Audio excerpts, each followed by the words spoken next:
After 3 years of giving my all to support my girlfriend, she got into a rich second-generation man's Mercedes right in front of me. Humiliated, I returned to my rented apartment, only to suddenly receive the many sons and blessings system. But just as I bound the system, my ex-girlfriend's mother showed up at my door with a load of New Year gifts. Xiaoyang, I brought New Year's goods for you and Qianqian. Where's Qianqian? Why isn't she here? When she saw my reddened eyes, she froze. Xiaoyang, why are you crying? What happened? Auntie, I said, choking back my emotions. Lu Qian ran off with a rich second-generation man. She even called me a broke loser to my face. Zhao Yakin's expression changed drastically. That ungrateful girl. She trembled with anger. I was widowed for 15 years just to raise her. And this is how she repays me. Looking down on the poor and chasing wealth. I don't need a daughter like that. Xiaoyang, I can tell you're sincere. Someone like her isn't worth it.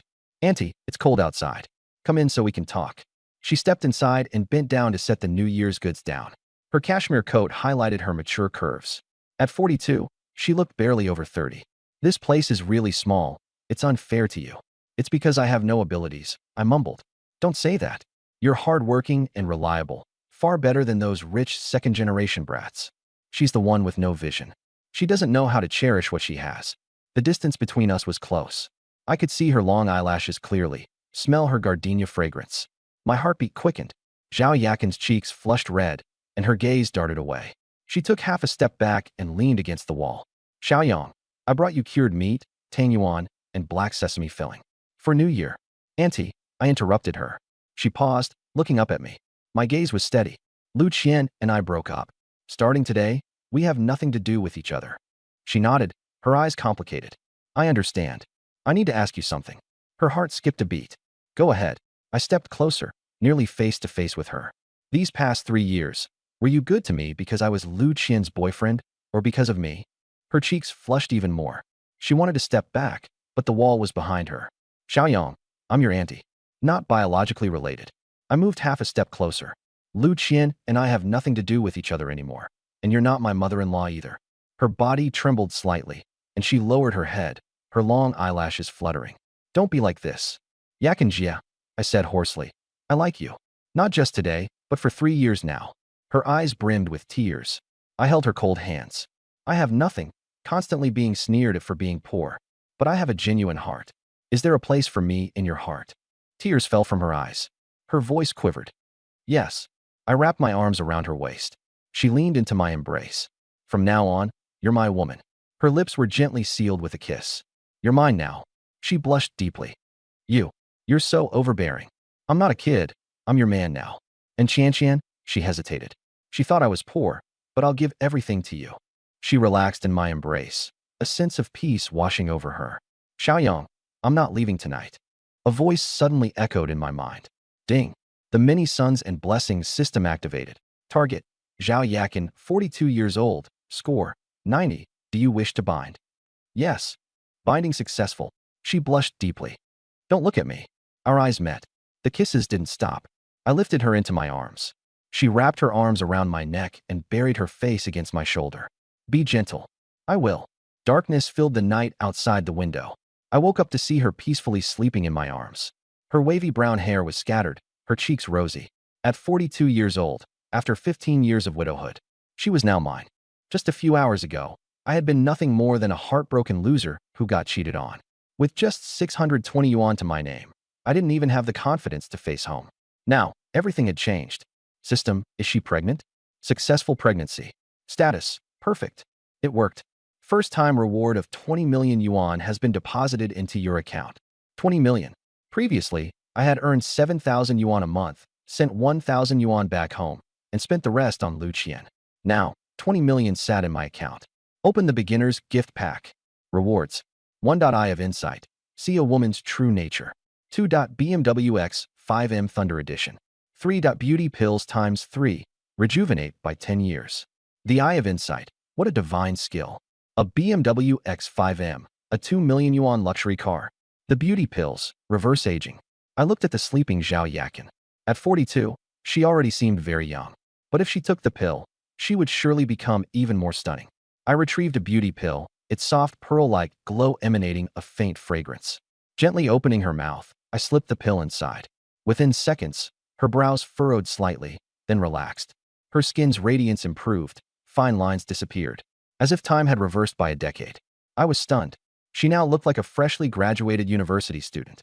My heartbeat raced as I softly caressed her cheek. The system chimed in. Daily task, 10 conquests. Form intimate relationships and ensure pregnancies with 10 women. Progress, 1/10. Unlocked personal stats panel. Host, Wang Yang. Personal charm, 60/70. Zhao Yakin's eyelashes fluttered, and she slowly opened her eyes. Xiaoyang, what's the matter? Looking at her youthful face, I smiled. Nothing, sleep a little longer. I kissed her forehead gently. Blushing, she snuggled back into my arms. The warmth of her body against mine, the darkness outside the window. With 20 million yuan in the bank and a luxury car parked outside my door. One night had completely changed my life. Lu Qian, you think I'm poor. You ran off with a rich second-generation guy. But what you don't know is, your mother is lying in my arms, carrying my child. I lowered my gaze to Zhao Yakin. Thank you, Yakinjia. Starting today, I swear to give you happiness. The morning light shone through the window. Zhao Yakin woke, meeting my gaze. Her face turned as red as a young girl's. Why are you staring at me? I pulled her into my embrace. Looking at my woman. No matter how much I look, it's never enough. She buried her face in my chest. Xiaoyang, She touched my face lightly. You seem a bit different today. It feels like you're even more handsome. I smiled, holding her hand. Nothing's changed. It's still me. I silently summoned the system to check on Zhao Yakin. Beauty index, 92. Overall score, 94. The beauty pill had made her 10 years younger. She was a true stunner. I should get going. She slipped into her cashmere coat. Qianqian hasn't come home. They're probably worried by now. I walked her to the door. Xiaoyang, I'm really happy. She quickly walked away. I stood at the door, unable to hide my smile. Pulling out my phone, I checked the balance, 20 million yuan. Yesterday, I had been worried sick about a mere 620 yuan. Now standing in front of the mirror, I was no longer the same broke loser. I had money, a car, a system, and a woman. I put on my old jacket. I hadn't bought new clothes yet, but that wouldn't take long. An hour later, outside a BMW 4S dealership, I pushed open the door and walked into the showroom, surrounded by rows of luxury cars. Walking up to the front desk. Hi, I'm here to pick up my car. The saleswoman in a black dress turned around and glanced at me. From head to toe, my outfit probably didn't cost more than 200 yuan. Her smile quickly faded. Pick up a car? What kind of car? A BMW X5M Thunder Edition. Her expression turned mocking. That car is around 1.7 or 1.8 million. Do you really have it? Her face darkened. Behind me came a familiar laugh. Lu Qian walked in with Zhang Xiao by her side. She was dressed in a white down jacket, draped with an LV scarf. Zhang Xiao, adorned in luxury brands all over. When they saw me, they froze for a brief moment before bursting into laughter. Hey, what are you doing here? Looking at cars? Zhang Xiao wrapped his arm around her waist. Yesterday's pathetic guy chasing after a girl, huh? Here to buy a BMW today? Lu Qian laughed even louder. More like he's applying for a car wash job. Exactly, Wang Yang. Washing cars could get you 3,000 or 4,000 a month. Enough to buy roasted sweet potatoes at least. Their voices echoed throughout the showroom. Nearby salespeople turned to glance over. I stood there, watching them. Strangely, yesterday I was so angry that I was shaking. Now, I felt a calmness, like still water. I even felt like laughing. Lu Qian finished laughing, then frowned. Wang Yang, are you mute? She stepped closer. Yesterday, you were so bold, and today you're a coward? Zhang Xiao chimed in. The guy's busy saving up to buy that BMW. With a 6,500 yuan salary, what? Save for 20 years. Lu Qian laughed so hard, she was nearly doubled over. By 20 years, you'd be 50 and almost in a wheelchair. I looked into her eyes, filled with disdain. And I remembered her words from yesterday. A poor loser like you isn't even worthy of love. Lu Qian. She froze. Finished laughing yet. She frowned. What do you mean? I smiled faintly, like watching a show. The expression on Lu Qian's face shifted uneasily. This person standing here felt like a different man from yesterday. Zhang Xiao wrapped his arm tighter around her waist. Don't bother with him. I'll go find the manager to get the car serviced. As he passed me, he intentionally bumped into me. Move aside, loser. I stepped slightly to let him pass. At that moment, a manager in a suit came hurrying out. His eyes lit up when he saw me, and he walked briskly in my direction. Good afternoon, sir. I'm Zhang Lei, the manager here. Zhang Xiao turned his head and chuckled. Manager Zhang, my car needs servicing. But the words caught in his throat. He froze. The manager took my ID card, scanned it with his tablet, and his eyes grew wide.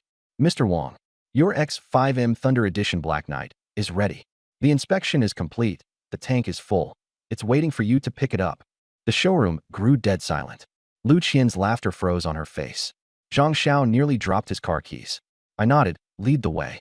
A buzzing sound went off in Lu Qian's head. An X5M Thunder Edition? A 2 million yuan car?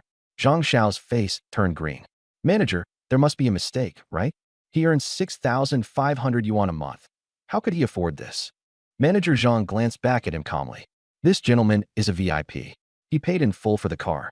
Paid in full. The words were like two hard slaps across Zhang Xiao's face. Lu Qian's face turned deathly pale. I thought of her laughter a moment ago, her condescension. All this time, I was just watching her perform.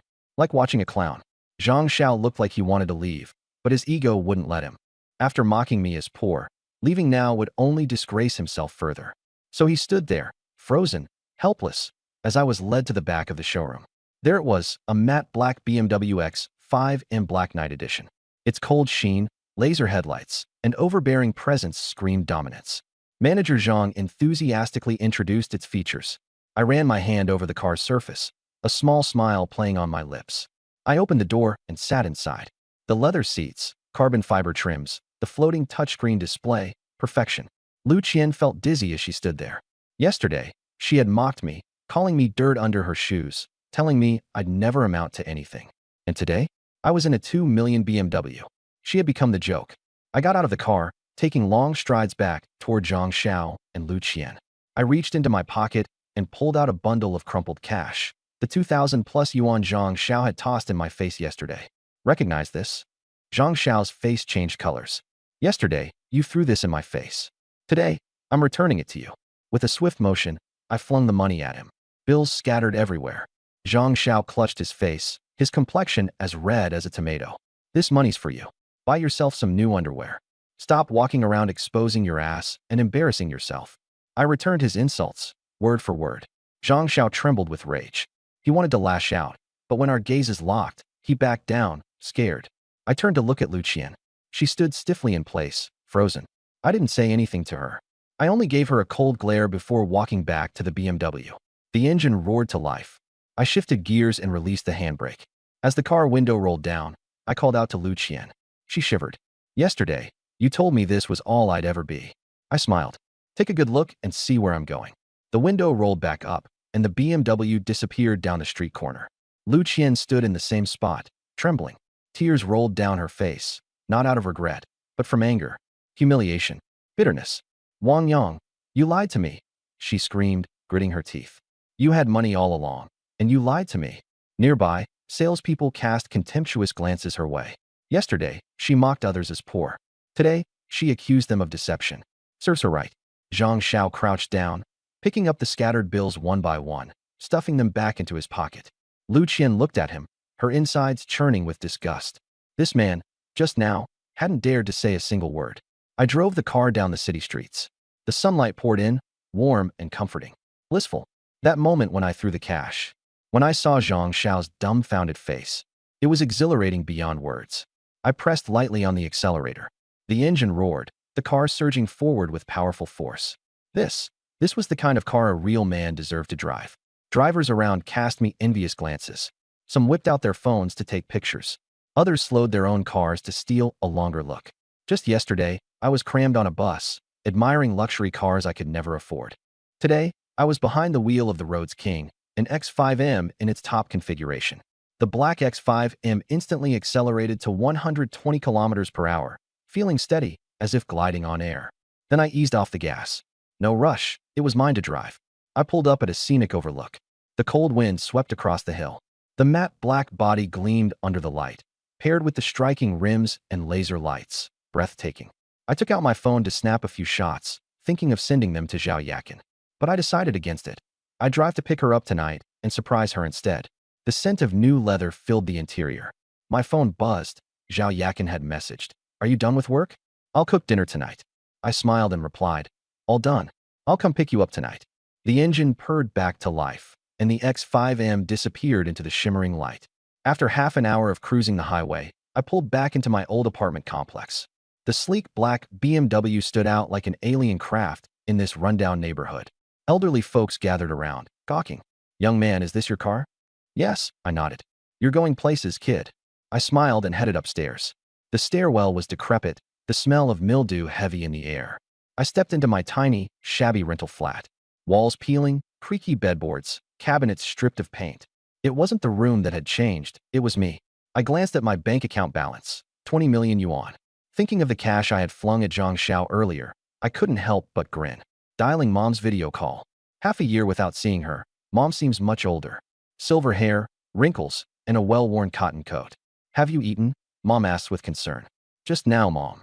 My throat tightens, my nose stings. Mom carefully asks, "Will you come home for the new year?" "Work's busy. It's fine if I don't. Don't feel like you need to save money." A pang of guilt pierces my heart. Last year, I couldn't even afford the trip home. "I will, Mom. I'll come back." Mom's eyes light up. "Your dad's been hoping too. I'll make extra cured meat for you." I hold back my tears. Everyone loves it. Hanging up the call, I lean against the wall and sit down. Sent each of my parents 30,000. Texted them. Made a little money. Don't skimp on spending. Clenched fists, resolve gleaming in my eyes. Fenghua County, Wangjia Village.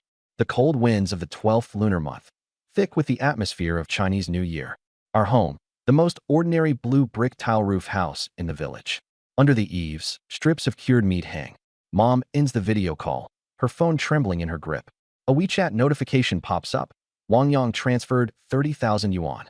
"Fuguwei, come here," Mom shouts, almost shrill. Dad strides in. "What's the matter?"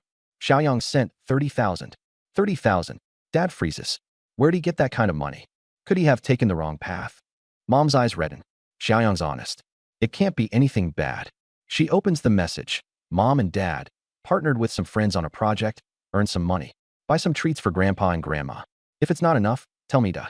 The heavy stone in their hearts settles down. He's made it. Mom bursts into a smile. We raised him right. Dad wipes his face. Brother sent us money? Younger sister Wang Yingying, a senior in high school. Second brother sent 60,000. Said he's coming back for New Year in a few days. Really? That's amazing. Almost a year since we saw him. Dad makes a sweeping gesture. Go call your grandparents over. Tonight, we'll have a proper feast. What kind of meal should we have? Dad says with unmatched vigor. I'm off to buy pork belly, roast chicken, and some liquor to celebrate Xiaoyang's success. With the money transferred, Dad stands tall and proud. Outside, the firewood crackles in the courtyard. Sister's sharp voice echoes. Grandpa, Grandma, there's meat for dinner tonight. Mom hums a tune as she cleans up. The house is filled with joy. In Yuntian City, a rented apartment. I sit by the window, sunlight pouring over me. The phone buzzes, sister's WeChat message. Brother, are you really coming back? That's amazing. Mom cried, and Dad's out buying roast chicken to celebrate. Grandpa says he misses you. The message is peppered with excited emojis. I look at the screen, a smile playing on my lips. Replying, yeah, coming back in a few days. What gift do you want? I'll bring it. Putting the phone down, I stare out the window. Neighbors downstairs chat about the black car parked there. It's probably that young guy upstairs, so envious. I listen, chuckle softly, and lie back on the bed. The pillow still carries the scent of gardenias, Zhao Yakin's fragrance. Closing my eyes, I take a deep breath and fall into a deep sleep. The sky darkens early in the 12th lunar month. It's not even 6, but the city is dotted with scattered lights and the aroma of cooking wafts through the air. I stand by the window, grabbing my car keys. Time to go pick up Zhao Yakin. The black X5M roars out of the old neighborhood. Hands gripping the steering wheel, my mood soars. The scene from earlier still plays in my mind. Zhang Xiao clutching his face, looking pathetic. Lu Qian's face pale as a sheet. I chuckle, pressing down on the accelerator. The engine growls, its sound low and menacing. Zhao Yakin lives in the eastern part of the city. Her neighborhood is far better than my old and rundown apartment. Parking the car downstairs, I turn off the engine. Looking up, the light in the east-facing unit on the 6th floor is on. Knocking on the door. Knock, knock, knock. The door opens. Zhao Yakin stands there in loungewear, her hair casually draped around her shoulders. Her face is bare, fair, and beautiful. When she sees me, her eyes light up. Xiaoyang. Her joy is as if she won the lottery. But then panic quickly sets in. She sneaks a glance out into the hallway to make sure no one's watching and pulls me inside. You scared me. Why'd you show up unannounced? What if the neighbors see? Her voice drops to a whisper. I don't say a word, just stare at her. My gaze travels from head to toe. Zhao Yakin looks down at herself, her face flushing red.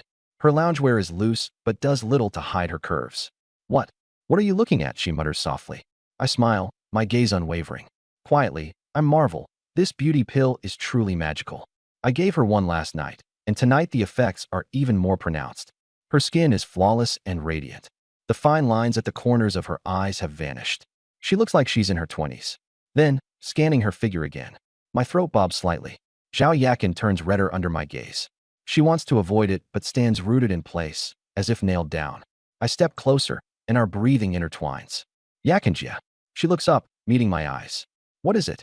Before she can finish her sentence, I kiss her. She freezes for a second, then closes her eyes. Her arms wrap around my neck. The scent of gardenias fills the air. The softness I feel makes my mind go blank. My hands circle her waist, warm and soft. Slowly, they slide upward. Zhao Yakin's breathing grows rapid. Tightly embracing each other, we stumble into the living room. In an unsteady step, we trip and fall onto the sofa. She lies beneath, I hover above. Both of us breathing heavily. Xiaoyang. Her hand softly strokes my face. I'm so happy. I plant a kiss on her forehead. Me too. We hold each other for a long while. Zhao Yakin lightly taps my chest with her finger. Xiaoyang, there's something I want to ask you. Do you think I look different today? I freeze. She touches her face, glances at her hand. This morning, looking in the mirror, my skin seemed better. I felt really good, too. Do you think so? Looking at her serious expression, I smirk internally. After taking the beauty pill, she looks 10 years younger. Of course, she's different. But I can't reveal anything about the system. So I simply smile and reply, you do. Really? Her eyes shine brightly. I lean in close, whispering by her ear. Maybe it's because of how I treat you. Zhao Yakin is stunned, her face turning crimson like the sunset. She reaches out to lightly slap my chest. You're talking nonsense. I laugh, grabbing her hand to kiss her palm. I'm not lying. From last night until now, you've been glowing. She buries her head shyly, her voice barely audible. Stop it, just stop it. After a while, Yakin, pack up and come to my place. She nods, gets up, and changes clothes. 10 minutes later, she's in a camel-colored cashmere coat. Low ponytail, soft lipstick. I look at her, my eyes filled with awe. The beauty pill paired with her already good looks. She could easily pass for 27, 28. Let's go. Holding hands, we head downstairs. Exiting the building, Zhao Yakin pulls her coat tight against the freezing winds of the lunar month. Under the streetlight, she notices a black car. The matte finish gleams cold under the light. Its wide rims and sharp headlight design exude power. She silently admires the car's beauty, then sees me walk toward it and pull out my keys. Beep. The headlights flash. She freezes, watching me open the door. Get in. Her mind goes blank. Pointing at the car, her finger trembling. This is your car. I nodded, calm and composed. Zhao Yakin circled the car once. Her eyes widened, and her mouth hung open. For a long moment, she couldn't utter a word. Xiaoyang, this car, how much is it? Her voice trembled. 2 million on-road price. Her knees buckled, and she almost sank to the ground. Quickly, I caught her in time, supporting her firmly. Careful. She gripped my arm, her mind in chaos. Just yesterday, I was still living in a shabby rental. With only a few $100 in my pocket. I had been dumped by Lu Qian in front of everyone. And today, here I was, driving a $2 million luxury car. Her eyes turned misty. Xiaoyang, how did you suddenly become like this? I gently wiped the corners of her eyes. Yakinjia, I've always been wealthy. I was just pretending to be poor. I wanted to experience an ordinary life.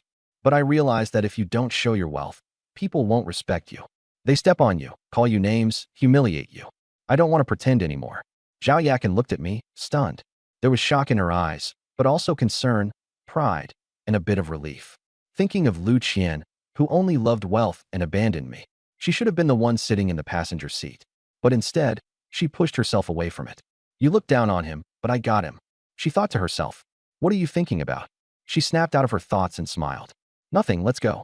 I opened the passenger door and shielded her head as she got inside. Zhao Yakin sat on the soft leather seat. The fragrance of luxury leather filled the air. I leaned over to fasten her seatbelt. My face was close to hers, my breath warm against her skin. After securing the buckle, I planted a light kiss on her lips. Featherlight. Zhao Yakin blushed furiously, her heart pounding. All done, I smiled. She mumbled softly. You're teasing me. The engine roared lowly. The black X5M rolled out of the community. I held the steering wheel with one hand. My other hand rested lightly on her leg. Zhao Yakin tensed up, her face growing even redder. Xiaoyang. Keep your focus on driving. I am driving just fine. She bit her lip, not daring to say more. Her heart filled with a sugary sweetness. She glanced at his hand, her thoughts trailing to the kiss when he buckled her seatbelt. Her mind ran wild. Lu Qian, you despised his poverty. You left with a rich second generation, thinking you had climbed high, but you didn't know what you gave away. She smiled faintly, her relief and joy unconcealed. Thank you for not treasuring him, for leaving such a wonderful man to me. She leaned on my shoulder as lights flickered past. What's wrong? I asked gently. Nothing, just want to rest against you. I ruffled her hair. The car smoothly entered the night. The scene shifts back to the modest rental room. In the quiet, only the sound of breathing can be heard. Zhao Yakin grinned. All right, if you don't let go, we won't have dinner tonight. I let go, leaning down to kiss her briefly. Go ahead, I'll be waiting for you. She cast me a glare and headed off to cook. Cured meat, fresh vegetables, eggs, flour. I watched her figure, the apron tied around her waist. Her curves accentuated as she bent over to wash the vegetables. My Adam's apple bobbed as my thoughts wandered elsewhere. Zhao Yakin alone wouldn't be enough. The system promised 2 million yuan if she got pregnant, and even more millions once the child was born. At most, I could earn 50 million from this method. But 50 million wasn't sufficient for big plans. To ensure my parents could live comfortably, build a new house for the family, let my grandparents enjoy a good life. All of it required money. The only way was for more women to conceive my children. I clenched my fist. Tomorrow, I had to venture out to explore more possibilities. The aroma from the kitchen snapped me back. The sizzling sound of cured meat frying filled the air. I strolled toward the kitchen door. She was busy at the stove, adding garlic leaves into the pan. The fragrance was intoxicating. I approached her from behind and wrapped my arms around her waist. Her body went rigid but quickly relaxed. What's wrong? I didn't answer, burying my face into the crook of her neck. The scent of gardenias lingered faintly. Don't mess around. I'm cooking. I held her tighter. Yakinjia, you're so beautiful, I murmured. Her blush deepened. Oh, stop it. I mean it. Truly beautiful. I leaned closer to her ear. And what a figure. My hand moved from her waist upward. She trembled all over. Xiaoyang, the food's about to burn. I don't care if it burns. Her legs went weak as she leaned against the counter for support. Don't be like this. I turned her body to face me. Her face was crimson, her eyes misty with unshed tears. Her slightly parted lips were inviting. I lowered my head and kissed her deeply. The spatula clattered into the pan. We moved out of the kitchen. In the frenzy, the light cord was jolted, leaving only moonlight to illuminate the room. I scooped her up into my arms. She wrapped her arms around my neck. Xiaoyang. Yes. Be gentle. Last time, it still hurt a little. Got it. I carried her toward the wooden bed, moonlight spilling over its surface. The next morning, sunlight streamed through the curtains. She woke up in my arms, her body sore but a hint of smile gracing her lips. She studied my sleeping face, young, with thick eyelashes. She tried to shift, but my arm tightened around her. I opened my eyes. Awake. She nodded, her cheeks tinting pink. Did you sleep well? Quite well, she mumbled. Just quite well. Didn't I take good care of you? Embarrassed, she lightly punched my chest. You're talking nonsense. I grabbed her hand, kissing it gently. If you're only saying it's quite well, I must not have done my best. It still hurts a bit. Her eyes turned red. My heart softened, and I stroked her cheek. Does it still hurt? Just a little. I'm sorry. I'll be gentler next time. It's okay, she whispered, leaning into my embrace. Suddenly, the phone rang. It vibrated on the bedside table. The caller ID displayed, Lu Qian. She instantly froze. I glanced at it. Answer it. Her hand shook as she took a deep breath and answered. Hello, Qian. Mom, where are you? Lu Qian asked, her voice anxious. I went out to take care of some things. So early. At that moment, I tightened my arm around her waist. My chin rested on her shoulder as I exhaled warm breaths against her skin. She trembled, biting her lip as she glared at me. I gave her an innocent look, though my hand mischievously toyed with her waist. Mom, did something happen? You sound strange, Lu Qian inquired, concerned. It's nothing. I just bumped into something. I kissed her earlobe lightly, my hand firmly holding her waist. Her breathing grew erratic. She tried to push me away, but I held her still. On the phone, her daughter's curious voice asked, Mom, why do you sound like you're out of breath? Zhao Yakin stammered. Maybe. I caught a cold. I chuckled against her temple, kissing her hairline. Her entire body quivered. You should rest more. I might not come back tonight. She stuttered into the phone. All right. Take care. Her voice wavered, barely holding steady. Mom, why does your breathing sound so unsteady? I teasingly patted her back, my gaze full of mischief. She barely managed not to cry out. "It's fine. I was just climbing the stairs," she replied hurriedly. After hanging up, she collapsed onto the bed, gasping for air. "You did that on purpose, didn't you?" Her glare was filled with grievance. I smirked. "Wasn't it thrilling? You're impossible. What if she found out?" She weakly patted me in protest. "So what if she did?" I kissed the back of her hand. "Xiaoyang, I really need to go." "Go back for what?" "Qianqian might get suspicious." I fixed her with a serious stare. "No more thinking. Today, I'm taking you shopping." "No way. I'm scared we might run into someone we know." She shook her head. "You're my woman. If I want to take you out, we go out." My tone left no room for refusal. Her eyes glistened with moisture, and finally, she nodded. I drove her out in a black BMW X5M. The sun was shining just right. "Xiaoyang, where did you get the money to buy this car?"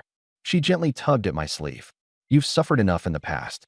From now on, no one will bully you." I held her hand. She leaned back on the seat, the corners of her mouth curving into a smile. The shopping mall bustled with people. I held her hand as we stepped onto the escalator. Several girls nearby were sneaking glances. "That guy's pretty handsome. The woman next to him is really beautiful. Too bad he's taken." The corners of my mouth lifted slightly, exuding confident charm. The women's clothing section on the second floor was crowded, and the festive atmosphere was palpable.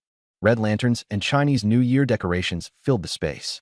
I held Yakin's hand tighter and activated my evaluation vision.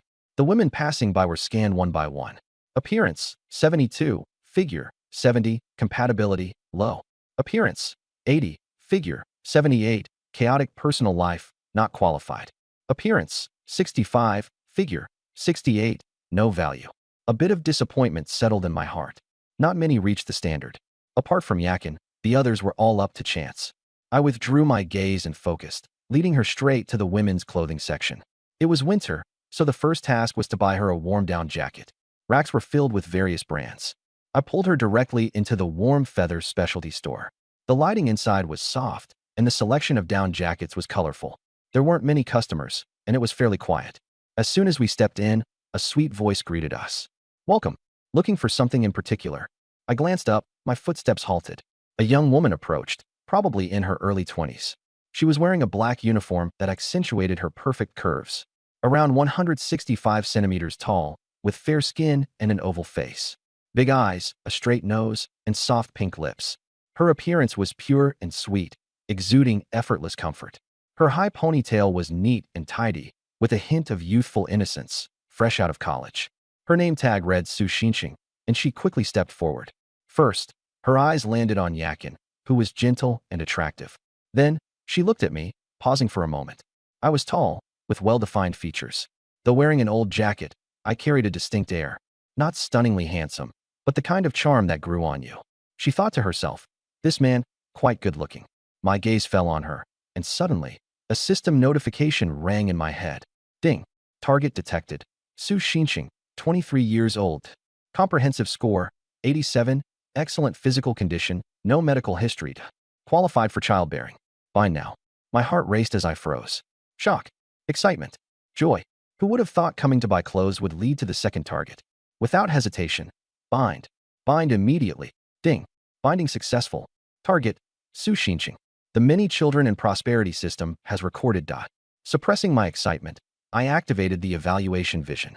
Her details unfolded before my eyes. Name, Su Xinqing. Age, 23.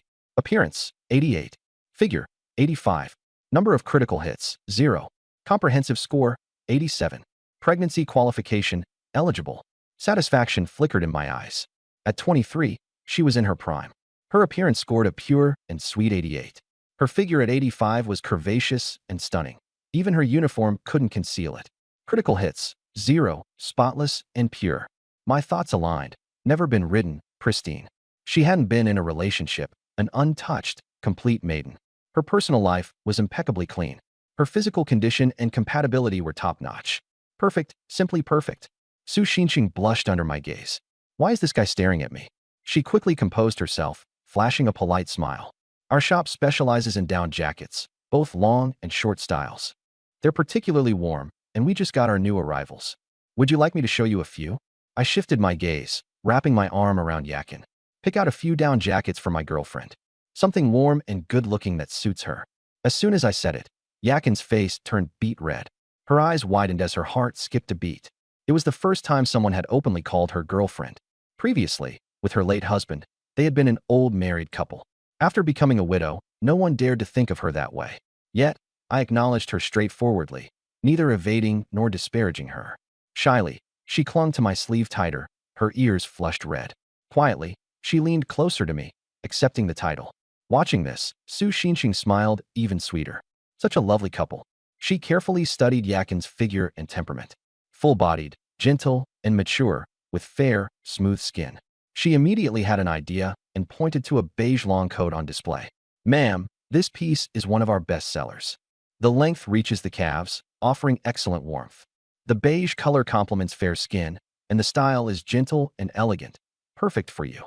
She took the coat off the hanger and handed it over. It was soft and fluffy, with smooth fabric and an exquisite texture. Yakin took it, liking it but still looking to me, her eyes full of inquiry. Smiling, I ruffled her hair. "If you like it, go try it on. I'll wait here." "All right." She nodded lightly, heading toward the fitting room. Su Xinxing stayed beside me, explaining softly, "Your girlfriend has a great temperament. She'll look absolutely stunning in it. Our down jackets are filled with white duck down and can handle temperatures as low as -10 degrees. Perfect for visiting family during the new year." I responded half-heartedly, my eyes locked on her. As she bent slightly to arrange clothing displays, her slender waistline was exposed. Her ponytail swayed gently, her youthful purity irresistibly captivating. My mind churned. Finally, an eligible target. I needed to maintain a steady pace. First, leave a good impression. Then, find opportunities for deeper interaction. Once the purchase was over, I must secure further contact. The fitting room door opened. Yakin stepped out in the beige down jacket. The coat wrapped her snugly, emphasizing her petite and graceful charm. Her fair skin and gentle features paired with the coat's softness were mesmerizingly beautiful. Su Xinxing exclaimed with admiration, "Wow, this suits you perfectly. Gentle and sophisticated. You'll be breathtaking during the new year." I turned to Yakin and said, "It looks great. Absolutely stunning. Makes you look even fairer and more elegant." Blushing, Zhao Yakin touched the coat. "Isn't it a bit too long?" The shop assistant immediately replied, "Not at all. Long coats are the best for blocking wind in winter. I'll grab a shorter black one for you to try as well." Zhao Yakin returned in the shorter black coat. The slim black design made her look taller and highlighted her legs. It replaced the gentleness with a refined elegance. The shop assistant's eyes lit up. "This one also looks amazing. Both a long and a short coat would make the perfect combo." Without hesitation, I said, "No need to choose. Let's take both." Zhao Yakin froze. "Xiaoyang, 2 coats are too much. I can't wear them all." I held her hand. "It won't go to waste. The weather's cold. Having an extra coat puts me at ease. As long as you like them, they're worth every penny." She opened her mouth to say something. I interrupted. "Just listen to me." The store clerk secretly envied her. This woman really had good fortune. "Sir, 2 items, 3,200. 3,000 and more? It used to be half a month's salary for me. Now with 20 million in my account, it's nothing." I scanned the payment with WeChat and settled it.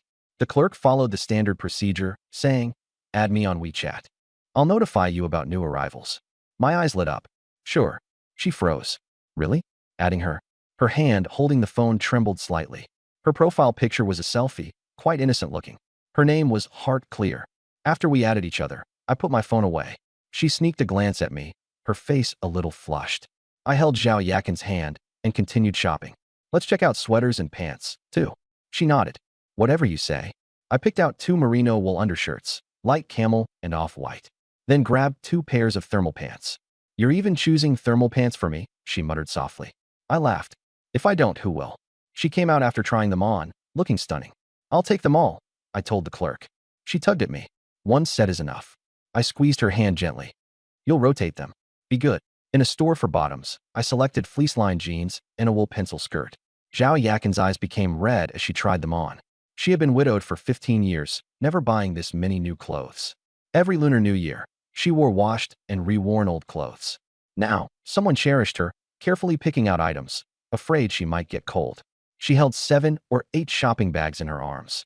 I took a few, wrapped an arm around her waist, and kept moving forward. All the while, I discreetly activated my recognition vision, scanning the girls in the mall. Appearance 75, body 72, not qualified. Appearance 83, disordered personal life, not qualified. Appearance 68, no reproductive value. The system stayed silent after that. But it didn't matter because I had already secured Sue Hart Clear's WeChat contact. She'd be mine sooner or later. No rush. We arrived at the men's apparel section. I glanced at my old jacket. I need to upgrade my clothes too. Can't look shabby. I need to match you. Inside the store, I picked out a black turtleneck sweater, dark gray fleece-lined pants, and a black down jacket. After changing into them, I walked out. Zhao Yakin froze, the shopping bags in her hands nearly dropping to the floor. The clothes fit me like they were tailored just for me. Gone was the awkward demeanor brought on by my old outfit. My entire aura had transformed. She approached me, studying me from head to toe. Her eyes sparkled. Xiaoyang, you look so handsome. I felt a bit shy and scratched my nose. Not bad, right? Not bad. Are you kidding me? Yakin clung to my arm, her face full of admiration. With these clothes, you look better than a celebrity. Her cheeks reddened. That man, he was hers. I looked at her rosy face, warmth filling my heart. I'll just take this outfit. Swipe, pay. Over 4,000, and I didn't bat an eye. Now that I had the system, I needed to spoil Yakin and live beautifully too. The winter sun was short-lived, and it was almost noon in no time. The smell of braised pork and grilled fish in the mall stirred the appetite. Yakin's stomach growled lightly, and she quickly covered it with her hand, her face blushing. I chuckled. Hungry, huh? Placing an arm around her waist, I said, let's go eat something nice. I'll listen to you. She leaned against me, full of trust and reliance. The black BMW X5M silently waited in the parking garage. I helped her into the passenger seat and carefully fastened her seatbelt. Our eyes met, and I leaned in for a gentle kiss on her lips. Her heartbeat seemed to freeze for a moment. Half an hour later, the car stopped in front of a well-reputed restaurant I'd seen on Douyin. It had high ratings. Gray tiles, white walls, a wooden door, and red lanterns. A cozy private dining room by the window, with warmth radiating from a furnace. Sister Yakin, what would you like to eat? Pick something. She gently pushed the menu back to me, saying, I'm not picky. Whatever you order, I'll eat. I ordered 4 dishes and a soup. Braised pork, steamed base, stir-fried seasonal vegetables, stir-fried yam and black fungus, and corn rib soup. While waiting for the food, I held her hand. I'll bring you here often in the future. Whatever you want to eat, we'll have it. Okay. Her gaze lingered on me. The sunlight fell on the side of my face. Her heart churned with both sweetness and uncertainty. What was Lu Qian thinking? Throwing away a good man like me to chase after a rich second generation. Had Lu Qian not broken up with me, I would still be her son-in-law. And Yakin could only watch from afar. It was Lu Qian who pushed me away, giving Yakin this treasure. Her face warmed, turning red. She lowered her head, too shy to let me see. The food was served. The braised pork was soft, flavorful, and not greasy. My first bite was for her. Try this, it's been cooked until tender. I served her fish, carefully removing the bones. Have more fish, it's good for your health. Yam is good for the stomach. Eat more. Drink the soup while it's hot. She looked at her bowl, filled to the brim, her eyes moistening. Xiaoyang, being with you makes me truly happy. I held her hand. Having you, I finally feel like I have a home. After we ate, the bill came to over 400. It's still early. Shall we go watch a movie? She shook her head, rubbing her temples. I feel a bit tired. Then let's go rest. My place or yours? Her face turned red, and she lowered her head, twisting the hem of her shirt. After a long pause, she murmured softly, let's go to mine. The car stopped at her building. We're here. Just as she reached for the door handle, I held her hand. Sister Yakin. I smiled and pointed to my cheek. Aren't you forgetting something? Her face flushed again, and she gave me a quick peck, light as a dragonfly skimming water. Just as she was about to open the door, I pulled her back into my arms. Trying to brush me off so quickly? Her earlobe was lightly nibbled, and she went weak. Xiaoyang. Her lips were sealed with a wild, urgent kiss. After what felt like an eternity, I finally let her go.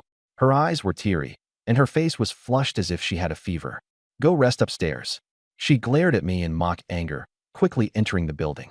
20 minutes later, I stood at the door of a worn-out old apartment block. The peeling walls and dim staircase darkened my mood. With 20 million in my account and driving a luxury car, why live in this kind of place? I had money now, no reason to settle for less. 30 minutes later, my car stopped at the Cloud Jade Terrace sales office. A saleswoman named Xiao Zhou showed me the apartments. Building 2, 28th floor. When the door opened, I was stunned. A spacious living room with floor-to-ceiling windows. The entire city spread out before my eyes. Mr. Wang, what do you think? How much?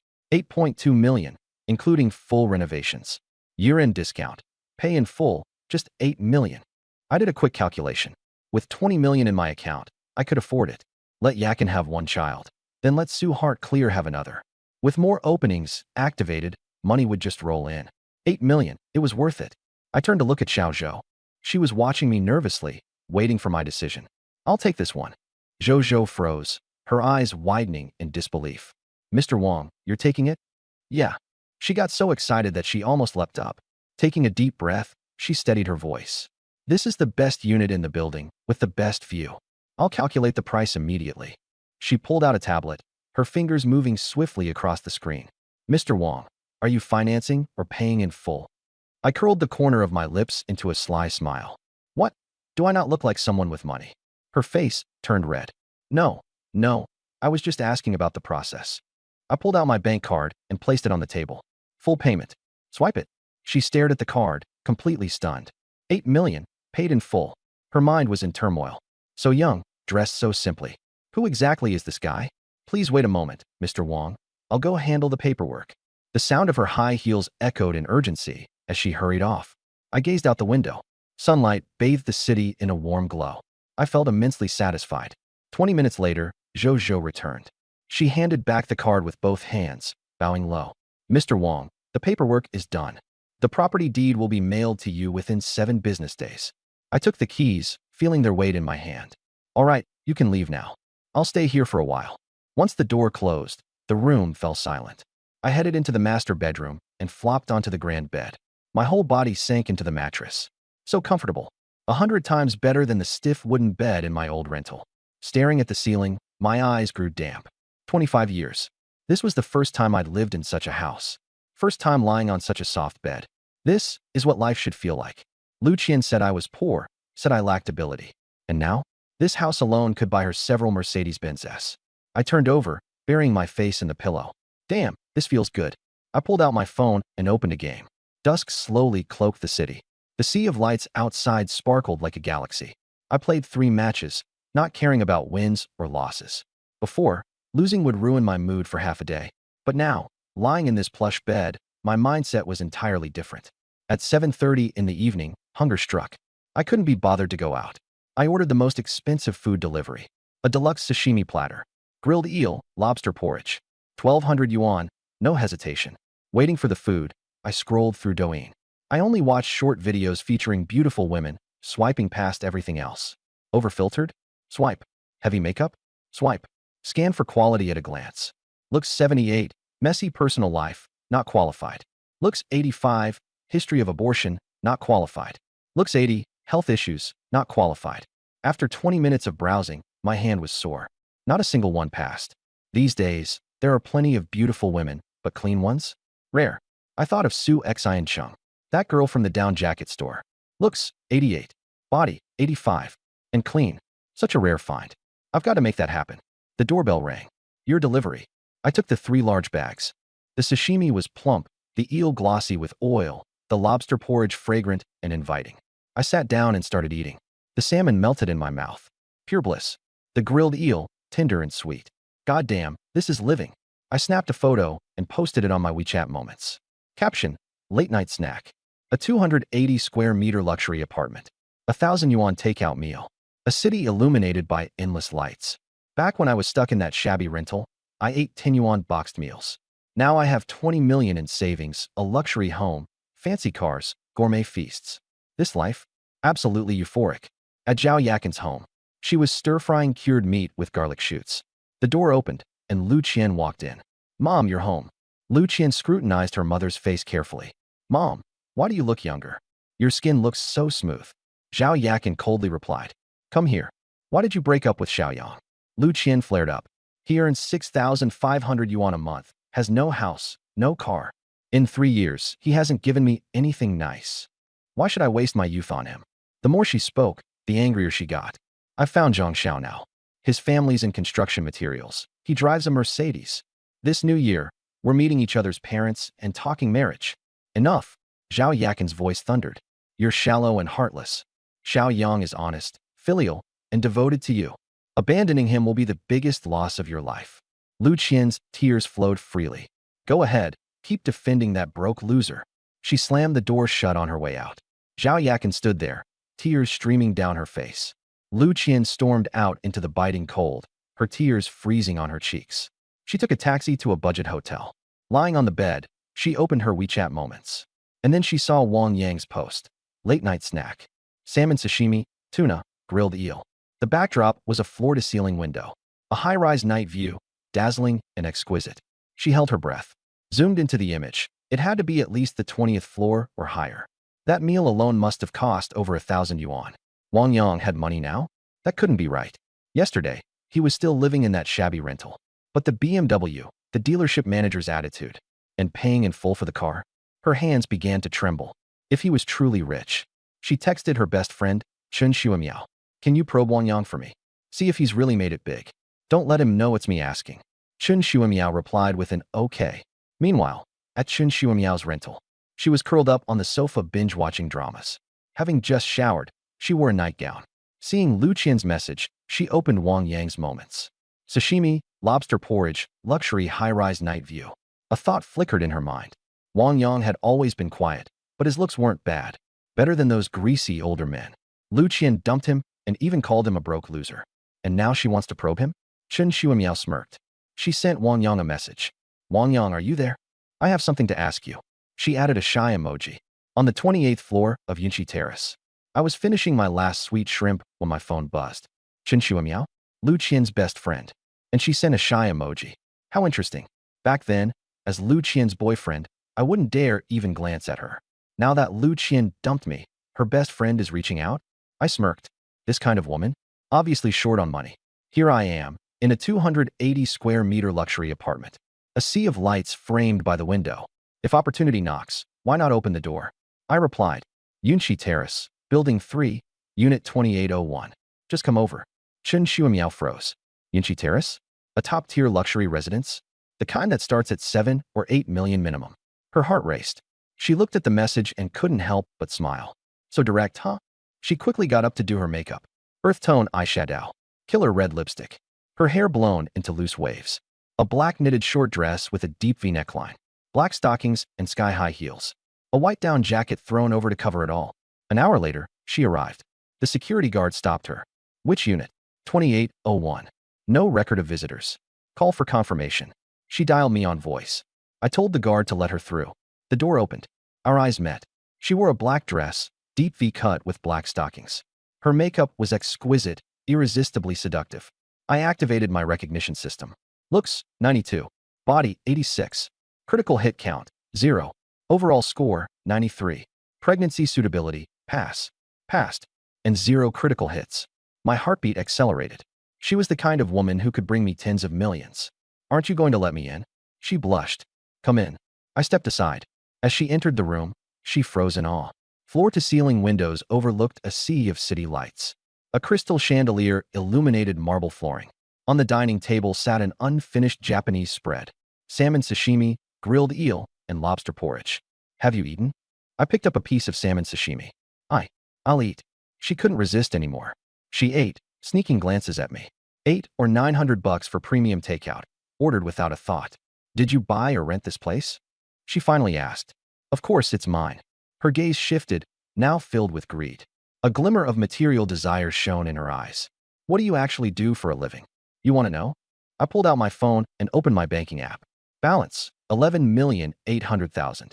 Her hands trembled. Her knees almost buckled. This is just a portion. I said casually.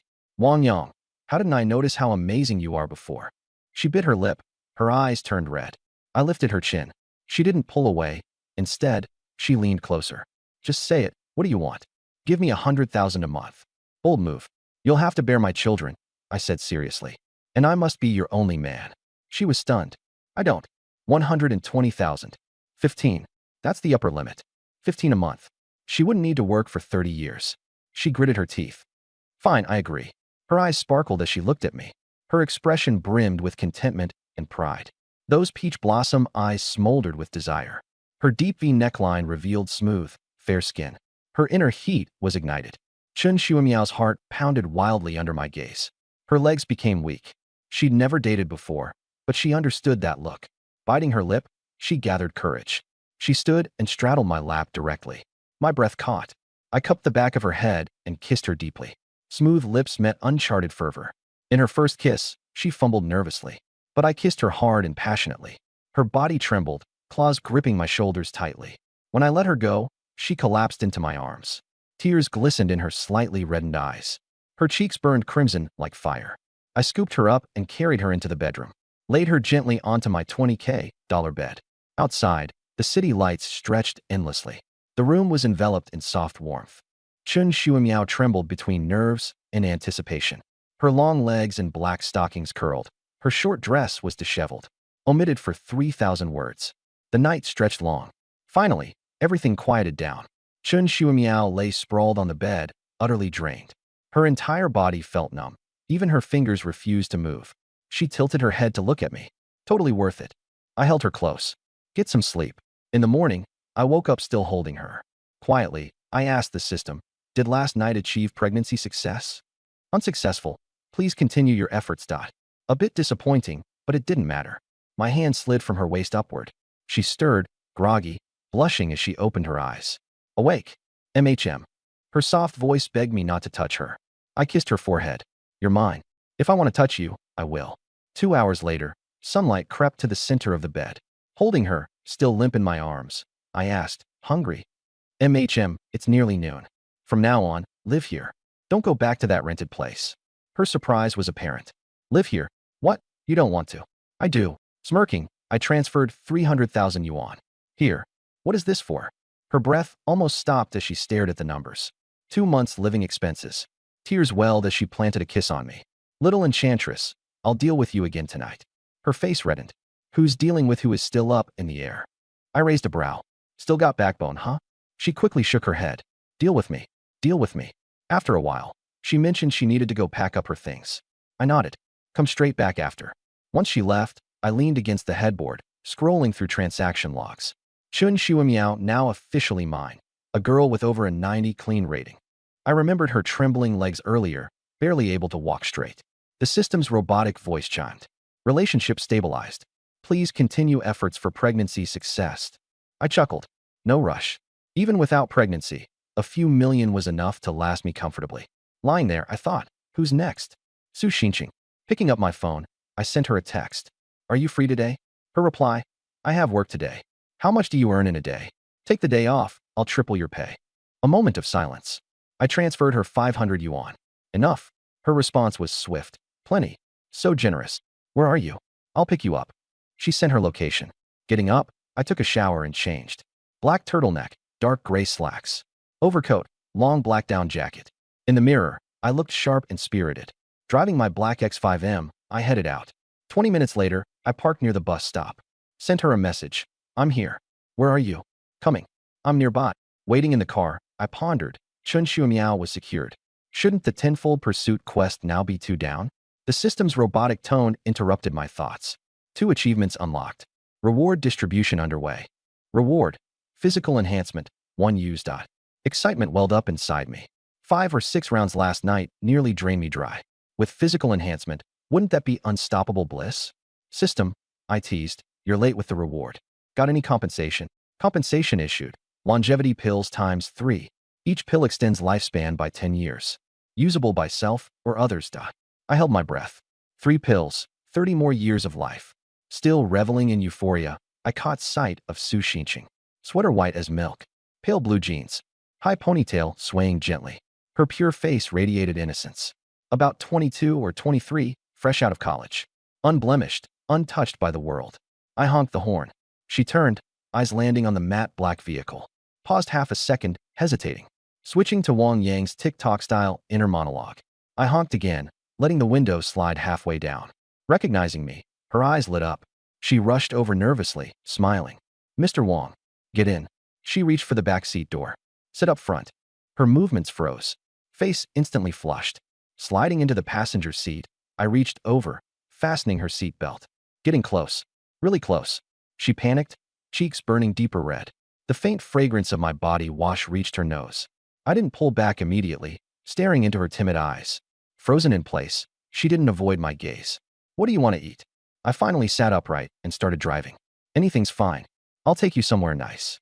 20 minutes later, We arrived at the private dining restaurant. Gray brick walls and floor-to-ceiling windows. Just looking at it felt expensive. She hesitated at the entrance. Isn't this a bit too pricey? I'm treating. Just follow me and eat. The menu was handed to her. Appetizers started at 188 yuan. Steaks at 488 yuan. Her hands trembled as she quickly closed the menu. You order. I ordered directly. Seafood platter, wagyu beef, and lobster. The bill came to 3,800 yuan. How long have you been working here? Over half a year. How much do you make a month? Base pay is 3,500 yuan, with commissions about 4 to 5,000. Do you want to earn more? She froze. What kind of opportunity? I'll tell you later. The meal lasted 2 hours. She gradually relaxed. Her laughter revealed cute dimples. She was quite attractive. Innocent, clean, easygoing. Girls like her weren't hard to win over. Where are you going this afternoon? I need to go back to work. Why bother going if you've taken leave? Come. The car drove into an underground parking lot. She suddenly spoke. Do you have intentions toward me? I do. Be my woman. I liked you from the first glance. So pure. Her face turned red. But don't you already have a girlfriend? She's my woman, but she's not the only one. Tears welled up in her eyes. My family isn't well off. My parents struggle to support me. I also have a younger brother who needs school fees. How much would it take for you to be my woman? She murmured, 30,000. I laughed. I'll give you 100,000 a month. 100,000. Her eyes widened. But there's a condition. You'd need to have my child. And after the child is born, can I still see them? Of course. You're the mother. As long as you stay obedient and stay with me. She thought about the pressures at home. With her wage, she couldn't even save 20,000 a year. 100,000 a month. Over 1 million a year. All right, I agree. I took out my phone and transferred her 100,000 yuan. Her phone buzzed, and when she saw the notification, her hands shook. I put my phone away. Here's a month in advance. From now on, it'll be paid on time every month. As I spoke, my hand rested on her thigh. W. Wong. Wong, sir. Her voice trembled. I leaned closer to her. Xinxing, you're mine now. Kiss me. She froze. Seeing how nervous she was, she must have never kissed anyone before. She softly kissed the corner of my lips, then quickly tried to pull away. I grabbed the back of her head and kissed her deeply. Her entire body softened, clutching my shirt and trembling. It was a long moment before I let go. She slumped there, her lips swollen, her eyes shimmering with tears. That was your first kiss. I wiped the moisture from the corner of her lips. From now on, all of them are mine. Her face turned beet red. You're so bad. I pinched her cheek. Don't like it. She didn't respond, but the smile at the corner of her lips couldn't lie. Come on, let's buy some things. I pulled her out of the car. Buy what? It's the new year. Let's get you some new clothes. I took her hand, interlocking our fingers. From now on, call me Brother Yang, not Mr. Wong. Got it. She nodded, blushing. In a high-end store, I pointed to a wool coat. Try this one. It's so expensive. She whispered. Expensive or not, just try it. When she put it on, her entire demeanor changed. 3,500, the salesperson quoted. I took out my phone. Wrap it up. Let's look at some other things. I picked out another 7 or 8 pieces. Every time she tried something on, I approved. Passing by a lingerie store, I suddenly stopped. Let's take a look in here. Her face instantly turned red.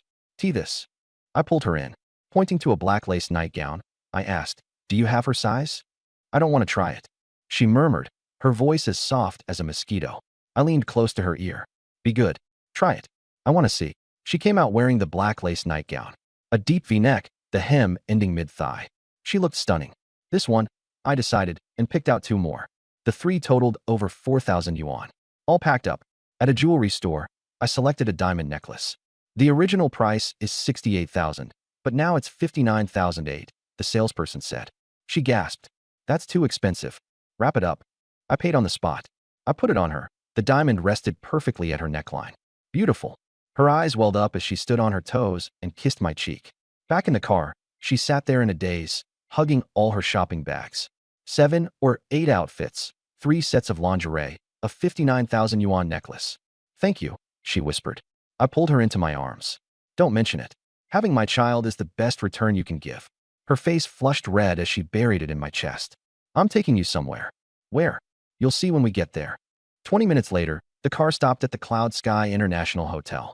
Book a room, I told the front desk. What kind of room? A couple's suite. The best one. The receptionist hesitated, then smiled. The top floor Starry Sky couple's suite. Floor-to-ceiling windows with night views, a double bathtub. She sneaked a glance at Su Xinqing, her eyes filled with envy. I swiped my card and entered the room. An entire wall of floor-to-ceiling windows, with the city lights stretching endlessly outside. In the center stood a massive round waterbed with purple bedding. Even the ceiling was fitted with a mirror. The bathroom featured transparent glass walls, with a double bathtub visible inside. Su Xinqing stood frozen at the doorway, completely stunned. This was a couple's suite? She'd never been to a place like this before. I gently closed the door and hugged her from behind. Do you like it? Her face burned as she murmured a soft I leaned down and kissed her ear. She shivered from head to toe. I released her and smiled. Be good. Go take a shower. As I walked toward the bathroom door, I glanced back. Want to shower together? I could teach you a thing or two. She froze, her face burning like fire. Vigorously shaking her head, she stammered. No need. Really, she replied, her voice as tiny as a mosquito's buzz. Seeing her bashful demeanor, my grin widened. I walked back and lightly patted her bottom. Slap. She jolted. I whispered in her ear. Then wait for me. I turned and entered the bathroom, closing the door behind me.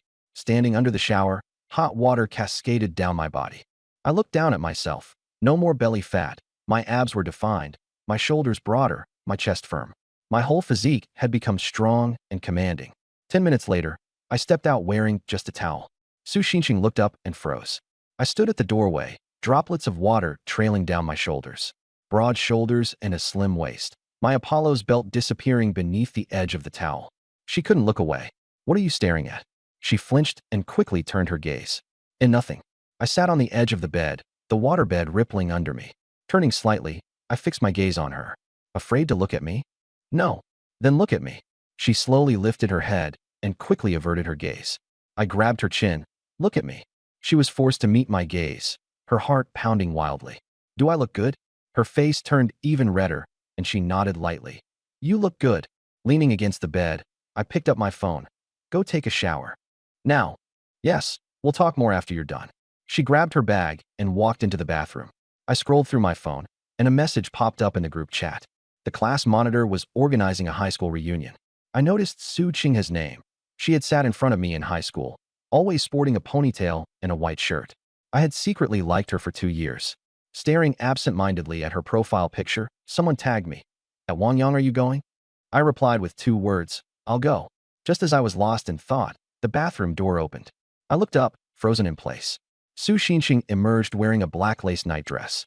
The deep V neckline barely concealed her, and the hem was scandalously short, revealing her thighs. Her long legs were wrapped in sheer black stockings.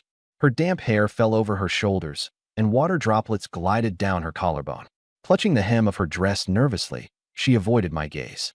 My breathing grew heavier as my eyes scanned her from head to toe. I'm done showering, she said softly, like a mosquito's buzz. Come here, I said. She took a hesitant step forward. Closer, I urged. I grabbed her wrist, pulling her into my arms. She sat on my lap, her face flushed crimson. Wrapping my arms around her waist, I murmured, Do you know? I almost couldn't control myself earlier. Her heartbeat quickened even more. I brushed her damp hair aside, whispering, You're too beautiful. My lips landed on her neck, causing her entire body to tremble. Yangji, she stammered, her voice quivering. So, this is your sensitive spot, I chuckled. I kissed her neck, her earlobes, her cheeks, and finally her lips. She wrapped her arms around my neck, giving in completely. After a while, we pulled apart, lips parted and breathing heavy, our foreheads pressed together. Yangji, I'm scared it'll hurt. She whispered. Don't worry, I'll be gentle, I reassured her. I laid her down, the waterbed swaying lightly beneath us. Lifting her nightdress revealed her long legs wrapped in black stockings. Outside, the city lights danced in the night. She bit her lip, trying to stifle her voice. If it hurts, just hold on to me, I said. She nodded teary-eyed. The night was long, and the sounds lingered for what seemed like forever. Then, silence. She lay limp on the bed, turning her head to look at me. My chest rose and fell heavily, sweat dripping from my forehead. She laughed, a silly, blissful laugh. What's so funny? I asked. Burying her face into my chest, she didn't answer. I held her tightly in silence. Yangji, I'm yours now, she whispered. I kissed her forehead. You've always been mine. She smiled, burying her face deeper into my chest. Sunlight poured into the room. I woke up first, finding her still asleep in my arms. Her body bore marks from the night. Hickeys on her neck, red imprints on her collarbone. Her night dress was crumpled, and her stockings had runs in them. In my mind, I silently asked, System, has the pregnancy been successful? Unsuccessful. Further attempts are necessary. I felt a little disappointed, but quickly adjusted. Congratulations on completing the 3 consecutive task challenge. Reward: 30% shares in Yunhe Restaurant Group. Personal charisma plus 5%. I froze. Yunhe Restaurant Group? The name sounded familiar, but I couldn't place it. 30% ownership. How much could that be worth? A smirk crept onto my lips. Even without knowing the exact amount, it felt good. A deal well worth it. Half an hour later, Su Xinqing woke up. Seeing me, she froze for a moment. Memories of last night rushed into her mind, and her face turned bright red. Where are you running off to? I teased, pulling her into my arms. I wasn't running. Does it hurt? I asked. She nodded slightly, a little. I kissed her forehead. You worked hard last night. My hands wandered restlessly, sliding from her waist upward. Yangji. She trembled softly. Leaning close to her ear, I whispered, Don't worry, I'll be gentle. She tried to push me away, but her strength was gone. By 11:40, almost noon, Su Xinqing lay limp on the bed again. Are you hungry? I can't move, it hurts. She said pitifully. Guilt pricked at my heart. Last night, I had indeed pushed too far. I ordered takeout and bought some ointment. What's this for? To help with the soreness, I told her. Her face flushed. I could do it myself. How are you going to apply it if you can't even see? Lie down. After eating, I asked her, Why don't you move in here for good? Move in? She asked, surprised. Yes, don't bother packing. Just leave it to me. Her face warmed, and she nodded obediently. Okay. I got up, ready to leave. You're leaving? She asked, reluctant. I'll come back tomorrow. Get some rest. Driving away in my X5M, I felt great. The 3 consecutive tasks challenge was complete. I now owned 30% of Yunhe Restaurant Group, and my charisma had increased by 5%. This was absolutely a win. 20 minutes later, I arrived at Yunxi residence. Chen Shuimiao was sprawled on the bed watching dramas. I patted her shoulder. Yangji, she exclaimed, leaping into my arms. Why so enthusiastic? I missed you. Her voice was soft and sweet. Give me a kiss, I said. Her face turned pink as she gently pecked my cheek. Good girl. Yangji, I've tidied up the house for you. I even bought all your favorite foods.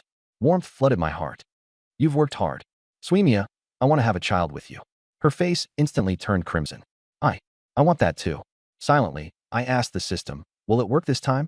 Target has not yet become pregnant. Keep trying. Failed again.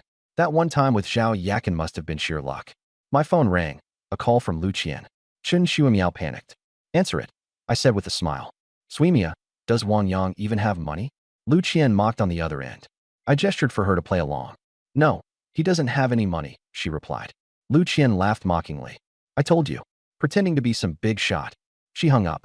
Tears brimmed in Chen Shuimiao's eyes. Yangji, you're so bad. I laughed. What? Isn't it a little exciting? She bit her lips silently.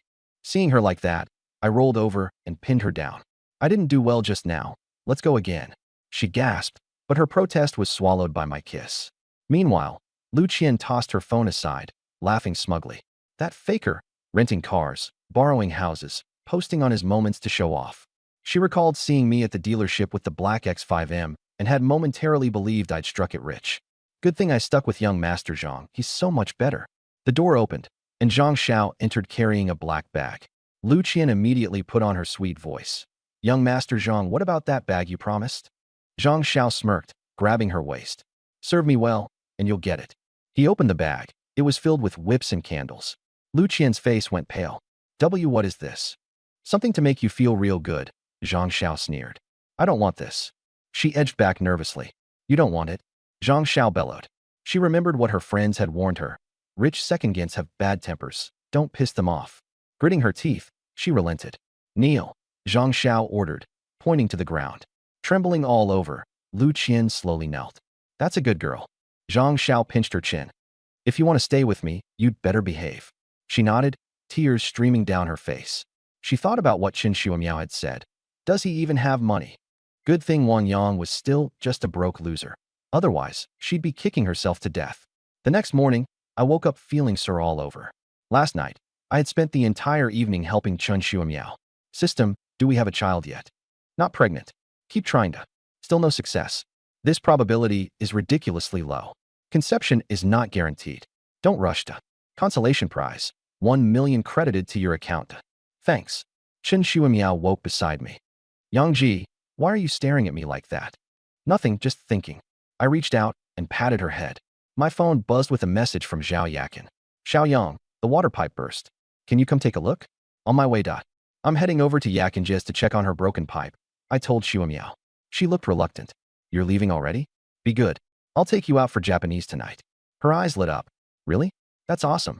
An hour later, I arrived at Zhao Yakin's house. She opened the door, bare-faced but looking much better than before. The kitchen pipe's leaking and the building management isn't responding, she explained. I asked the system, she's pregnant. It's fine if we get a little physical, right? The fetus is stable. Moderate intimacy is fine. Relieved, I got to work. A few minutes later, I had the pipe fixed. Xiaoyang, you're amazing. She looked at me with admiration. You must be hungry. Let me cook breakfast. She went to the balcony to hang clothes, bending over to pick them up. I walked over and hugged her from behind. Don't bend too long. You'll tire yourself out. Xiaoyang, her voice trembled. Yakinjia, I've missed you. But we just met yesterday. One day apart feels like forever. I rested a hand on her waist. You're so beautiful. I'm not young anymore. Even more stunning than younger girls. I leaned down to kiss her. Her eyes closed as she kissed me back. What if Qianqian comes back? She murmured nervously. She's with young Master Zhang right now. You're my woman, out in the open. I supported her as we moved to the bedroom. Sunlight spilled over her face, making her skin glow with a radiant blush. Hours later, the two of us lay entwined on the bed. We talked about many things. Our future, children, going home for the new year. She pointed to her lips. They're bruised, swollen. I chuckled. It's your fault. She said coyly, her cheeks tinted with shyness. I'll be gentler next time. She playfully poked my chest. You're my little troublemaker. Her voice softened, dripping with affection. I slid my hand to her stomach. What are you doing? She shuddered slightly. Without speaking, I gently caressed it. That feels weird, she mumbled, blushing. Just exploring. Fun to touch. What's so fun about it? I continued, filled with emotion. Within her was a child that we had created.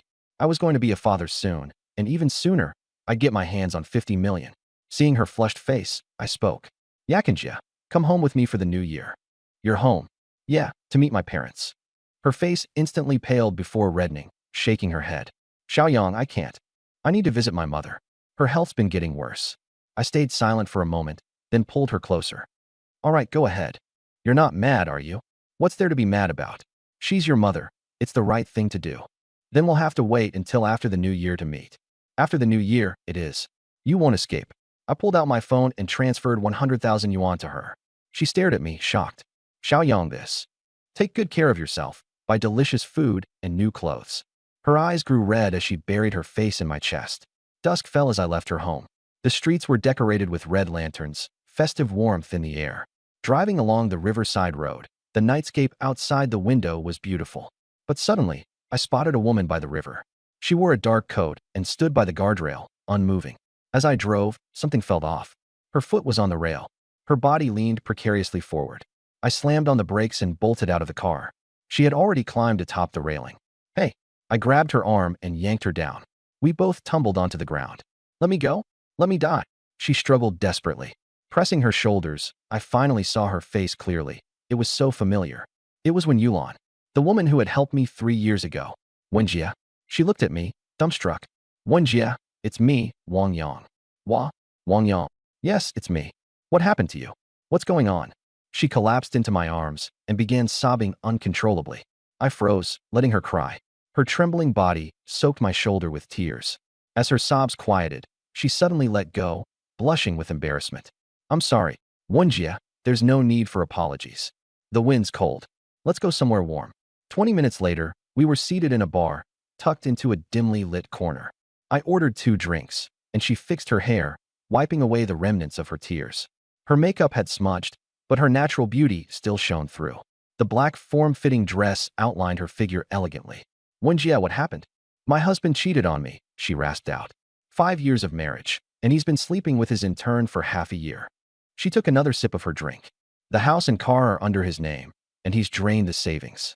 My younger sister's university tuition is still short by over 20,000. She covered her face and cried again. Wenjia, don't cry. I'm here for you. I'll help with the money, and I'll help you find work. She stared at me blankly. You'd help me? I nodded firmly. She stood up, walked around the table, and hugged me. Just then, the system's voice rang in my head. Target detected. Wen Yulan, 31 years old, composite score 91, suitable for conception. My heart skipped a beat. Another qualified target. Name, Wen Yulan. Age, 31. Appearance, 88. Figure, 91. Composite score, 89. Pregnancy potential, suitable. I looked at the woman in my arms, a smile curling at my lips. Once a gracious elder sister in my life, now discarded by a worthless man. A married woman, a whole new kind of experience. It's all right now. I'm here, I reassured her. She nodded tearfully, unaware of the calculations forming in my mind. How to make her mine. Wen Yulan down drink after drink. Yeah, that's enough. Let me drink. It numbs the pain. I gave him everything, and for what? I woke up early every day to make breakfast, waited up for him every night. And now, he's been screwing around with some shameless girl for 6 months. 2 glasses deep, her movements grew unsteady. Wang Yang, you're a good man, she slurred. You're so much better than that bastard. Wenjie, you're drunk. I'm not. I'm perfectly sober. The moment she finished her sentence, she collapsed into my arms. Good man. You're so good. Her face pressed against my chest as her eyes shut. The black knit dress clung to her, her curves vividly outlined. Under the dim light, her black stockings gleamed faintly. My breath quickened with a surge of restlessness. I smirked. It was the perfect opportunity. Gesturing for the waiter to bring the check, I helped Wen Yulan stand. Her body was as soft as a noodle, relying entirely on me for support. Half carrying her out of the bar, the cold December night wind cut through like a blade. She nestled into my arms, mumbling something incoherent. I carried her into the car and fastened the seatbelt. The black X5M sped into the night. 30 minutes later, we arrived at the Yuntian International Hotel. Helping her out of the car, she was so drowsy she could barely open her eyes. The receptionist gave Wen Yulan a knowing look, his gaze ambiguous. Sir, what type of room would you like? The presidential suite, I replied. The receptionist froze, his eyes lighting up. Penthouse, room 8888. Enjoy your stay, sir. His envy was written all over his face. The suite was opulent, the floor-to-ceiling windows offering a view of the city's sparkling lights.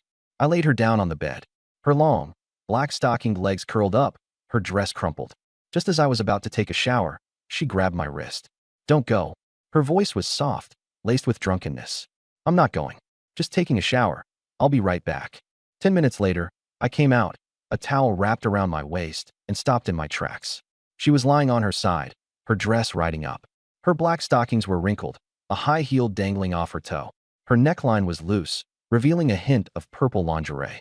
I felt my breath catch. I climbed onto the bed, drawing close to her, my hand resting on her stomach. I kissed her lips, warm, with the taste of alcohol. She opened her hazy eyes and murmured, Wang Yang. It's me, I whispered. You, why don't? I kissed her again. After pulling back, I looked at her. Wenjie, I've liked you for a long time. She looked stunned. Back when you helped me, I knew you were amazing. But you were someone else's wife then, so I kept my feelings hidden. My hand gently caressed her face. Now it's different. That bastard doesn't want you. I want you. Her eyes reddened. Wang Yang, we can't. Why not? I asked. I'm older than you. I've been married. I chuckled. So what? I like maturity. Leaning close to her ear, I whispered. Wenjie, don't think too much tonight. She trembled. Wang Yang, don't. Her voice was as soft as water. Wenjie, don't you like it? She gazed at me, closing her eyes slowly. This time, she didn't push me away. The next morning, sunlight streamed in, warm and gentle.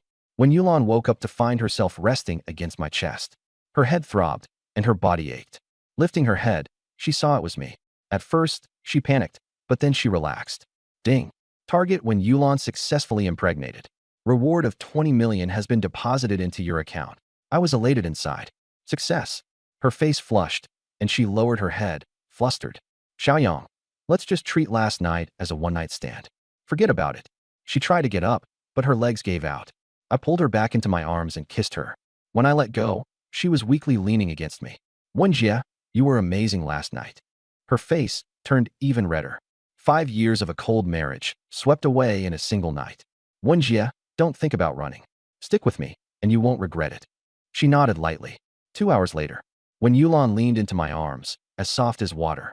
Her face was full of happiness. Xiaoyang, thank you. Thank me for what?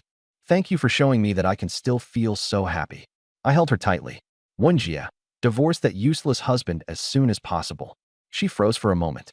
I won't allow my woman to be tied to another man, even in name. She nodded. All right, I'll do it now. She picked up her phone and sent a message to her husband. I agree to the divorce. I don't want anything. Let's finalize it tomorrow. Sent. That decisive? I asked. There's nothing to hold on to. Need my help? No need. He's probably eager for it. Once it's done, come find me. Why? She asked. I grinned and kissed her. To be my woman, and to be one every day. Her face reddened. You're so bad. What's wrong? Don't want to. I do. I got up. I have to go. So soon. Leaning down, I gave her a deep kiss. Call me once it's done. She nodded. I got dressed and headed for the door. Turning back, I looked at her one last time. When Yulon sat wrapped in the blanket, watching me leave. The door clicked shut, and the room fell silent. She leaned against the headboard, staring at the door for a long time. Slowly, she lay down, burying her face into the blanket. The blanket still carried my scent. 10 minutes passed, and there was no reply to her message. She smiled faintly, tossing her phone aside. No reply, huh? Fine. It'll be over tomorrow anyway. Finghua Town. A small restaurant. 4 dishes and a soup on the table, steam wafting upward. But the atmosphere was as cold as a winter wind. Wang Xiaohu sat with his head lowered, holding his chopsticks but not eating. Across from him was his girlfriend of 3 years, Qinyali. She wore a cream-colored down jacket and a black tight skirt, her makeup impeccable. Xiaohu, have you decided about the 388,000 yuan betrothal gift? Qinyali set her chopsticks down. Wang Xiaohu's hands trembled slightly. Yali, it's too much. I only earn 6 or 7,000 a month. Too much. Her voice rose. My best friend demanded 480,000. I'm only asking for 388,000. This money is for my mother's security. When you pursued me, you promised me a good life. What now? Wang Xiaohu's eyes turned red. I love you. Then why are you hesitating? She stared at him coldly. Wang Xiaohu took a deep breath. All right, 388,000. I'll figure it out. Qinyali's expression softened. And the gold jewelry, around 30,000. She picked up the leftover food she had packed and left without looking back. Wang Xiaohu sat at the empty table, staring into space for a long time. The next day, I drove to Zhao Yakin's apartment complex. Knocking on her door, she opened it in a cream-colored loungewear outfit. Xiao Yang, you're here again. She smiled gently. I stepped in and held her close. I missed you, but we just saw each other yesterday. She gently pushed me. I can't kiss my woman whenever I want. I kissed her. 10 minutes later, she changed into her clothes. A camel-colored cashmere coat and a black turtleneck dress. She looked stunning. You look amazing. I couldn't help but kiss her again. My lipstick's ruined. She glared at me playfully. Taking her hand, I led her out the door. Let's go. Time to buy New Year's goods.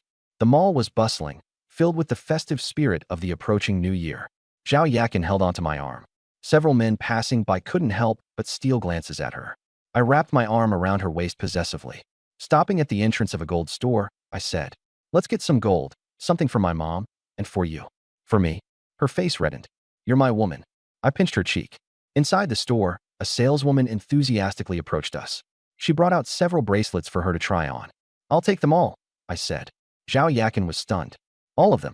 Yeah, they look great on you. Nearby, a couple watched us. The woman looked envious. The man hesitated over a 2,000 yuan ring and didn't buy it in the end. I swiped my card and took her hand as we walked out the door. Our fingers interlocked tightly. Suddenly, coming towards us were Lu Qian and Zhang Xiao. Lu Qian stopped in her tracks and stared at us intensely. She saw me holding her mother's hand.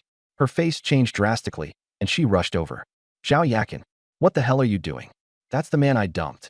Where's your shame? She raised her hand, ready to slap Zhao Yakin. Zhao Yakin froze on the spot. My eyes became sharp as I fixed them on Lu Qian's hand. I lifted my leg and kicked. Bang!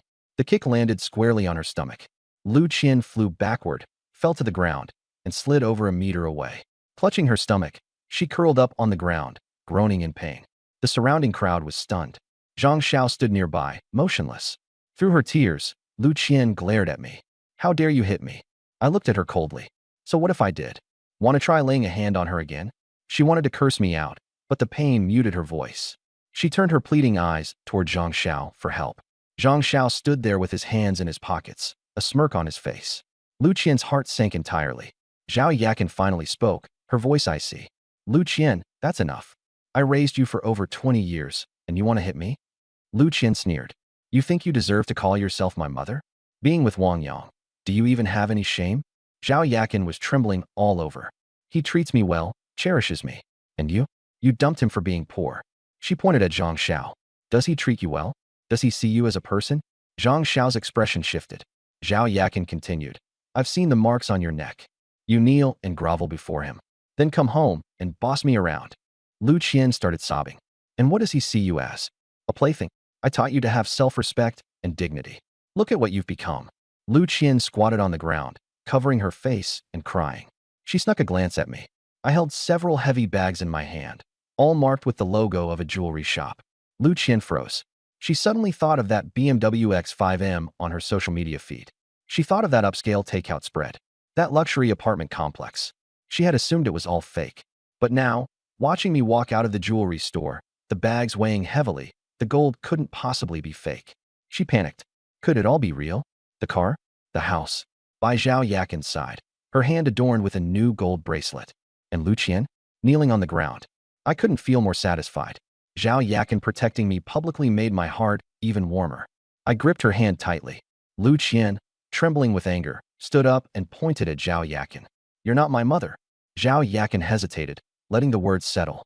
You're right. You're not my daughter. Lu Qian was stunned. What? You were adopted. Zhao Yakin's tone was calm. I found you at the hospital door, in a cardboard box, wrapped in a rag. I raised you for over 20 years, and this is how you repay me. Lu Qian's face turned as white as paper. Her world crumbled. I took a step forward, looking down at her. Lu Qian, you looked down on me when I was poor. And now, following him, what has he given you? Was it a 5,800 yuan meal? Or making you kneel like a dog?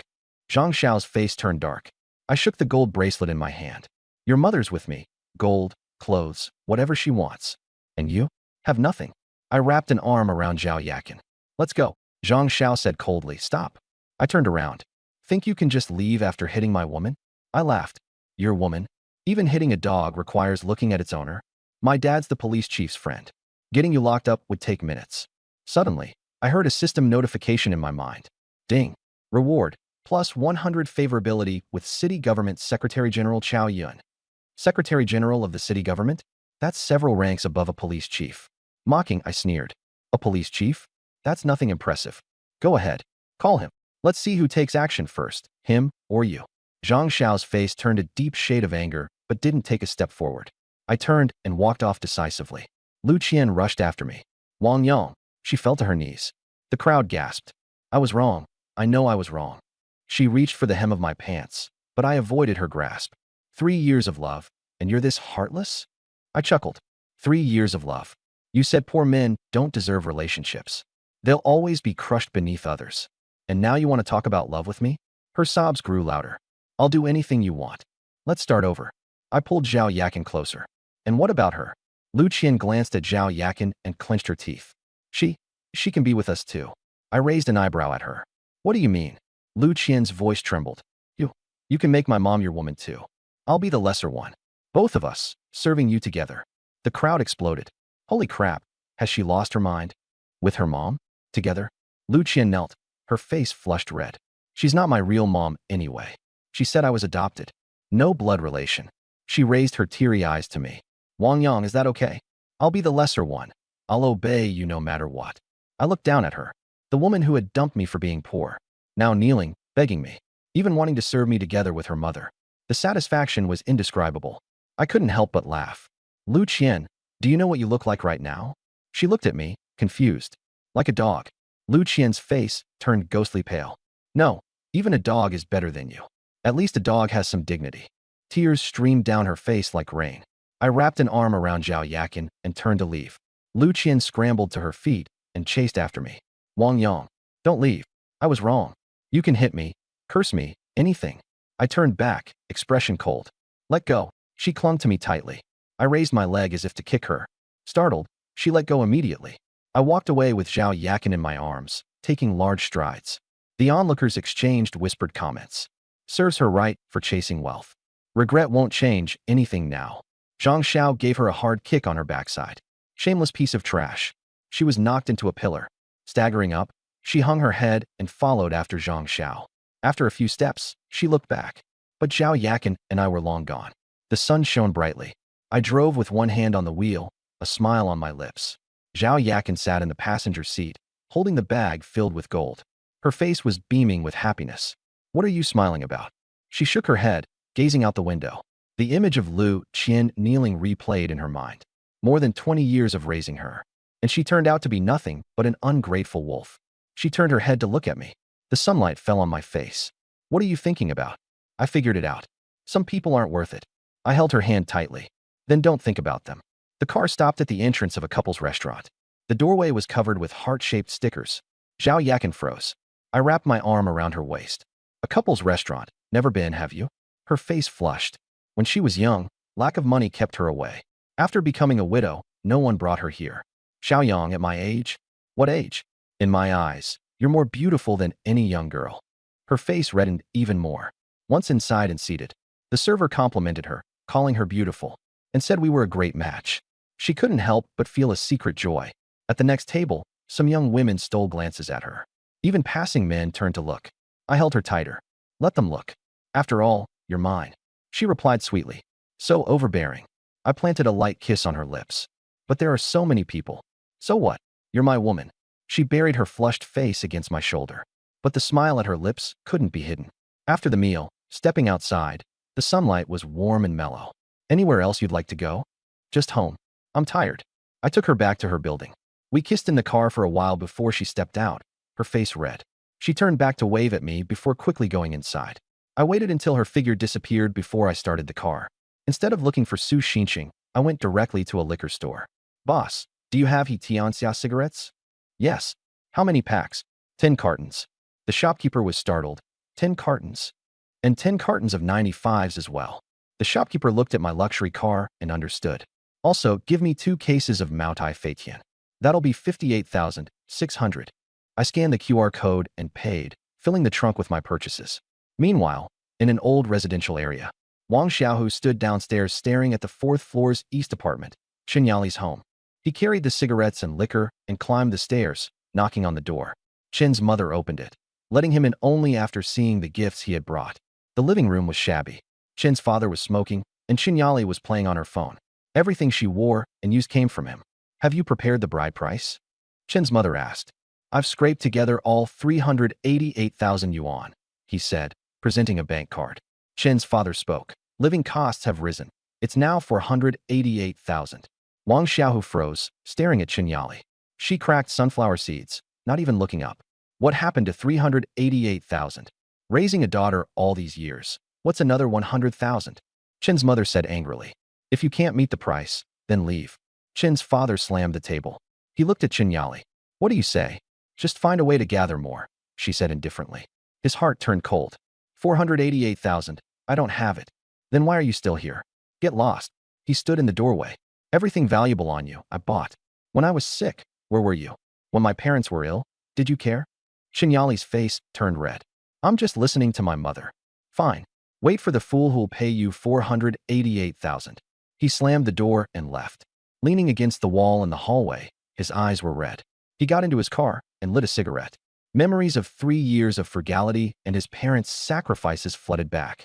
All for what? He laughed, eyes glistening, not from sorrow, but relief. No marriage, then. Starting the car, he felt an unprecedented lightness. On the top floor of the Yuntian International Hotel, I pushed open the door. Su Xinqing was curled up on the sofa, watching a show. Yang Ji, she exclaimed, throwing herself into my embrace. Staggering back a step from her impact, I smiled, holding her waist. Missed me that much? Her face pressed against my chest as she softly whined. Missed you terribly. I pinched her cheek. Lost weight. No, just missing you. We sat together on the sofa. Her arms around my neck. Her eyes sparkled. I kissed her lightly. She didn't pull away but leaned in closer on her own. So forward today? I missed you, she murmured softly. After the kiss, we were both catching our breath. She nestled into my arms, her face still crimson. Had dinner yet? No, I was waiting for you. What if I hadn't come?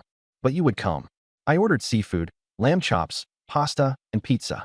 The food arrived in 40 minutes. She fed me while watching the movie. Yang Ji, try this. Casually, I pinched her waist, making her shiver. Yesterday was the gentle Zhao Yakin.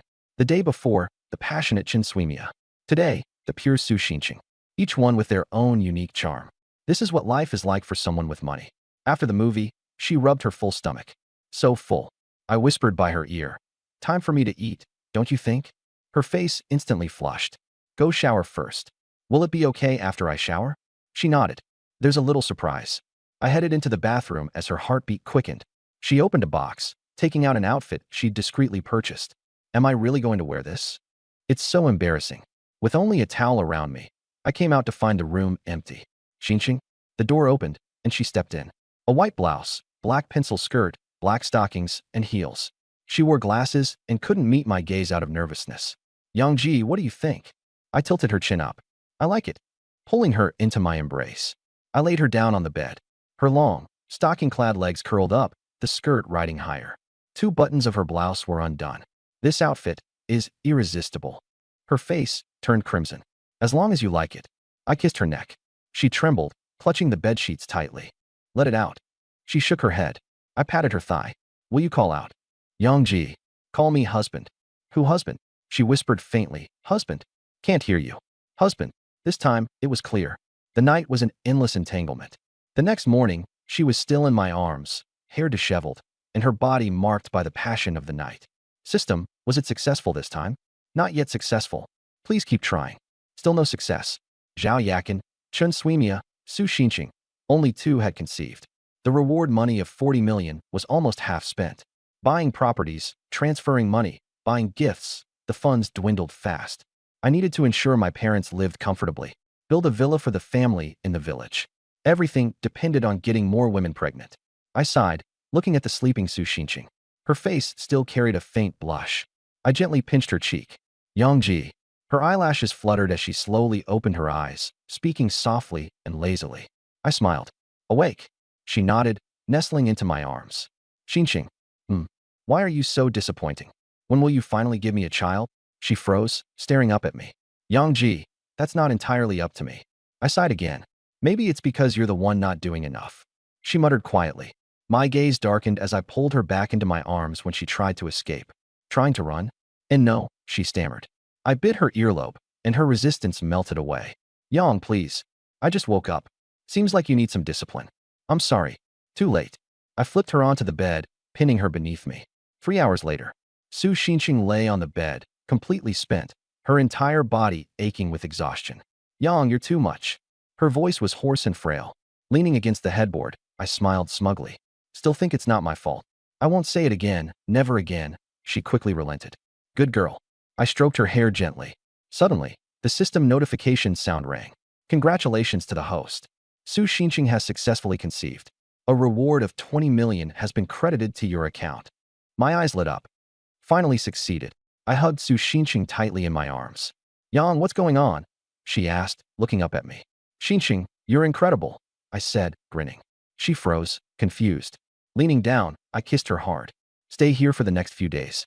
No wandering around. Okay. She nodded but hesitated for a moment. Yang, I want to go home for the new year. Home? Yes. I haven't seen my parents for a year. After some thought, I realized it was only human to feel that way. All right, when will you leave? In a couple of days. I'll stay with you until then. Fine. I'll take you when it's time. She kissed me lightly, smiling. Thank you, Yang. I patted her on the backside. I'm heading out. She burrowed into the quilt, leaving only her face showing as she gazed at me with watery eyes. I got dressed and turned back to look at her once more before leaving. Her smile was so sweet. An hour later, a black X5M cruised along the main road. With another 20 million added to my account, I now had over 30 million. But it still wasn't enough, not nearly enough. With Zhao Yakin, Wen Yulan, and Su Xinqing all pregnant now, only Chen Xuemiao was left. Time to step up my game. System. At your service, host. Did I achieve the 4-hit combo? Where's my reward? The system went silent for a few seconds. Scanning, confirmed. Apologies for the delay, as I was busy monitoring nighttime activities. My lips twitched. And the reward? Congratulations. You've acquired 100% ownership of Shunda Car Rental Company. It is the largest car rental firm in Fenghua County, with over 80 vehicles and an annual revenue of 20 million Da. The ownership transfer is complete, and the documents are stored in the system space. I was momentarily stunned. Fenghua County, my hometown. Shunda Car Rental, the biggest in the county, handling weddings, business trips, and self-driving rentals. Its business was thriving. And now, 100% ownership was mine. I laughed. Perfect timing for the new year at home. With a company in hand, everything would be more convenient. Pressing on the accelerator, the car roared ahead. My phone buzzed when Yulan had sent a message. Xiaoyang, the divorce is finalized. Can you come pick me up? Attached was her location. A smirk crept onto my face. Wenjie is handled as well. I replied, on my way. Turning the steering wheel, the X5M veered onto another road. In an old housing complex in the eastern part of the city. When Yulan stood in the middle of the living room, taking one last look at the place she had lived for the past 5 years. The decor was outdated, an ashtray overflowing with cigarette butts. The wedding photo had been removed, leaving only a pale outline on the wall. She was there to pack her belongings. The divorce papers had been signed, the end of it all. She was dressed in a black knit dress and a camel-colored coat left unbuttoned, paired with black stockings and short boots. Bending down, she folded clothes neatly into a suitcase. Behind her, footsteps approached. Lisan stood by the doorframe. Packing quickly, huh? When Yulan ignored him, continuing with her task, Lisan stared at her back. It had been 5 years. 5 years of her taking care of him without complaint, cooking, doing the laundry, waiting for him to come home. But he had grown tired of her. The women outside were younger. They knew how to act coy and flattering. Yet now, as he watched her bent over, her curves outlined against her outfit, something sparked in him. Yulan, he called. She raised her head, her expression cold. Annoyed, Lisan spoke. Do you know why I don't like you anymore? She didn't reply. You can't lay eggs. 5 years and no pregnancy. My mom's been nagging her head off.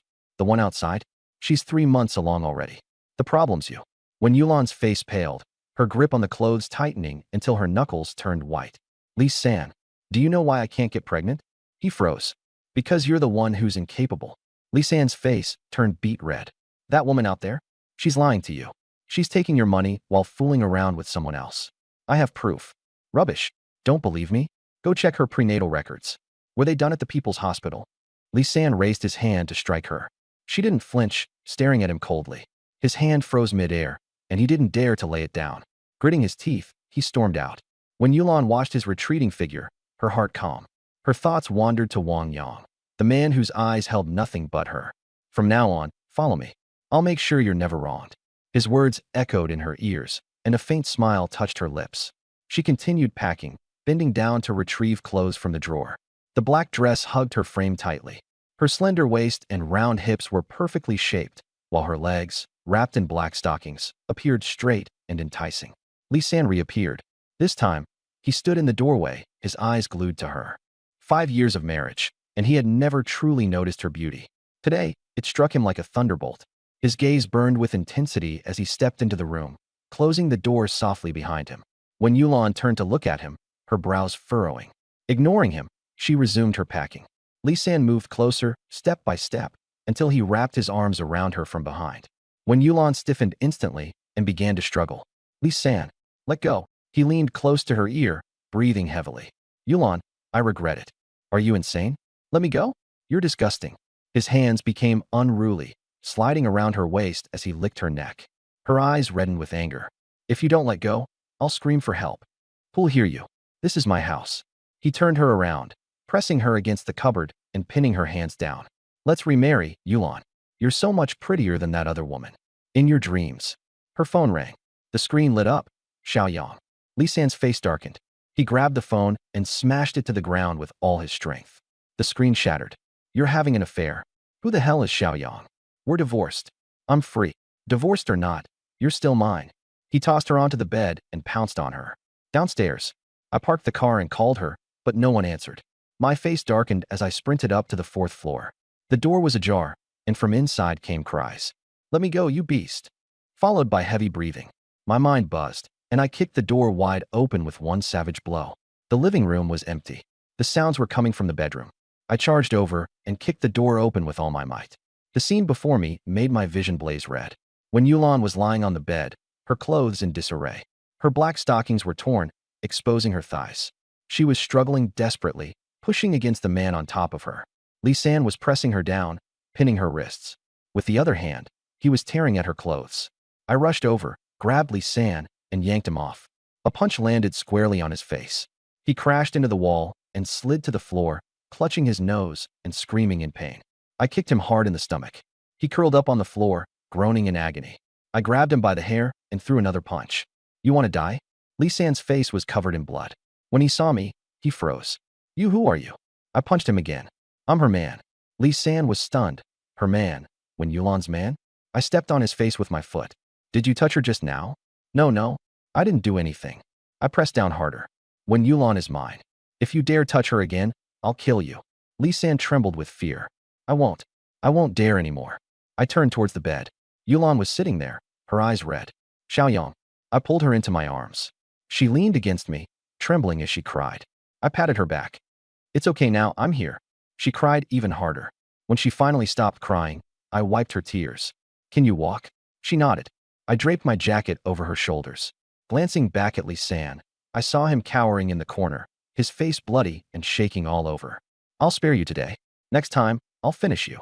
I supported Yulan as we left. Downstairs, my X5M was parked there. Helping her into the passenger seat, I buckled her seatbelt. She leaned against the seat, her eyes still red. Her hair was disheveled, her black stockings torn. It was heartbreaking to look at her.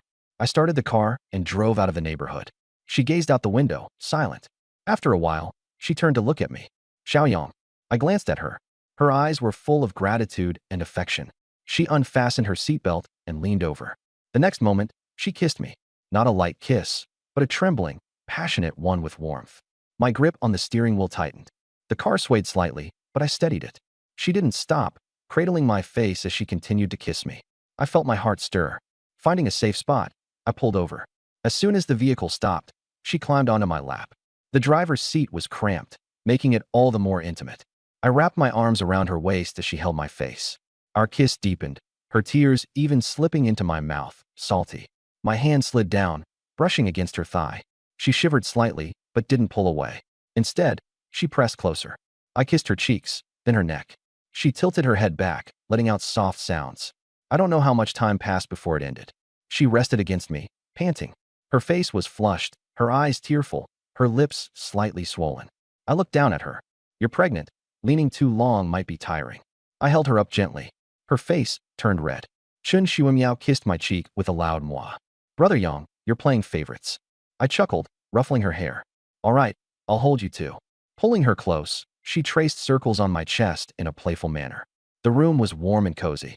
I noticed Yulan's torn black stockings. Sister Yulan, I'll buy you some that won't rip. Her face turned even redder. I'll buy them myself. Chun Shuimiao suddenly piped up. Brother Yang, go take a shower. Just got back, all sticky. I blinked. Shower. She grabbed Yulan's hand. I brought a new shower gel. It smells great. The two of them walked to the bathroom door. Chun Shuimiao turned back, grinning. Brother Yang, just wait. The door closed. I laughed. All right, I'll wait. The sound of water splashing came from the bathroom. I scrolled through my phone. Zhao Yakin asked if I had gotten home.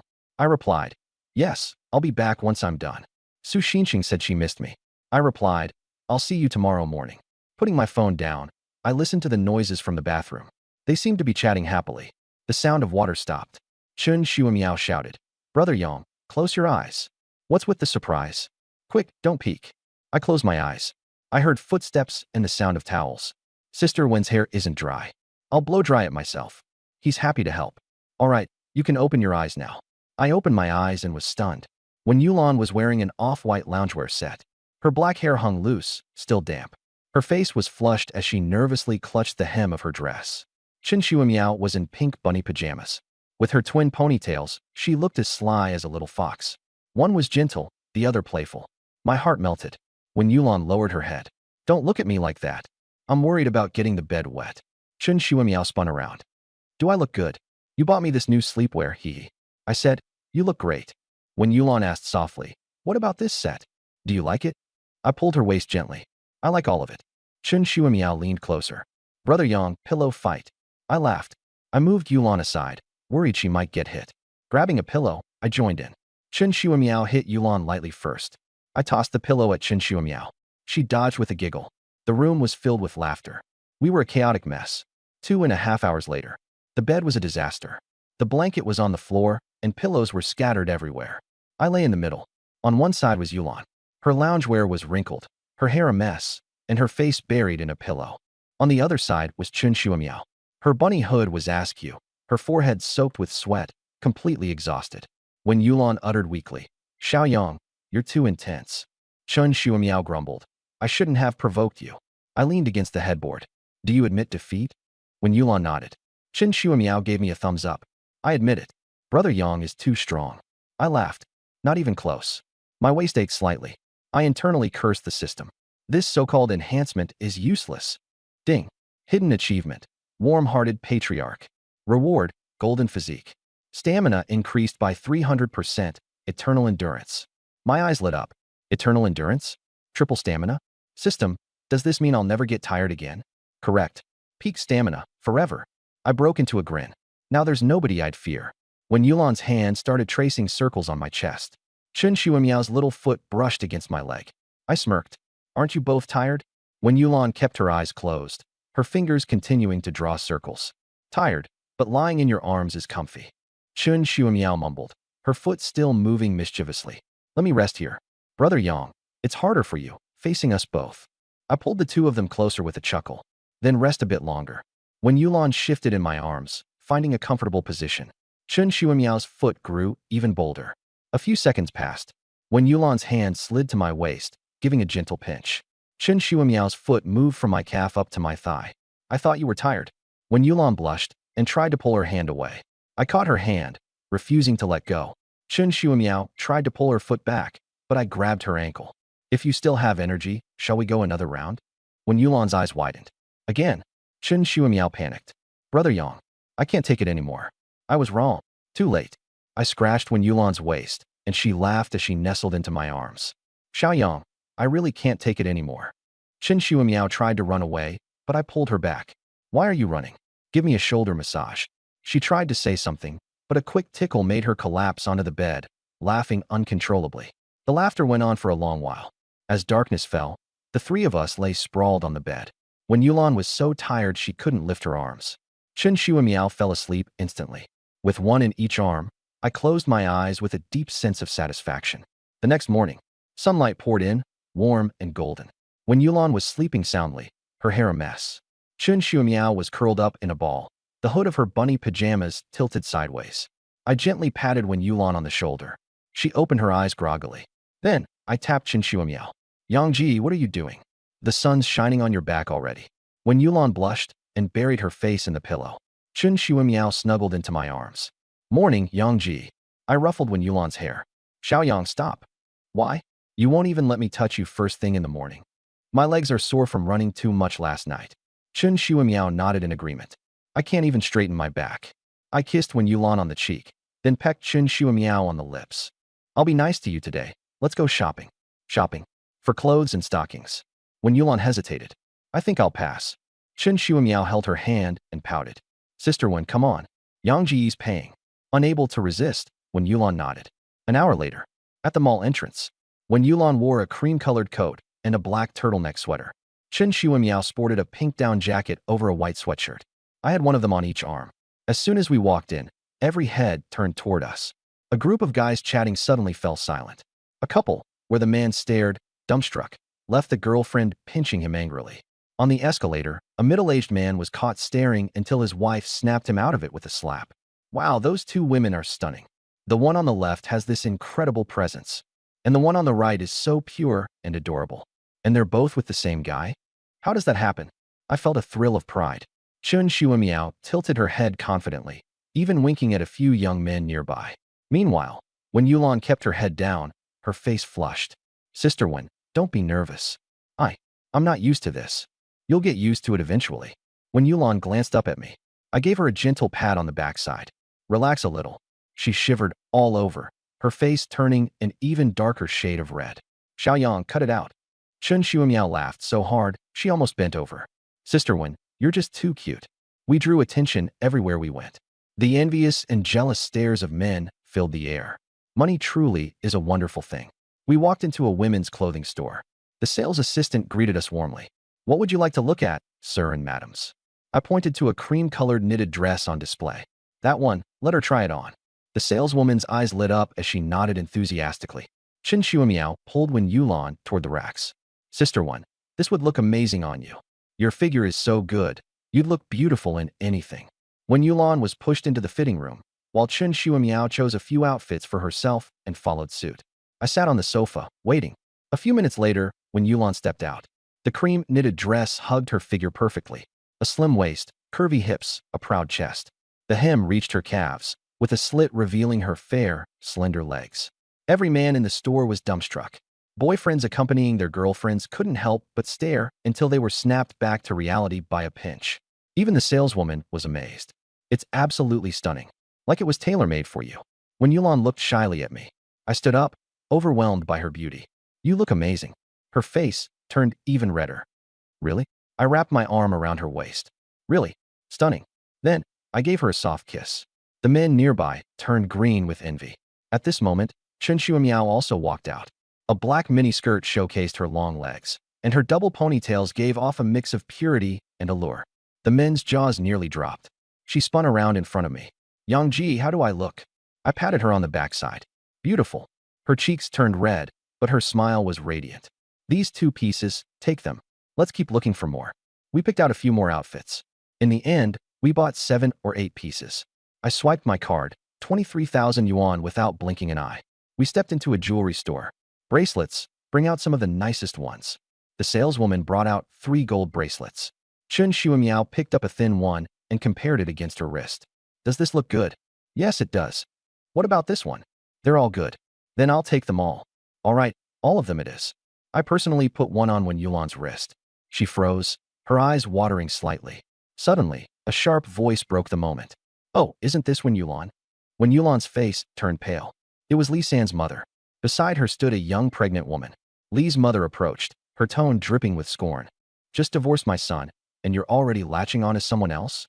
Her voice was intentionally loud, drawing the attention of everyone in the store. When Yulan clenched her fists, we're divorced.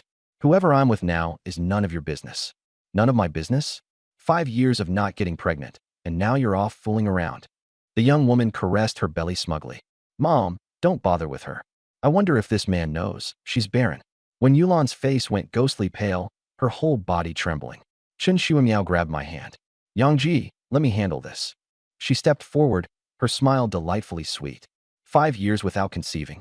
But did you know that your son, Li San, is impotent and suffers from premature ejaculation? Li's mother's expression changed. What did you say? 5 years, and sister Wen didn't get pregnant. Did you really think it was her fault? Your son's been messing around with countless women outside. Did any of them get pregnant? Chen Shuimiao glanced at the young woman's belly. Oh, you're pregnant, are you? Are you sure the baby belongs to Li San? The young woman's face turned deathly pale. You're lying. Chen Shuimiao blinked innocently. Lying? Well, why don't you do a paternity test? Li's mother's expression darkened completely. At that moment, Li San walked in. When he saw me, he froze in place, instinctively taking a step back. Li's mother felt emboldened and yelled, Son, this wretch is insulting you. Li San didn't dare confront me.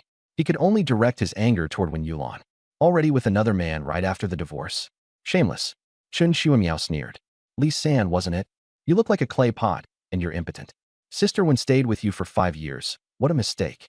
Li San's face turned crimson. He raised his hand to hit Chen Shuimiao. I grabbed his wrist midair. And what exactly do you think you're doing? I tightened my grip. Li San cried out in pain.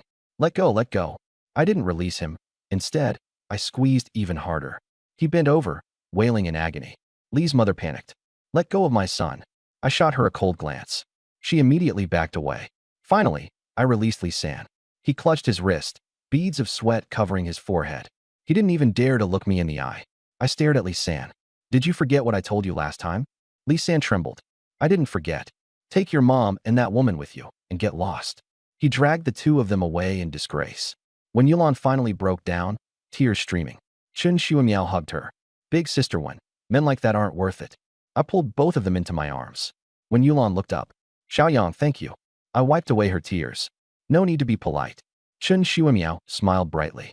Big sister Wen, from now on, we're sisters. As we continued shopping, I bought 3 gold bracelets. One for each of us, shining brilliantly.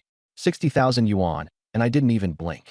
Outside a private room in a high-end restaurant, Lu Qian stumbled out disheveled. Our eyes met, and both of us froze. When she noticed the gold bracelet on Chen Shuimiao's wrist, her face twisted. Chen Shuimiao, you slut. Chen Shuimiao blinked innocently. Oh, long time no see. I asked you to test Wang Yang, and you dared to seduce him? Chen Shuimiao chuckled. Brother Yang is so good. Why wouldn't I? Look at the state you're in now. Zhang Xiao stormed out and grabbed Lu Qian by the hair, dragging her back inside. Lu Qian shrieked. Wang Yang, help me. I watched coldly on. Zhang Mingde cast a vicious glance at me. Mind your own business. The door slammed shut heavily, and faint, heart-wrenching cries sounded within. I turned away. Let's go eat. Inside the private room, I ordered a table full of good food. Chen Xiumiao picked up a piece of meat and held it to my lips. Brother Yang, try this. When Yulan hesitantly followed her, offering me a piece of fish. Her voice was so faint it was almost inaudible. When I placed my hand on her leg, she shuddered. Chen Xiumiao teased mischievously. Brother Yang, should we eat first or eat us first? Let's eat first. We'll talk after I'm full. Two women, one bold, one shy, each charming in her own way. As we continued shopping, I accompanied them to try on new pants. Chen Xiumiao slipped into a pair of tight jeans, leaning close to me and whispering, Brother Yang, whose do you like better? I like them both. Such a perfunctory answer. I fixed my gaze on her. Then what do you want to hear? Compliment me. You look fantastic in jeans. Your legs are so slender and long. Appeased, she kissed me on the cheek. When Yulan, wearing soft wide-leg trousers, looked just as stunning, gentle, and elegant. On the way home, both of them were worn out. Chen Xiumiao flopped onto the bed. So tired, when Yulan rubbed her stomach. I'm stuffed. I offered to massage their legs, but they refused. Brother Yang, you must be tired too. We'll do it ourselves. All right then, I decided to go out for some fresh air. The doorbell rang. When I opened the door, there stood a stranger, a woman around 25 or 26, dressed in yoga attire and slightly damp with post-workout sweat. I'm Lin Wan, your new neighbor from downstairs. My faucet's broken. Could you help me fix it? I nodded. Sure, let me take a look. Following her into her apartment, I noticed a few pieces of lingerie strewn on the sofa. Embarrassed, she quickly hid them behind her. I forgot to put them away. The faucet in the bathroom was dripping incessantly. I adjusted a few screws with a wrench. All set. As I was leaving, I accidentally stepped on some water and slipped. She instinctively tried to catch me, and we ended up colliding, me pressing her down, my face buried in her neck. Incredible softness. System recognition activated. Name, Luo Shiyun. Looks, 93. Figure, 96. Overall score, 95. My heart skipped a beat. Another promising target. She quickly pulled back, her cheeks scarlet. I'm so sorry. I smiled. I should be the one apologizing. I slipped. Luo Shiyun shook her head. It's fine.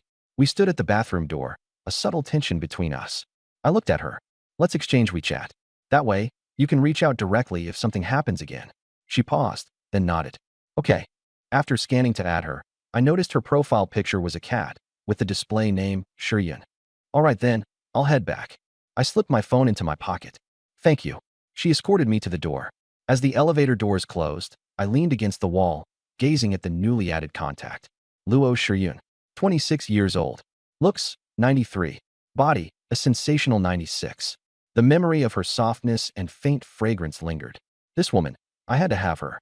20 minutes later, I was driving to the Cloud Sky International Hotel. Pushing open the door to the presidential suite, I found Su Xinqing curled up on the bed.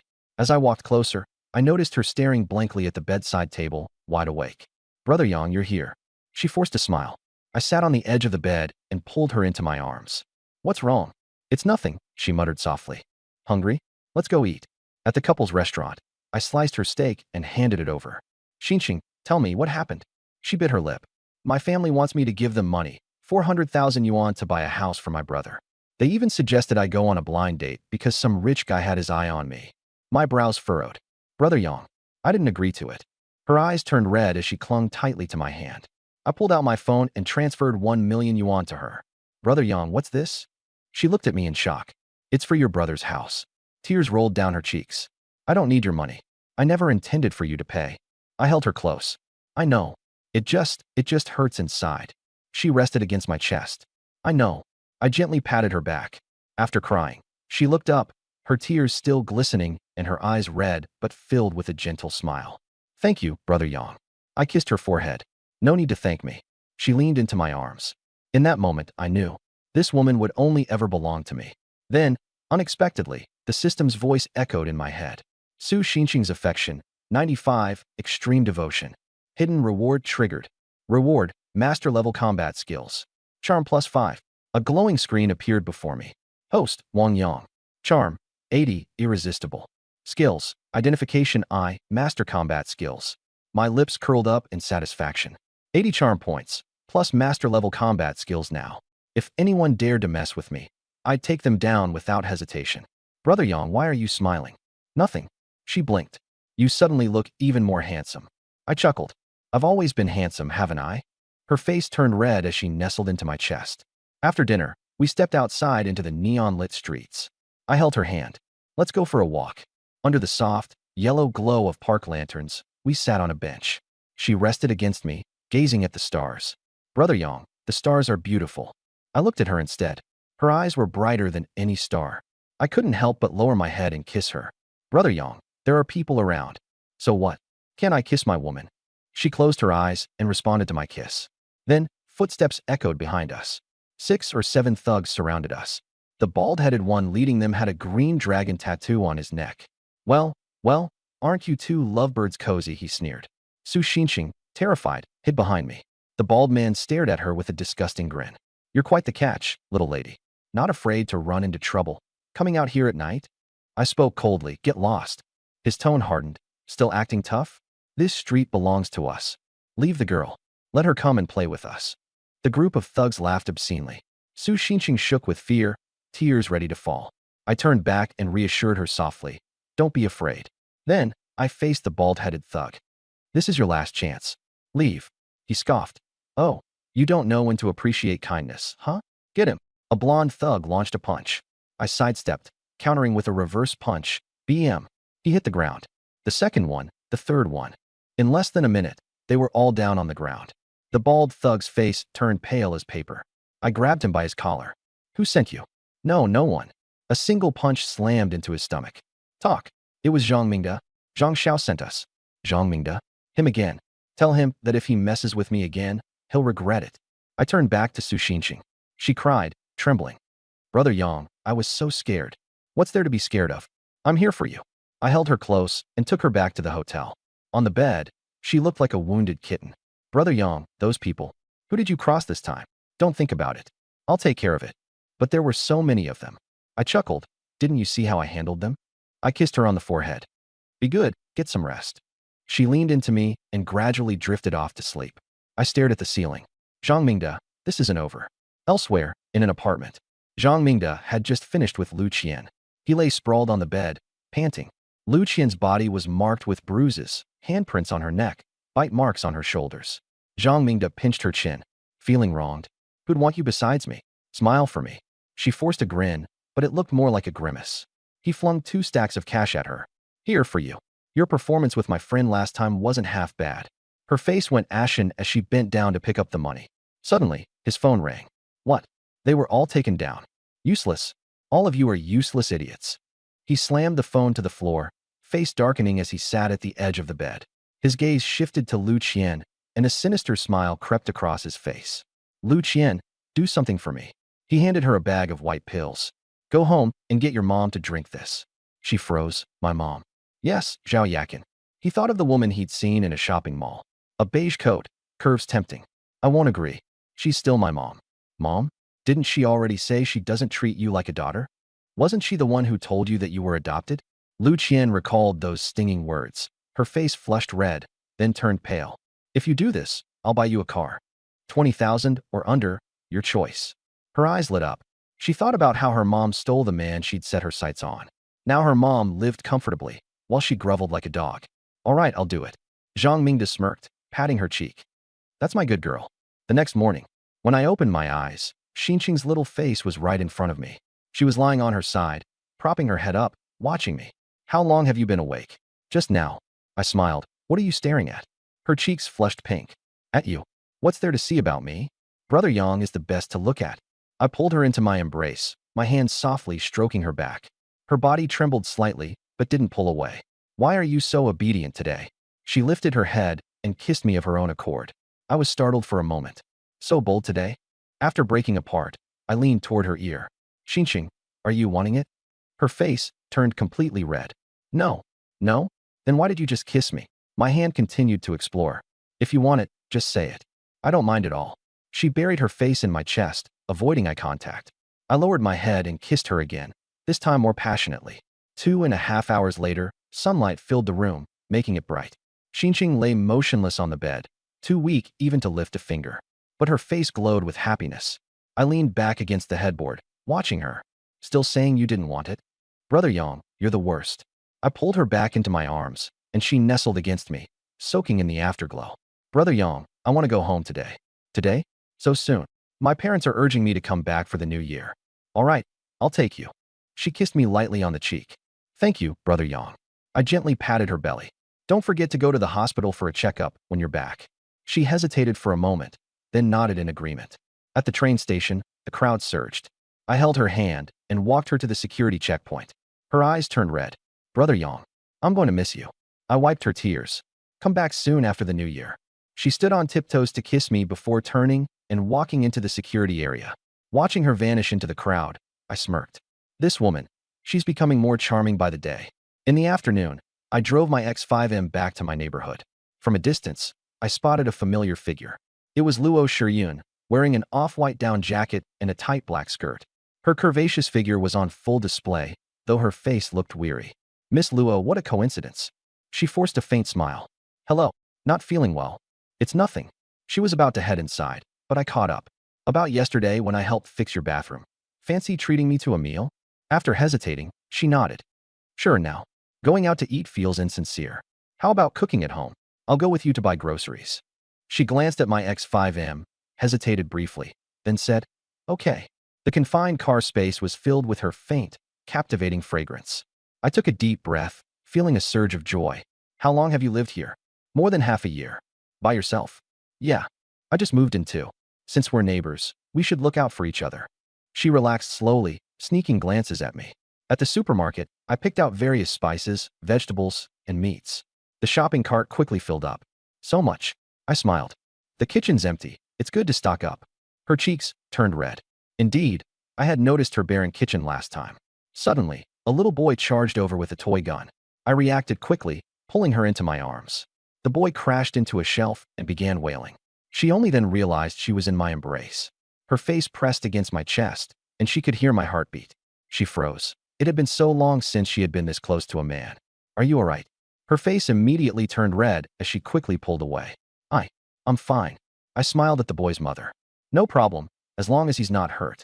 Her heartbeat yet unsteady, she stole a glance at me. I adjusted my clothes, faintly smiling. That moment of holding her. My arms sturdy and my chest warm. Her face reddened again. Let's keep shopping. She nodded and followed, her thoughts preoccupied with the split second I had wrapped my arm around her waist. I pushed the cart ahead, the corners of my mouth lifting slightly. Saving her was genuine, but the feel of it really was nice. A slender waist, a supple body. Perfect curves honed by yoga. Looking back at her, head lowered and cheeks flushed, her lashes trembling faintly. I smiled. Maybe tonight there'd be a chance. Passing the liquor section, she picked up a case of beer. You drink too? Not in a good mood today. I didn't ask further, and she scanned and paid. When we reached her door, she took out her keys. My place doesn't have men's slippers, so we're mine for now. She took out 2 pairs, one pink and one white. Why 2 pairs? I like to alternate them. The room was warm, filled with her scent. Neat and tidy, with no traces of anyone else living there. You sit first. I'll go make dinner. I sat on the sofa and scrolled on my phone. My gaze kept drifting toward the kitchen. It was an open-plan design, so I could see her back. A slim waist and round hips. The knit dress pulling out perfect curves. I swallowed and forced myself to look at my phone. She bent down to pick up a plate, and her peach-shaped backside was fully on display. My breathing grew heavier, and I quickly averted my eyes. Just then, Zhao Yakin sent a message. Xiaoyang, have you eaten? Not yet. I'm at a friend's place. What about you? Just finished making dinner. Are you busy? No. Miss me? She sent a shy emoji. Emma. I'll come see you in a couple of days. Okay, I'll wait for you. After chatting a few more lines with Xinqing, she had already arrived home. My dad and mom were very happy and asked how she was. She said it was pretty good and didn't say much else. I reminded her to rest well and not forget to go to the hospital. She replied, got it. Putting down my phone, my gaze drifted back toward the kitchen. Luo Shiyun was still busy, with a sizzle coming from the pan. The aroma drifted over. She turned back, and our eyes met. We both froze. Her face reddened, and she quickly looked away. I awkwardly coughed and lowered my head to look at my phone. The corners of my mouth couldn't help but rise. Yunshi Terrace, 28th floor. The sun was setting, and the last glow spilled into the living room. When Yulan was curled up on the sofa reading, Chen Shuimiao came out in a pink dress and sat beside her. Yulan, look at this video. She handed over her phone. It was a cat dancing. When Yulan smiled. So cute. Chen Shuimiao leaned against her and scrolled through videos. When Yulan helped tidy her hair. Yulan, I'm going to take a shower. Go ahead. Chen Shuimiao turned back. Want to shower together? When Yulan blushed. Tea together? The bathroom water was rushing loudly. When Yulan went in to get clothes, Chen Shuimiao was left in just her underwear and turned back with a smile. Are you showering too? We're both women. What's there to be afraid of? She took When Yulan's hand. Yulan, your figure is amazing. When Yulan shyly covered herself. Don't look around. Teach me, okay? How did you grow up so well? It's natural. Then I'm out of luck. Chen Shuimiao pulled her into the bathroom. We can shower together and scrub each other's backs. When Yulan blushed. I'm not used to it. What are you afraid of? I'm not going to eat you. Hot water poured down. Chen Shuimiao helped scrub her back. Yulan, your skin is so smooth. When Yulan blushed. Don't touch randomly. Chen Shuimiao washed her hair too, her fingers massaging gently. Your hair is so black and shiny. What shampoo do you use? Just some random one from the supermarket. You really are naturally beautiful. When Yulan closed her eyes and enjoyed it. It had been a long time since she'd felt this warm. After showering, the two lay on the bed. Yulan, why are you so big? Chen Shuimiao leaned in and asked softly. When Yulan tapped her on the forehead. No more asking. Where are you planning to go in a few days? Back to my hometown to have a look. Back to your hometown. I haven't gone back since getting married. I want to see my parents. Chen Shuimiao took her hand. Take me with you. Won't you go back to your own home? My family keeps urging me to get married all the time. It's so annoying. Seeing her spoiled, coquettish look, when Yulan softened. All right, we'll go together. Chen Shuimiao threw herself into her arms. Yulan, you're the best. 25th floor, Unit 2503. The dining table was covered with dishes. Braised pork ribs, steamed sea bass, garlic broccoli. The aroma was overwhelming. Luo Shiyun took off her apron and looked at me shyly. I just made some simple dishes. Try them. My eyes lit up. Simple? This is a feast. Way better than what I usually eat. Sister Shiyun blushed. Don't say that. I picked up a rib. It was tender and richly sauced, fatty but not greasy. Delicious. Sister Shiyun, your cooking is amazing. The corners of her mouth lifted. You're not just saying that to make me happy, right? I picked up a piece of fish. It was fresh and tender, with no fishy taste. Sister Shiyun, this is even better than my mom's cooking. Her face turned red with embarrassment. Stop praising me. I'm not praising you. I'm telling the truth. She lowered her head, feeling sweet inside. If it tastes good, then eat more. I smiled. Then I won't be polite. As I ate heartily, she sat across from me, occasionally looking up at me. This man really looked good even when eating, and he was handsome too. She shook her head, forcing down the wild thoughts in her mind. I set down my chopsticks. Sister Shiyun. She looked up at me. Whoever marries you is truly blessed. She froze. You're beautiful, have a great figure, and can cook. Perfect. She blushed. Don't talk nonsense. I'm serious. Whoever marries you will have their ancestral grave smoking. She lowered her head, not daring to look at me, a strange feeling rising in her heart. Seeing her shy like that, I secretly laughed. Xiaoyang wants some wine. I was startled. What did you call me? You're a few years younger than me, so I'll call you Xiaoyang. I like that. Then can I call you Sister Shiyun? She nodded. She took beer from the fridge and poured us 2 full glasses. I raised mine and clinked it against hers. Come on, drink. She tipped her head back and downed a big mouthful. Sister Shiyun, what's wrong today? She was silent for a few seconds. It's almost the new year. I want to go home, but I don't dare. My family still doesn't know about the divorce. I'm almost 30. In their eyes, I'm just an old maid. As she spoke, her eyes reddened. My heart ached, and I patted her shoulder. Don't think so much. Your parents must miss you. They'd be thrilled to have you back. Her eyes were red. Really? Really? If they keep nagging you, call me. I'll keep you company and talk with you. She burst out laughing. What good would that do? I'm good with words. I can cheer you up. See, you're smiling now, aren't you? She laughed again. All right. All right. I know you're good with words. She took another sip of wine. Watching her smile, a thought flashed through my mind. This is an opportunity. She's in a bad mood and needs someone with her. The two of us kept drinking, and she gradually became more talkative. My ex-husband was a jerk. He said all the right things when we got married, but he changed after less than 2 years. Tears fell. I handed her a tissue. That kind of person isn't worth it. You're doing pretty well now, aren't you?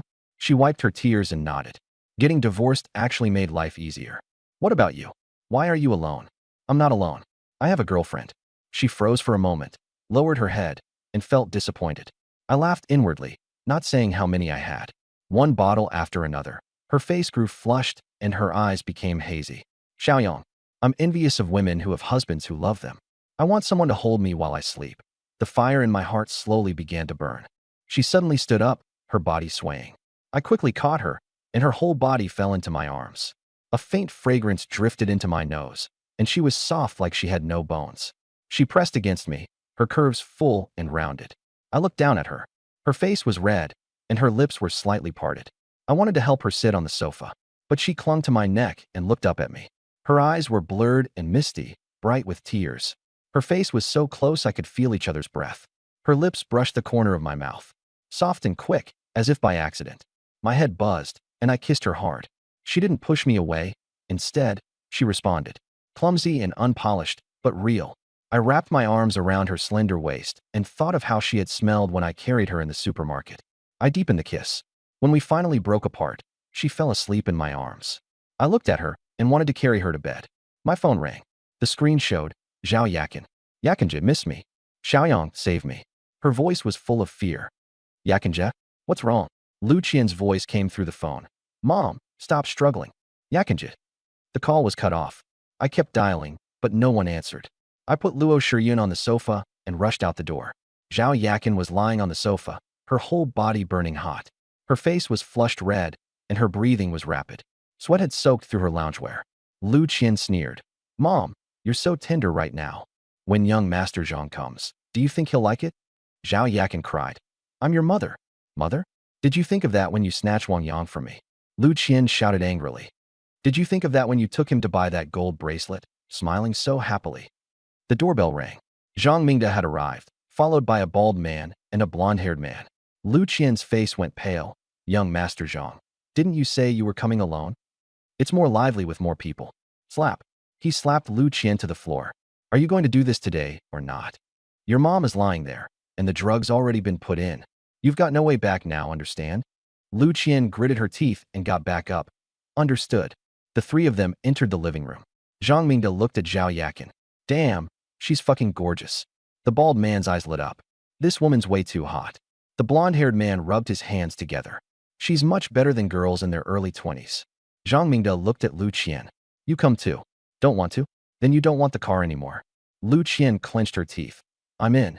Half an hour later, Zhao Yakin had changed into a purple hip-hugging dress. The dress was extremely short, and black stockings made her legs look long and slim. Lu Qian wore a white sailor-style outfit with twin ponytails. Zhang Mingde walked toward Zhao Yakin. Auntie, tonight I'll make you feel good. Zhao Yakin looked at Lu Qian through tears. Qian, you can't. Zhang Mingde unbuckled his belt. Bang. The door was kicked open by me. Zhang Mingde turned around, his belt half undone. The bald man and the blonde-haired man shrank to the side. Lu Qian was lying on the bed, her expression stiff. My eyes locked onto Zhao Yakin. Her purple dress was wrinkled, the hem bunched up. Her face was red as fire, and she was murmuring softly, so hot. My fists clenched. There was only one thought in my mind, to kill them. Zhang Mingde sneered. Wang Yang? Perfect. You came right to our door today, so I'll show you what happens. The bald man grabbed a glass bottle. The blonde-haired man pulled out a collapsible baton. They closed in from both sides.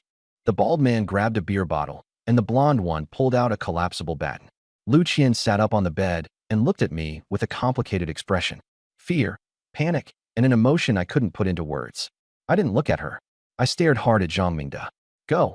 At Zhang Mingde's command, the bald man rushed over with the beer bottle raised high. I shifted to the side and drove a fist into his stomach. Thud. The bald man doubled over. The bottle fell and shattered on the floor. Clutching his stomach, he dropped to his knees, his face turning the color of pig liver. His scream sounded like a pig being slaughtered. The blonde man was stunned. The baton came crashing down with a whoosh. I raised my hand to block it, then punched him in the face. Crack. His nose bridge broke. The blonde man screamed miserably and fell to the floor, blood spurting out. Zhang Mingde's face changed drastically. He stepped back and reached for his waist. I got there first and slammed a fist into his face. He crashed into the wall. Before he could steady himself, a second punch landed. His nose was smashed, blood splashing everywhere. I grabbed his collar and pinned him to the wall, pummeling him mercilessly. Every punch carried my rage. It carried the pain of seeing Sister Yakin and feeling my heart tighten. Zhang Mingda's face swelled up like a pig's, covered in blood. Two of his teeth had been knocked out, and his mouth was full of blood. He wanted to beg for mercy, but he couldn't even open his mouth. All he could do was groan. As soon as I let go, he collapsed onto the floor. The bald man and the blonde one shrank into the corner, trembling so hard they didn't dare breathe. They wanted to run, but their legs were too weak to move. I turned to look at Lu Qian. Her face was deathly pale, and she was shaking all over. Wang Yang. Before she could finish, I slapped her. Pa! Her head snapped to the side, and her face swelled up instantly. Blood seeped from the corner of her mouth. I didn't stop. The second slap, the third, the fourth. Each slap carried hatred. Each slap carried my heartache for Sister Yakin. Lu Qian collapsed onto the floor, blood and tears mixing together. Her face was badly swollen. She wanted to cry, but couldn't make a sound. I looked down at her. Lu Qian, I'm not asking about the past. But now, I've given you enough face. Remember this, Zhao Yakin is mine. If you dare touch even a single hair on her head again, I'll make your life worse than death. Lu Qian shuddered all over and didn't even dare cry.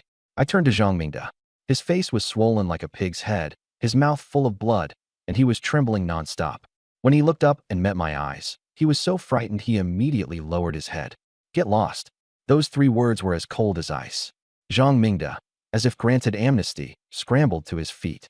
The bald man and the blonde one helped him as the three of them staggered toward the door. Passing by me, none of them dared lift their heads. As they ran out, Zhang Mingda's legs went weak and he nearly fell. The three of them tumbled and scrambled away, disappearing down the corridor. Lu Qian sat collapsed on the floor, her face covered in blood and tears. You two get lost. She struggled to her feet, but her legs were too weak to stand properly. Supporting herself against the wall, she moved step by step toward the door. Before leaving, she looked back once. I was already walking toward Sister Yakin. The door slammed shut. The room finally fell silent. I walked over to Sister Yakin. She was curled up on the sofa, her face red as if it were burning. Her breathing was rapid, and she kept murmuring, "So hot, so uncomfortable, Xiaoyang." Her fitted skirt had ridden up to her waist, exposing both thighs in black stockings. Her collar was askew, revealing one shoulder. I bent down and picked her up. Her scorching face pressed against my chest, and she weakly grabbed at my clothes. Xiaoyang, Xiaoyang.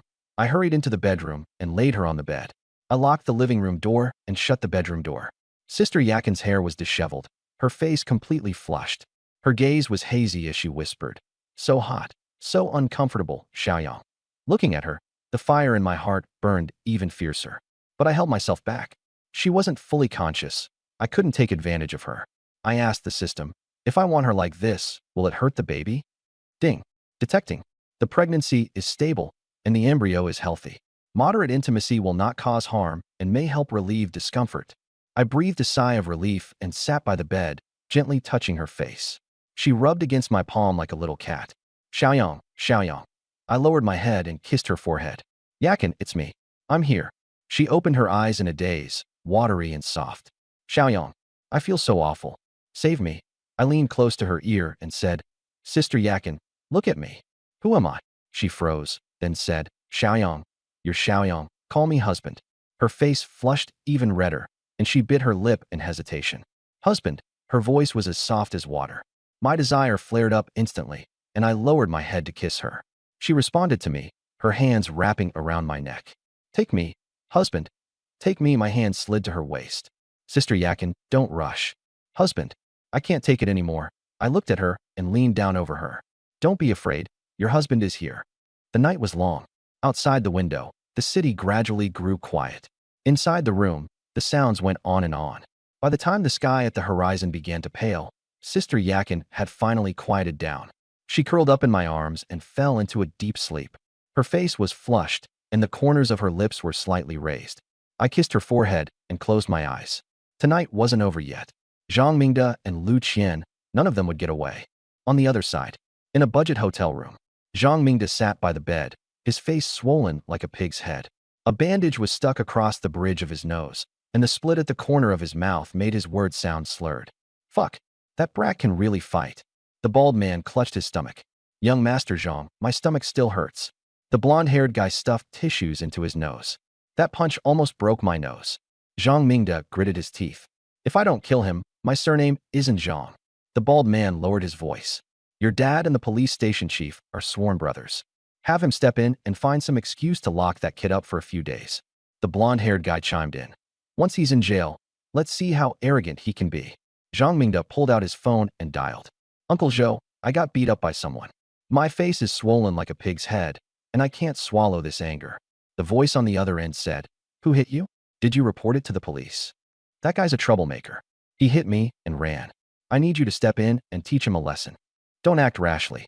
You need a reason and evidence. I've got the reason already. He fought and threatened me. Just find any excuse to have him locked up for a few days. Then I'll definitely come visit you and bring 2 bottles of good liquor. Laughter came from the phone. All right, I'll send people to investigate tomorrow. If there's a problem, we'll handle it. Zhang Mingde hung up and smiled smugly. Done. Uncle Zhou will check on it tomorrow. If there's any issue, he'll just put him away. The 3 of them were so pleased they forgot their injuries. Zhang Mingde looked toward the corner. Lu Qian was curled up against the wall, her head bowed and trembling.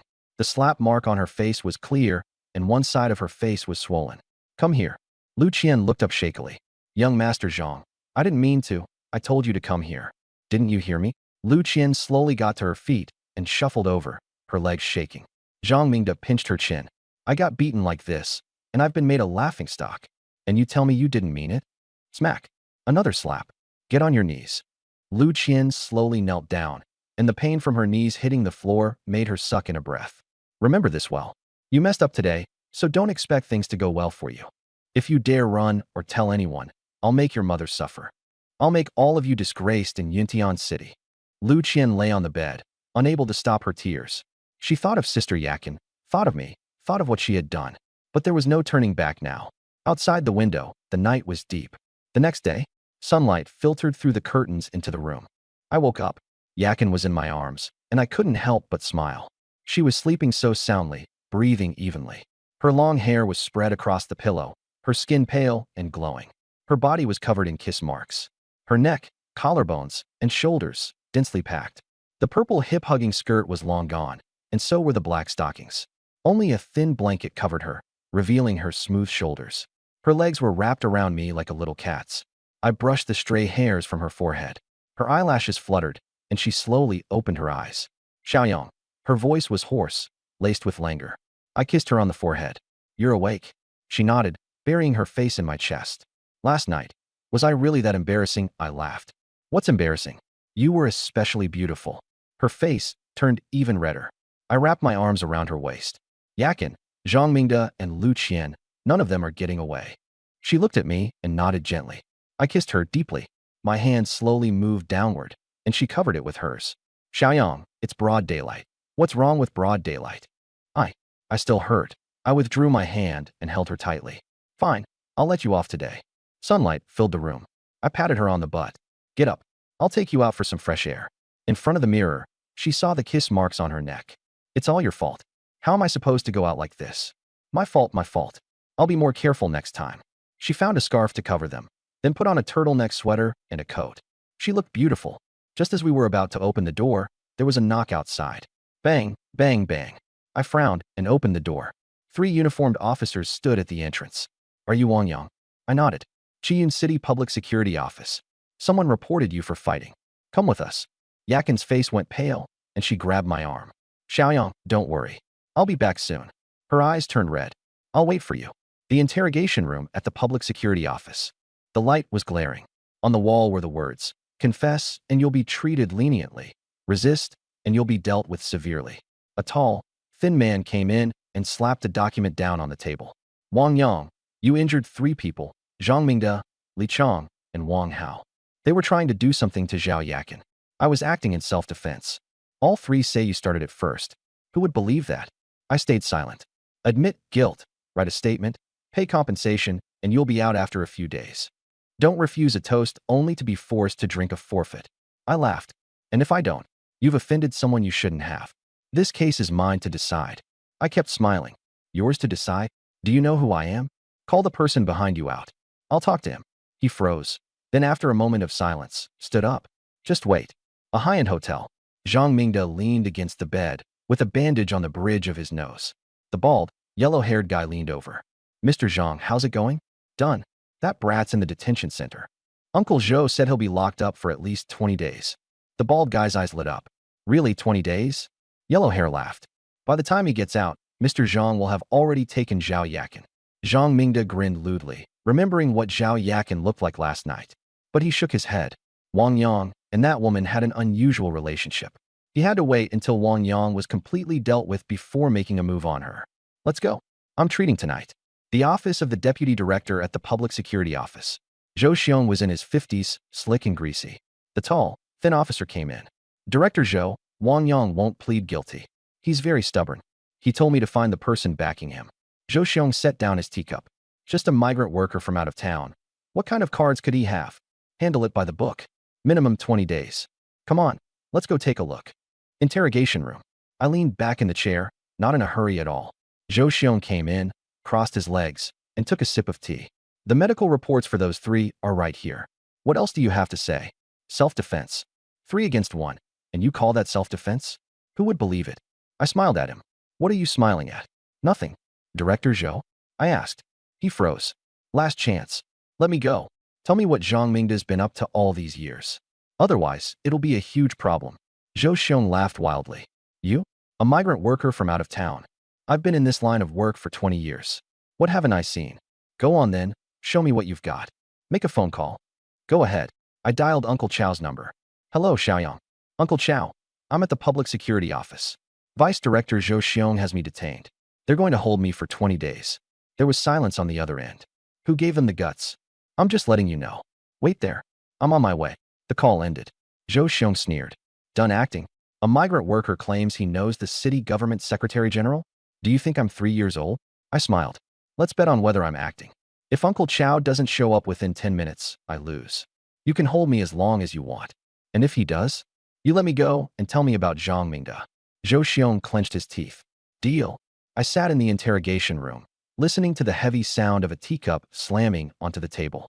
Zhou Xiong narrowed his eyes. Look at how confident you are. I smiled, crossed my legs, and didn't move.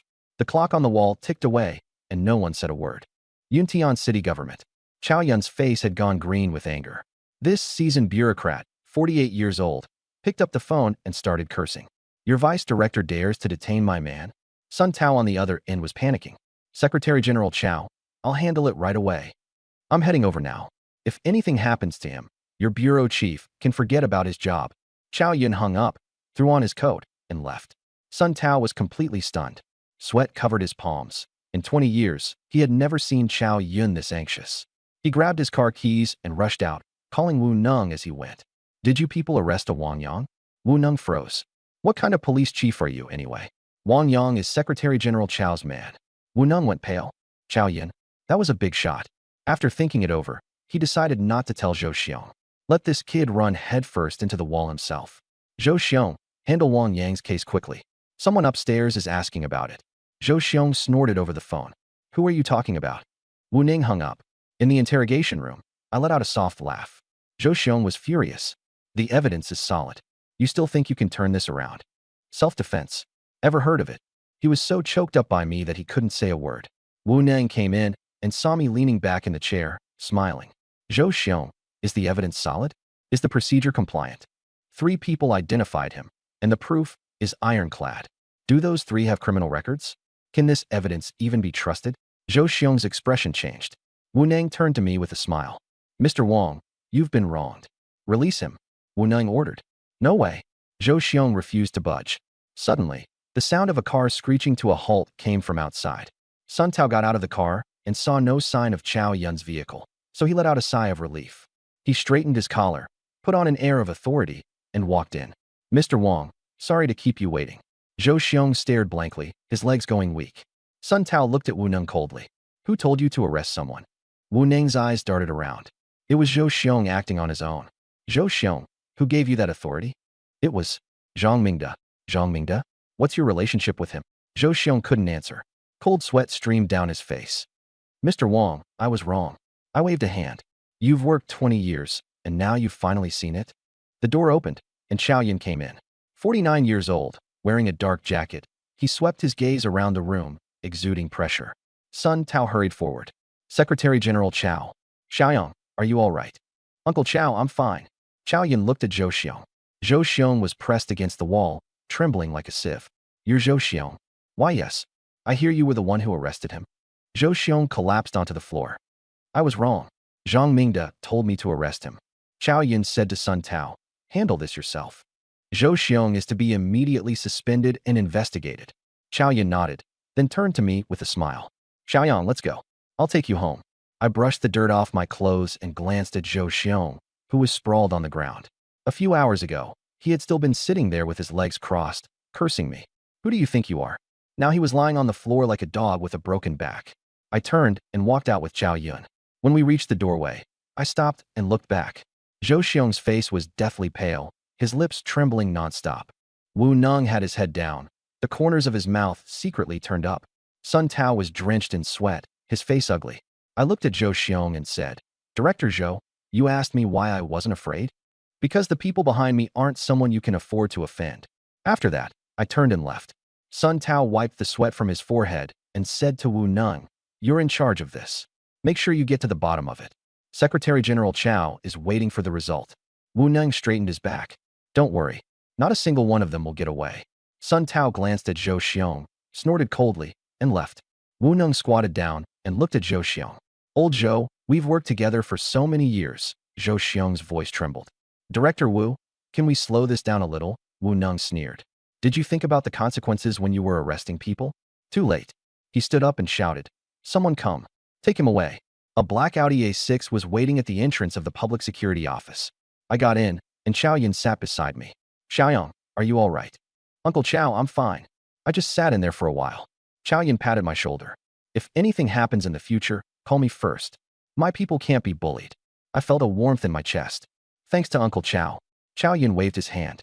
Your business is my business. Not a single one of Zhang Mingde and the people behind him will get away. He smiled and said, you haven't eaten yet, right? That restaurant's braised fish is pretty good. I shook my head. Some other day? Someone's waiting for me at home. Chow Yun flashed that look men give each other when they understand. All right, hurry back. Don't keep them waiting.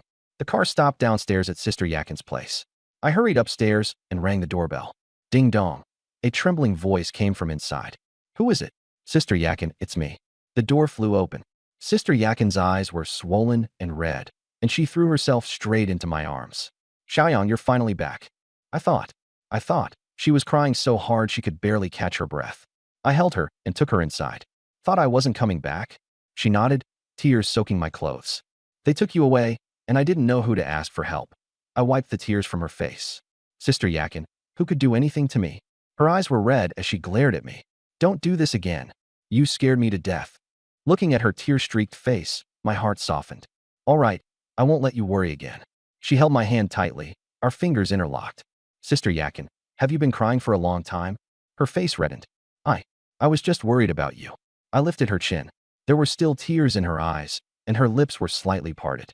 I lowered my head and kissed her. She froze for a moment, then closed her eyes and responded. After a long while, our lips parted. She was panting softly and suddenly straddled my lap. She wrapped her arms around my neck. Sister Yakin, what are you? Her face turned red as blood. A reward for you. I swallowed hard. She leaned against me, the collar of her loungewear open. Her fair collarbone was exposed. My hand slid to her waist, gently kneading it. Her body trembled, but she didn't pull away. Instead, she pressed closer and let out a soft hum. I lowered my head and kissed her neck. She closed her eyes and clutched tightly at my clothes. My hand slipped into her clothing. My fingertips touched her warm skin. Her whole body shuddered, and she melted into my arms. I picked her up and strode toward the bedroom. She wrapped her arms around my neck and buried her face in my chest, the tips of her ears burning red. 5,000 words omitted here. Outside, the night was deep, and the city lights came on. Sounds continued coming from the room. Yintian City's upscale restaurant was brilliantly lit. In the private room, Zhang Mingde leaned back in his chair with one leg crossed, smiling smugly. The table was full of delicacies, with cigarettes and liquor all there. The bald, blonde-haired man sat beside him, grinning stupidly with a flushed face. Zhang Mingde raised his glass. Come on. Tonight's awesome. The bald guy laughed. That punk's still inside, huh? His woman is definitely yours now. The blonde-haired man gnawed on a lamb chop. That figure, damn. Why not call his daughter over too? Ha ha. Zhang Mingde let out a lewd laugh, Zhao Yakin flashing through his mind. She was slumped on the sofa, face red and tear-streaked. Her clothes clung tightly to her body, her curves alluring. He swallowed and took another gulp. Don't rush. Wait until that punk is completely ruined. Neither mother nor daughter will get away. The three of them laughed in a heap. Zhang Mingde lit a cigarette. My uncle said it. He'll lock him up for 20 days. By the time he comes out, everything will be too late. The bald guy gave a thumbs up. Your uncle's awesome, a deputy station chief. Zhang Mingde said smugly. In his turf, he calls the shots. The door opened. A female server came in carrying dishes, her ponytail neat and pretty. Zhang Mingde's eyes lit up. Little sister, come here. He pulled out a wad of cash and slapped it on the table. Have a drink with your big brother, and the money's yours. The female server stepped back. I don't drink with guests. Zhang Mingde's face darkened. What are you pretending to be so pure for? He threw the money at her. Her face went pale, and she hurriedly backed away. The bald and blonde-haired men on the side started jeering. Zhang Mingde walked over and pinched her chin. You have to drink with me today. The female server's tears were about to fall. Bang! The door was kicked open. Public security officers rushed in. Don't move. Zhang Mingde froze and let go. Who are you people? Do you know who I am? The officers flashed their IDs. Zhang Mingde, suspected of hiring someone to commit violent injury. Come with us. Zhang Mingde stepped back. My uncle is Zhou Xiong. Zhou Xiong has already been suspended. Zhang Mingde was stunned. Impossible. He pulled out his phone to make a call. A public security officer snatched the phone away and snapped the handcuffs on him. Do you know who my father is? No one paid him any attention. The bald and blonde-haired men tried to run, but they were handcuffed too. The three of them were escorted out. Zhang Mingde was trembling all over. Zhou Xiong was finished, but he still had his father. Just wait. Once my dad makes a move, let's see who laughs last. Late at night, the city gradually fell quiet. In the bedroom, only the bedside lamp was on. I leaned against the headboard, and Zhao Yakin curled up in my arms. The blanket covered us to the waist, exposing her shoulders. The bed was in complete disarray. Her face was still red, and there was sweat on her forehead. Xiaoyang. She looked up at me, her eyes slightly red. When you were taken away, I was so scared. I was afraid I'd never see you again. I kissed her forehead. Silly girl, am I not fine? Her eyes glistened with tears. From now on, don't ever make me worry. Okay, I won't make you worry anymore. Satisfied, she nestled back against my chest. I gently stroked her back, from her shoulders to her waist. She was like a lazy cat. Suddenly, the system voice rang in my mind. Ding. Affection level increased. Current. 99 points. Extreme devotion. Hidden reward triggered. 99 points. Extreme devotion. System phase 2 activated. Intimate interaction has a chance to trigger a critical hit. Multiplier, 1-10x. Detected intimate interaction, critical hit triggered. First time 3x, 3 million. Second time 5x, 5 million. A total of 8 million has been credited. 8 million. I almost shouted out loud. Before, I had to make a woman get pregnant to get 20 million. Now just intimacy could trigger critical hits? Several million at a time, several times a day. Monthly income over 10 million. But the system said a chance. Last night, we struggled half the night and only twice. The odds weren't that high. I looked at her in my arms and smiled. Energy? I'm basically a golden kidney. She noticed. What are you smiling about? I shook my head. Nothing. Zhao Yakin stared at me for 2 seconds, then blushed. Are you thinking of bad ideas again? I raised an eyebrow. What bad ideas? She couldn't answer and buried her face in my arms. I smiled and held her tighter. After a while, her stomach growled. Embarrassed, she turned bright red and tried to hide. I laughed. Hungry. A little. I patted her butt. Get up and make dinner. She shrank back into my arms. I don't want to move. I patted her again. I'm hungry too. She glared at me. Behave yourself. I'll go make dinner. I raised a hand. How am I not behaving? Zhao Yakin sat up, and the blanket slid down. Her pale upper body was exposed, and she hurriedly pulled the blanket back up to cover herself. Watching her flustered and scrambling about, I couldn't help laughing. She shot me a glare, then got out of bed barefoot and stepped onto the floor. Bending down, she picked up her clothes and put on her underwear first. Then she took her bra, turned her back to me, and fastened the hooks. I leaned against the headboard and watched her. Her slender waist, her pale back. The black lace made her skin look even fairer. She changed into an off-white set of loungewear and turned around. Stop staring. I smiled. What's wrong with looking at my own woman? She was speechless and went into the kitchen. You're not allowed to follow me. I smiled and nodded. Listening to the sound of eggs being beaten, vegetables being chopped, and food being stir-fried, with the aroma drifting over, I curled the corners of my mouth. This life is really fucking great. Third floor of Fenghua County Mall. Wang Xiaohu stood in the corridor, clutching 11 roses. They had cost a little over 100 yuan. He hadn't wanted to buy them, but after hesitating for a long time, he still went in. He gave a bitter smile. Last time, he had stormed out and spoken so confidently. After going home, his parents tried to persuade him. The bride price could be negotiated. His mother said, "You're almost 30. If you don't get married, the village will lose face." His father said, "Find a way to lower the bride price." Looking at his parents' graying hair, he couldn't bear to refuse.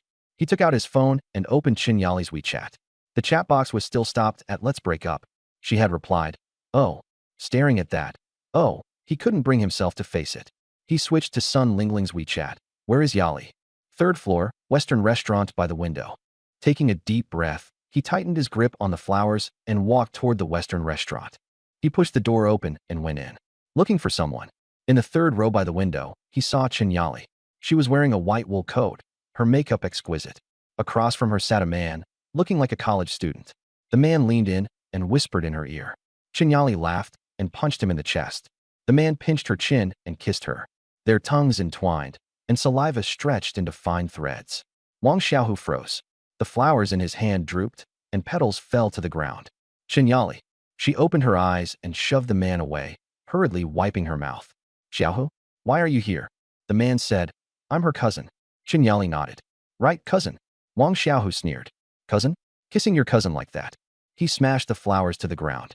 388,000 in bride price, and you're making out with someone else. You've played me for 3 years? Qinyali grabbed him. "It's a misunderstanding. He really is my cousin. Get lost. I'm not marrying you." He turned and left. She chased after him, crying and pleading. Wang Xiaohu slapped her across the face. Smack. "You and I have nothing to do with each other." He strode away. On the overpass, Wang Xiaohu sat on the steps, empty beer cans scattered around him. He took a swig. 3 years to save 388,000. She wanted the bride price while kissing someone else. He slammed the can down. "I'm just a fucking idiot." Tears slid down his face. "Brother Xiao." Sun Lingling arrived and handed him a hot drink. "Stop drinking. Am I really that stupid?" She shook her head. "I like you. I've liked you since college." Wang Xiaohu was stunned. "This isn't to comfort you. It's the truth." She kissed him. Wang Xiaohu's mind went blank. After they parted, she leaned into his arms. "Be with me. No bride price, no 3 gold pieces. I only want you." Wang Xiaohu felt his nose sting. He pulled her into his arms. "Thank you. I don't want to go back tonight." Wang Xiaohu froze. "Then where are you staying?" Sun Lingling blushed. "With you. Isn't that too fast?" She glared at him. "Fine, then I'm leaving." Wang Xiaohu grabbed her. "Wait." Hand in hand, they walked down from the overpass. The night breeze carried the fragrance from her body. This damn life didn't seem so bad after all. Yuntian City. The kitchen was filled with the aroma of food. Zhao Yakin wore an apron, her long hair tied up. Her off-white loungewear outlined the curve of her waist and hips. I leaned against the doorframe, watching Sister Yakin busy herself in the kitchen. Under the light, she glowed with a warm yellow softness. Her side profile was gorgeous, her eyelashes trembling lightly. When she bent to pick up a plate, her loungewear tightened against her body. That curve was really plump and full. I swallowed. "Had enough looking?" She didn't turn around, her voice tinged with laughter. "Not enough. No matter how I look, it's not enough. You smooth talker." Her face reddened as she turned around with a plate of tomato scrambled eggs. "Go on, carry the dishes." I took the plate, and my fingers brushed the back of her hand. She flinched slightly, her face turning even redder. Standing behind her, I rested my chin on her shoulder. "So fragrant. I want to eat." "Do you mean the soup smells good, or I do?" She turned her head to look at me. "Both smell good. I want to eat both." "Go sit down. It'll be ready in a moment." I kissed her cheek and sat down to wait. The dishes soon filled the table, and she sat across from me. Her neckline was slightly open, and her collarbones were really white. "What are you staring at? Eat." She tugged at her collar. She picked up a piece of pork rib with her chopsticks and placed it in my bowl. In the past, I was always the one serving her. Today, it was the other way around. I took it and bit into it. Crispy, tender, and well-seasoned. It tastes good. She picked up some fish for me too, carefully removing the bones before feeding it to me. There was ginger in the braised pork, and I frowned. I've never liked ginger since I was little. It makes me nauseous. I put the remaining piece onto the side plate. She picked it up and ate it. "You, don't waste food." She swallowed calmly. My heart warmed, and I took her hand. Sister Yakin, you're really nice. She lowered her head, her cheeks red. Eat quickly. It'll get cold. The phone rang. It was from Wu Neng. Mr. Wang, Zhang Mingda has been arrested. The evidence and testimony are all there. He'll be locked up for at least a few years. I smiled. Thanks for your hard work. No trouble at all. It's what I should do. If there's anything small in the future, just come to me directly. After hanging up, I looked at her. Zhang Mingda has been arrested. Her eyes reddened. Really? Really? Tears fell. Tears of relief. The huge stone in her heart had finally dropped. That's great. I stood up and hugged her. She leaned against my chest, completely at ease. Xiaoyang. She tiptoed and kissed me. Today is worth remembering. Want a drink? Okay. She turned and went into the bedroom. I'm going to change clothes. 5 minutes later, the door opened. A black hip-hugging dress with a very deep neckline. The hem barely reached her upper thighs. High heels made her legs look even longer and straighter. Red lips, big waves. I swallowed. Looks amazing. I wrapped an arm around her waist, my hand sliding toward the hem of her dress. Let's drink first. We clinked glasses, and she blushed. She couldn't hold her liquor and soon became dizzy. Softly, she leaned into my arms. Are you full? She nodded. Then it's time to get down to business. She shyly nodded, looping her arms around my neck. I picked her up and placed her on the table. Go to the room. Right here. I kissed her. My hand slid under the hem of her dress, and the zipper came undone. Black lace, softly shimmering under the light. The room was in disarray, the red wine unfinished. 3 hours later, I leaned against the headboard, holding her in my arms. She was like a content little cat. Her skin was fair, covered with overlapping kiss marks. I lit a cigarette, the flame briefly glowing. What are you thinking about? She gently touched my chest. Nothing. Smoke less. It's bad for your health. I put out the cigarette and held her tighter. Okay, I won't smoke anymore. Xiaoyang. Today was the happiest day. Because you were here, and the bad guys were arrested. It'll only get better from here. I kissed her forehead. It will. She closed her eyes and fell asleep. I wanted to smoke again. The system's voice sounded. Smoking is harmful to the baby's health. Please think of the next generation. I looked at her in my arms. She was carrying my child. Smoking is my own business. The child is innocent. I'm not doing this for money. Absolutely not. It's for the child, for the future. I crushed out the cigarette and tossed it onto the table. The lighter went aside too. Ding. The host has awakened to a high level of consciousness, and the system feels gratified. Stop bothering me. I held Zhao Yakin tighter and closed my eyes to sleep. The next day, Zhang Shuren's villa. He sat on the sofa, a long ash hanging off his cigarette. In his early 50s, wearing a cashmere sweater and a luxury watch. His face was very gloomy. How's it going? Wang Feng came downstairs, his wife. 43, well-maintained. Black knitted dress, good figure. I'm leaving. She went to find Wang Hao for help. Deputy Director of the Development and Reform Commission, a powerful figure. Zhang Shuren knew what she was going to do. Every time she came back, she was in a very good mood. Changed into new clothes, wore heavy makeup. Forget it. He didn't want to think about it. He picked up his phone. Oldly, get the money ready. Yuntian International Hotel. Wang Feng got out of the car, in a black dress and black stockings. The front desk knew her. Director Wang is waiting for you on the top floor. She stuffed some money and took the elevator up. On the top floor, she knocked on the door. Wang Hao opened it, in a bathrobe with wet hair. You're here. Wang Feng blushed as she went in. He wrapped his arms around her at once, his hands wandering. Hao Ji, don't rush. What's the rush? Who would dare say anything? He kissed her neck, and the bathrobe fell to the floor. He picked her up and threw her onto the bed. I wonder if Mingda knows his wife is with me. Wang Feng blushed. Taoyan, you're my brother. Only a brother knows how to cherish you. 10 minutes later, Wang Hao was panting heavily. Wang Feng leaned into his arms. Hao Ji is amazing. So, what's the matter? Mingda has been detained. Please help him. Who did he offend? A young man, with someone backing him. Wang Hao frowned and thought for a moment. Hao Ji, you have wide connections. Help me check it out. All right, I'll handle this. His hands wandered again. Mingda is like my son. I can't let him suffer. Wang Feng bit her lip and leaned against his chest. Sunlight filtered through the curtains, warm and cozy. I opened my eyes. Zhao Yakin was still asleep. Her hair was tousled, her skin really fair. We had chatted until very late last night. She was tired and fell asleep, but I was still wide awake. Her eyelashes fluttered, and she woke up. Our eyes met, and her face instantly turned red. She remembered last night's alcohol, that sentence. Awake. She nodded, burying her face in my arms. You're awake. Why didn't you wake me? You were sleeping soundly. Her heart raced. Why aren't you sleepy? Don't like it. I do. It's just a little hard to take. I smiled and held her tighter. Take it slow. The sunlight poured in, quite comfortable. Xiaoyang, tomorrow I want to go back to my hometown. Tomorrow. It'll be New Year's soon. I want to see my mom. When she mentioned Lu Qian, her eyes were full of coldness. She had completely given up. Okay, call me if anything comes up. I took out my phone and transferred her 100,000. Her phone rang. Xiaoyang this. Take it for the new year, don't skimp. Her eyes grew wet. Thank you. Don't mention it. She wrapped her arms around my neck and gently kissed me. I responded, my hand rubbing her waist. Foreheads touching, our breathing intertwined. I looked at her and slowly lowered my head. I gently kissed her lips. Very lightly, very softly. Afraid of startling her, I wanted to pull away as soon as we touched. Unexpectedly, she wrapped her arms around my neck and leaned in on her own. I froze for a moment, then deepened the kiss. My hand around her waist pulled her into my arms. The living room lights were still on, and the glow from outside shone in through the window. Her hands clutched my clothes tightly. So tightly, as if she was afraid I'd run away. Holding her, I could feel her trembling. She had been frightened just now, and now she was shy again. So I just held her and kissed her. Little by little, she stopped trembling. Her whole body softened.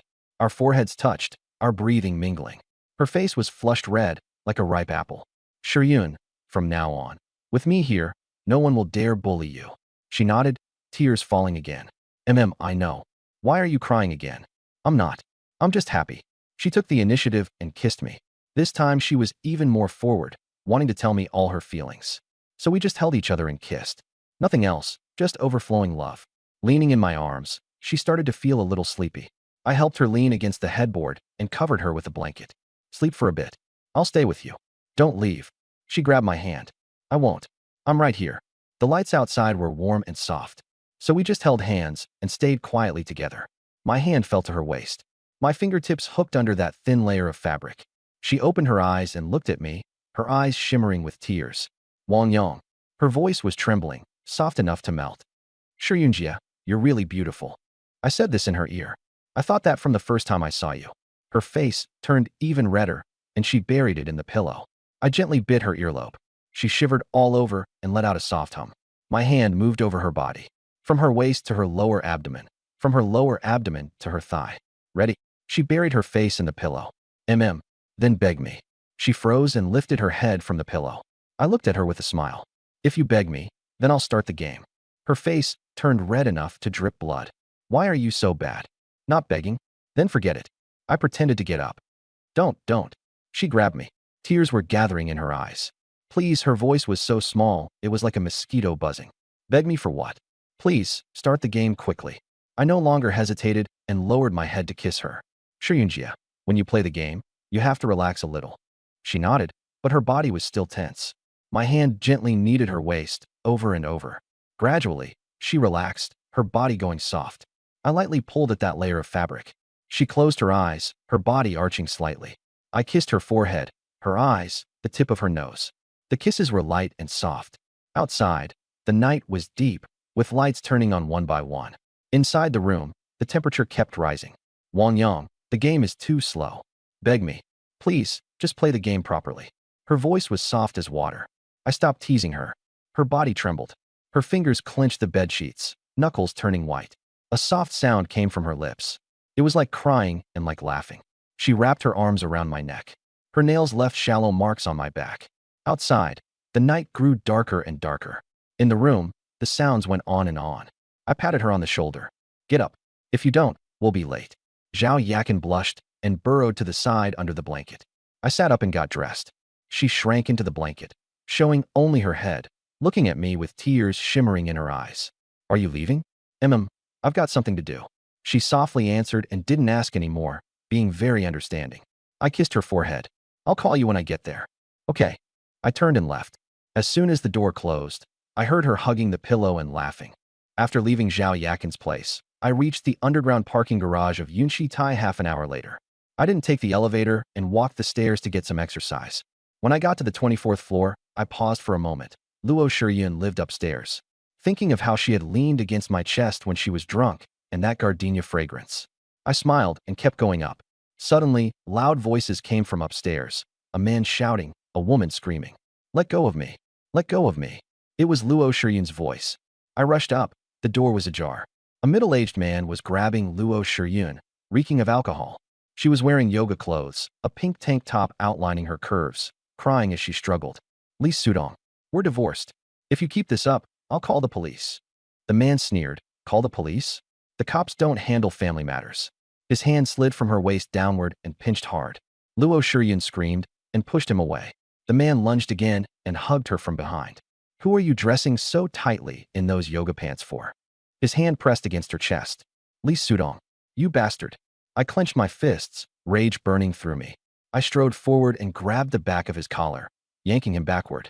He slammed into the wall, the back of his head making a dull thud. Who the hell are you? I punched him in the face, and blood instantly gushed from his nose. You dare hit me? I held him down and said, what's wrong with hitting you? I threw another punch into his stomach, and he vomited all over the floor. I crouched down, grabbed his chin, and said, Luo Shiryun is my neighbor. If you harass her again, I'll beat you every time I see you. Get lost. The man staggered into the elevator. The hallway fell silent. Luo Shiryun leaned against the door, trembling all over, tears streaming down her face. One strap of her yoga top had slipped off, revealing her fair shoulder. It's okay now. I walked over. She looked at me, then suddenly threw herself into my arms. I froze. Her body was soft, carrying the scent of body wash, pressed tightly against me. I didn't know where to put my hands. They hovered in the air.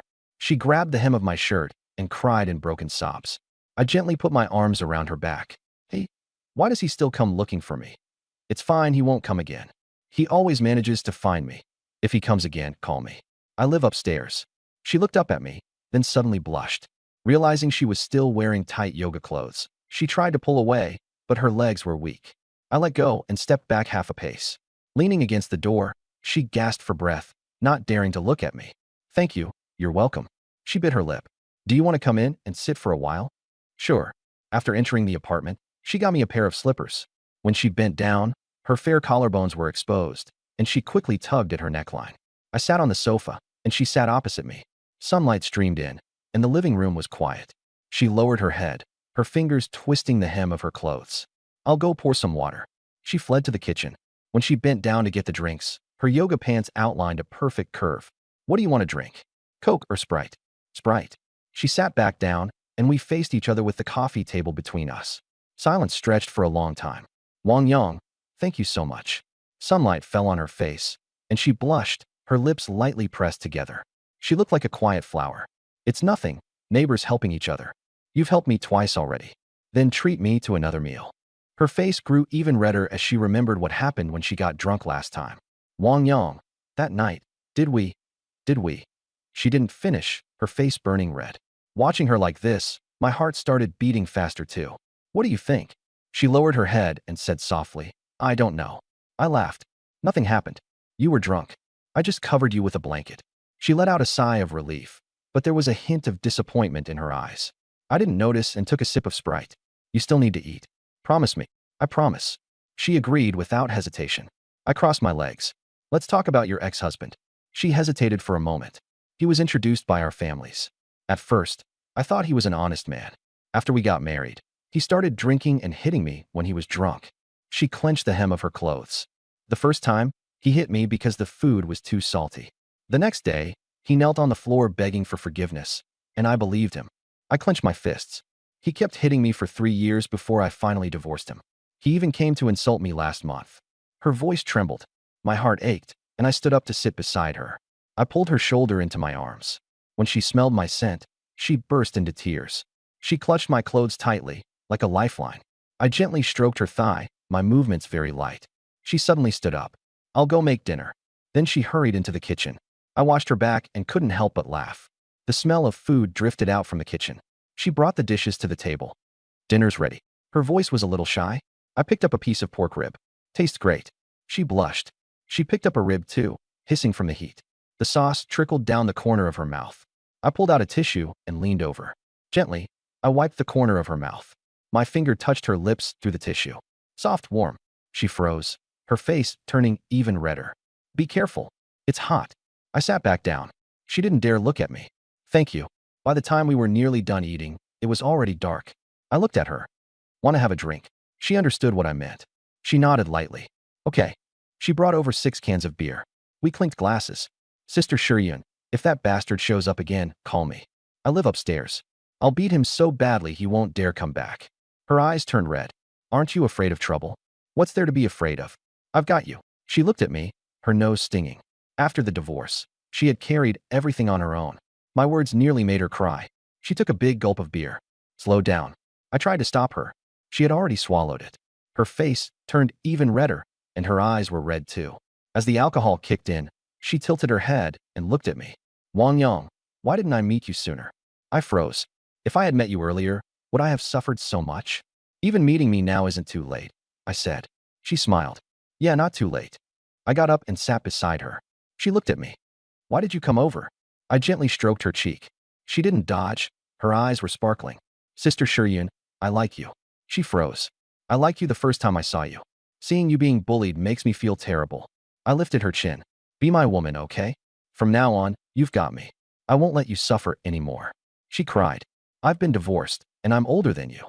So what? She bit her lip and nodded. I pulled her into my arms. She straddled my lap and wrapped her arms around my neck. Sister Shiryun, you're really beautiful. She lowered her head and kissed me.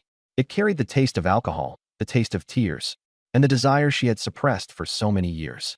I wrapped my arm around her waist, and even through the yoga outfit, I could feel the warmth of her skin. Her waist was so slender and soft, like it had no bones at all. Luo Shiryun took the initiative to kiss me. So passionate, it was as if she wanted to pour all her feelings into it.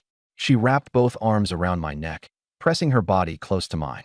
My hand slid from her waist to her back. The yoga outfit clung to her skin. My fingertips traced down along her spine and pressed into the hollow of her lower back. Her whole body trembled, and she let out a soft sigh. When we parted, we were both panting, foreheads touching. Wang Yang. Her voice was soft as water. What you just said, was it true? Which part? She bit her lip. The part about me being your woman from now on. I pinched her cheek. Of course it was true. Her eyes reddened. Then from now on, I belong to you. I lowered my head and kissed her again, no longer holding back. My hand slipped into the edge of her yoga outfit and touched her smooth skin. Wang Yang. Her voice trembled. I leaned by her ear. Sister Shiryun, you're so sensitive. Her face turned red as blood, and she buried herself in my neck. Let's go to the room. My legs are sore, she said softly. Okay, I'll help you and pour you a glass of water. She froze for a moment, warmth flooding her heart.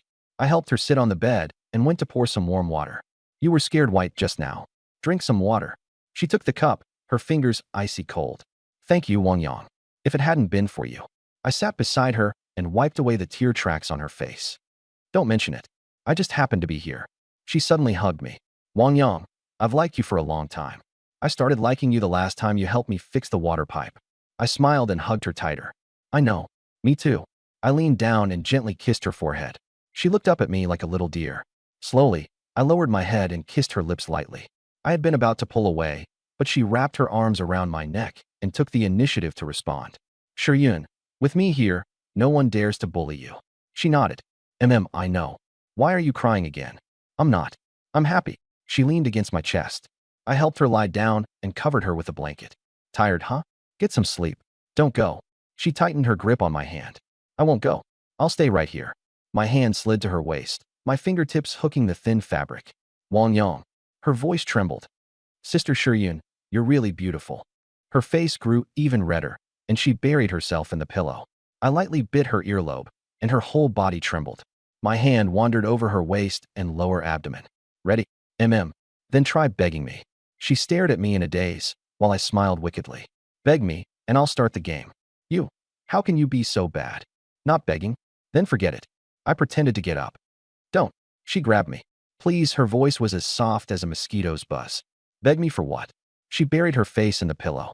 Please, start the game quickly. I no longer hesitated and lowered my head to kiss her. Playing games, relax a little. She gradually softened, like water. The night grew deep, and the room grew warmer. Wang Yang, the game is too slow. I smiled. Then beg me again. She bit her lip. Please, play the game properly. When I woke up, Shiryun was still asleep. Sunlight streamed in and fell across her face. She was lying on her side, her back pressed against my chest. Her hair spilled over the pillow like a black waterfall. My arm was around her waist, and my other hand rested on her hips. Her skin was so pale, and the marks from last night were still there. On her neck and collarbone, They were all my imprints. Seeing how peacefully she was sleeping, I couldn't help lightly stroking her back, from her shoulders to her waist, then along the curve of her hips. She woke up dazed and turned to look at me. "You're awake." Her voice still carried a sleepy laziness. "I was awake a long time ago.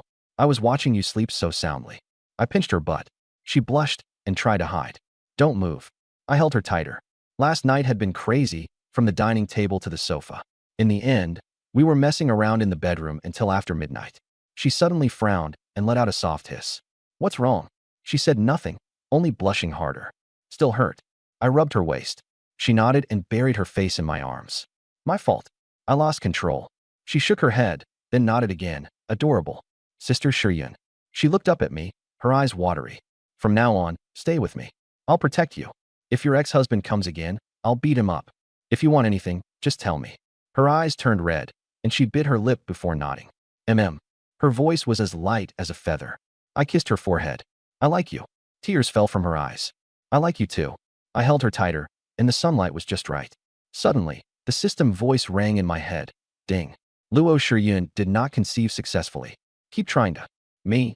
This damn system really knew how to pick its timing. We had been at it half the night and still didn't hit the mark, so I felt relieved. The odds had been small to begin with. Then the system chimed again. Not a single bit of energy is wasted. I rolled my eyes inwardly. Lowering my head, I looked at Sister Shiryun, and she was smiling with her eyes closed.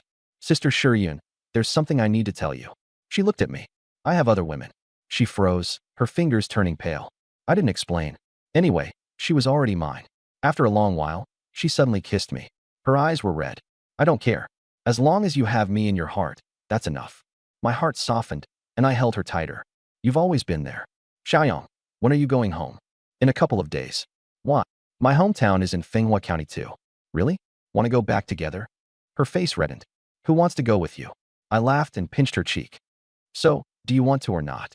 "I do." Her hand slid downward. "Didn't you say it hurt?" "It hurts, sure, but I still have my hands and my mouth." The sunlight was perfect, and the temperature inside the room rose. Much later, she was lying on top of me. "Feels good. Feels good." The system rang again. "Congratulations on completing 5 straight wins." 5 straight wins. I froze.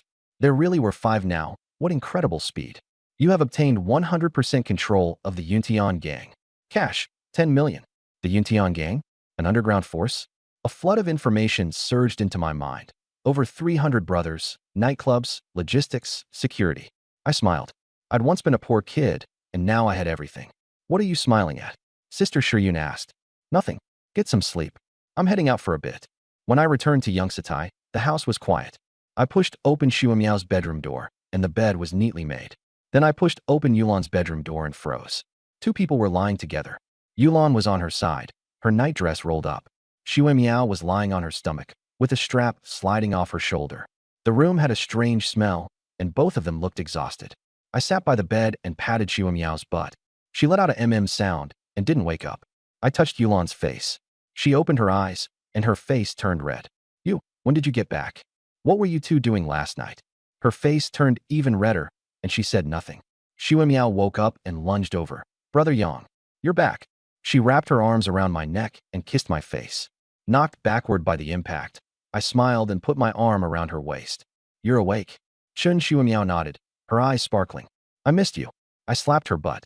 She gave a soft, coquettish hum and tucked herself into my arms. Looking at the two of them, one was hiding under the quilt while the other was hanging on to me. "So, tell me, what were you two doing last night?" Chun Shuamiao froze for a moment. "We didn't do anything." "Then how did you end up sleeping together?" She couldn't answer, and Wen Yurwan buried her face even deeper. I pulled her off me and pressed her onto the bed. "Tell me or not." Chun Shuamiao glanced at Wen Yurwan, who shook her head. She lowered her head and stayed silent. I slapped her again. Still not telling? She finally couldn't hold out anymore. "We just discussed some things between women." Both women's faces turned red. I pulled Wen Yurwan into my arms. She leaned against my shoulder, her face burning hot. "Looks like I'm not working hard enough." Her whole body trembled. "No." I turned to look at Chin Shuamiao. "Did I neglect you?" She shook her head, then nodded. I held them both tight. I lowered my head and kissed Wen Yurwan. She froze for a second before responding. My hand slid to her waist. Her breathing grew heavier. Then I turned and kissed Chin Shuamiao. She wrapped her arms around my neck and kissed me back, her body soft and pliant. Both women's faces were flushed red, their eyes glistening with moisture. My turn. I laid them both down. When Yuan was on the left, her hair spread out. Her face was hot as fire, and she gripped the bedsheets tightly. Her nightgown neckline was open, revealing snow-white skin. Chen Shuimiao lay on the right, her arms around my neck. Her eyes were bright, like a cat that had just stolen fish. One shoulder strap had slipped down, and the hem of her dress had ridden up. You two, who goes first? When Yuan buried her face in the pillow, Chen Shuimiao smiled and said, Who do you want first? I'm asking you two. Let Sister Yuan go first. She was tired last night. When Yuan lifted her head and glared at her. You're the tired one. Sister Yuan, you were really loud last night. When Yuan's face turned even redder, and she reached out to cover her mouth. Don't say that, watching them fool around. The fire inside me burned even hotter. I pulled When Yuan into my arms.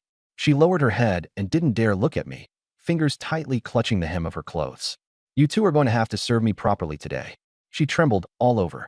Chen Shuimiao climbed onto my back. Wasn't you with the new neighbor last night? She was alone. How could she compare to you two? She kissed me contentedly. My hand moved from When Yuan's waist. Her breathing deepened. Xiaoyang. I lowered my head and kissed her. She closed her eyes and responded, gripping my collar tightly. Chen Shuimiao's hand slid down across my chest. My body tensed. Brother Yang, you've changed. Behave. Into the little black room. Chen Shuimiao blinked. I'm helping you. I pulled her to the edge of the bed and made her sit down. Her hair was loose, and her nightgown was slightly rumpled. Brother Yang, what do you want to do? I leaned closer to her, our noses almost touching. What do you think? She wrapped her arms around my neck and kissed my cheek. Be gentle. When Yuan was lying nearby, secretly watching. Her face was red as fire. She wanted to bury her head, but couldn't help sneaking glances. What are you looking at? She hurriedly buried herself in the pillow. I pulled her close against my shoulder. She stiffened for a moment, then slowly relaxed. I lightly rubbed against the side of her neck. She trembled and let out a soft hum. Chen Shuimiao leaned in. Sister Yuan, your skin is so smooth. When Yuan shrank into my arms. Don't touch randomly. I helped pull her strap back into place and gently massaged her shoulder. She closed her eyes, her eyelashes trembling. Chen Shuimiao lightly tapped her shoulder. So soft. When Yuan's face was red enough to drip blood. Stop talking. Chen Shuimiao smiled and kissed her cheek. Sister Yuan, you're really beautiful. When Yuan froze, wanting to push her away but too weak to do so. You've both been very good today. Chen Shuimiao tapped my chest. I'm the most obedient. When Yuan whispered, obedient. My hand slapped her waist. Her breathing quickened, and she trembled slightly. Chen Shuimiao leaned in. Brother Yang, you're being biased. I pinched her waistline. Satisfied? Not bad. When Yulan's shoulder strap slipped again. She wanted to pull it back, but her hand stopped halfway. Chen Shuimiao leaned against my shoulder. Yang Ji, hurry up. What's the rush? I can't wait anymore. I bent down and kissed her. When Yulan listened to the sounds, and her face turned even redder. She secretly opened her eyes and took a peek. My hand braced beside Shuimiao. She wrapped her arms around my neck, foreheads touching. She had her eyes closed, her heart pounding like crazy. I released her lips and turned to Yulan. I found her eyes closed too, but her eyelids were trembling. Peeking, and no. She buried her face in the pillow. Smiling, I pulled her closer. Her face pressed against my chest, and she could feel the vibrations. I lightly touched her lips, only for an instant. The second time, I lingered a little longer. She gripped my collar, her knuckles going white. Her lips trembled slightly, but she didn't pull away. Shuimiao gently stroked Yulan's arm. Sister Yulan, don't grip so tight. Yulan slowly relaxed. Her fingers loosened and rested against my chest. My hand slid to her thigh. I patted lightly through her nightgown. She trembled and let out a soft hum. Shuimiao's fingertips touched her waist. Yulan leaned into my arms, humming intermittently. I helped them lie down flat. Then I lay on my side between them. Sunlight spilled in through the curtains. The air was full of shampoo scent, and the interwoven sound of breathing. I could feel their heartbeats. Yulan's thump-thump was loud and clear. Shuimiao's was like a drumbeat, steady and rhythmic. Yang Ji, you're especially gentle today. I raised an eyebrow. Was I not gentle before? Shuimiao pointed at my chest. Today feels especially gentle, because Sister Yulan is here? I pulled her closer. I'll treat you well today. She wrapped her arms around my neck and kissed me. You'd better keep your word. Yulan blushed as she watched us. This time she didn't bury her face. Instead, she bit her lip and clutched the bedsheet. I turned to her. Come here. She slowly moved closer, hesitant like a little cat. I drew her into my arms. On the left, I brushed against the top of Xiaomiao's hair. On the right, I kissed Yulan's temple. Xiaomiao smiled. It's like eating fruit, one bite on the left and one on the right. One sweet and one even sweeter. Yulan pressed her face into the crook of my shoulder. Even the tips of her ears were red. Xiaomiao poked her cheek. You're blushing. Stop messing around. I'm going to mess around. The two of them playfully tussled in my arms. All right, stop messing around. I bent down and whispered into Yulan's ear. Her face instantly turned crimson. Xiaomiao leaned over. What did you say? I whispered into her ear too. Who's embarrassed? Not me. Yulan pulled at Xiaomiao's hand. Let me see. The two of them started fooling around again.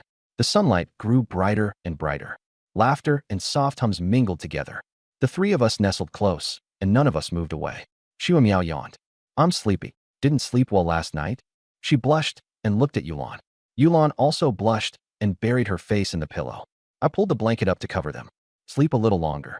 After their breathing evened out, I quietly got out of bed and put on my clothes. I walked out of the room.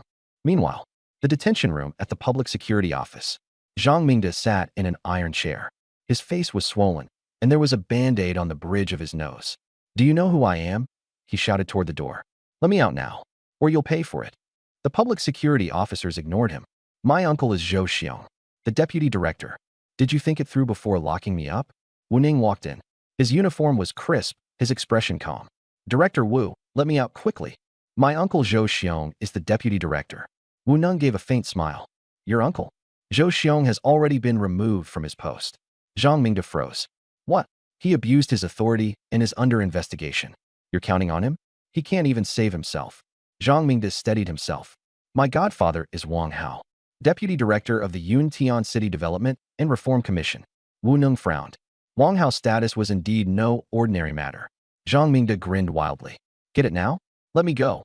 Otherwise, you won't know how to answer to my godfather. Wu Ning was silent for a few seconds. Do you know who you've offended? He turned and walked out. Wait until you get out, then talk to me.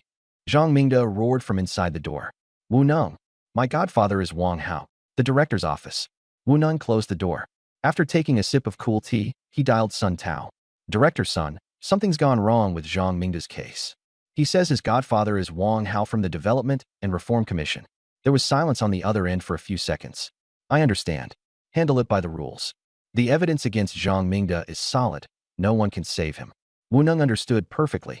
Wang Hao couldn't get involved. There was someone even tougher behind it.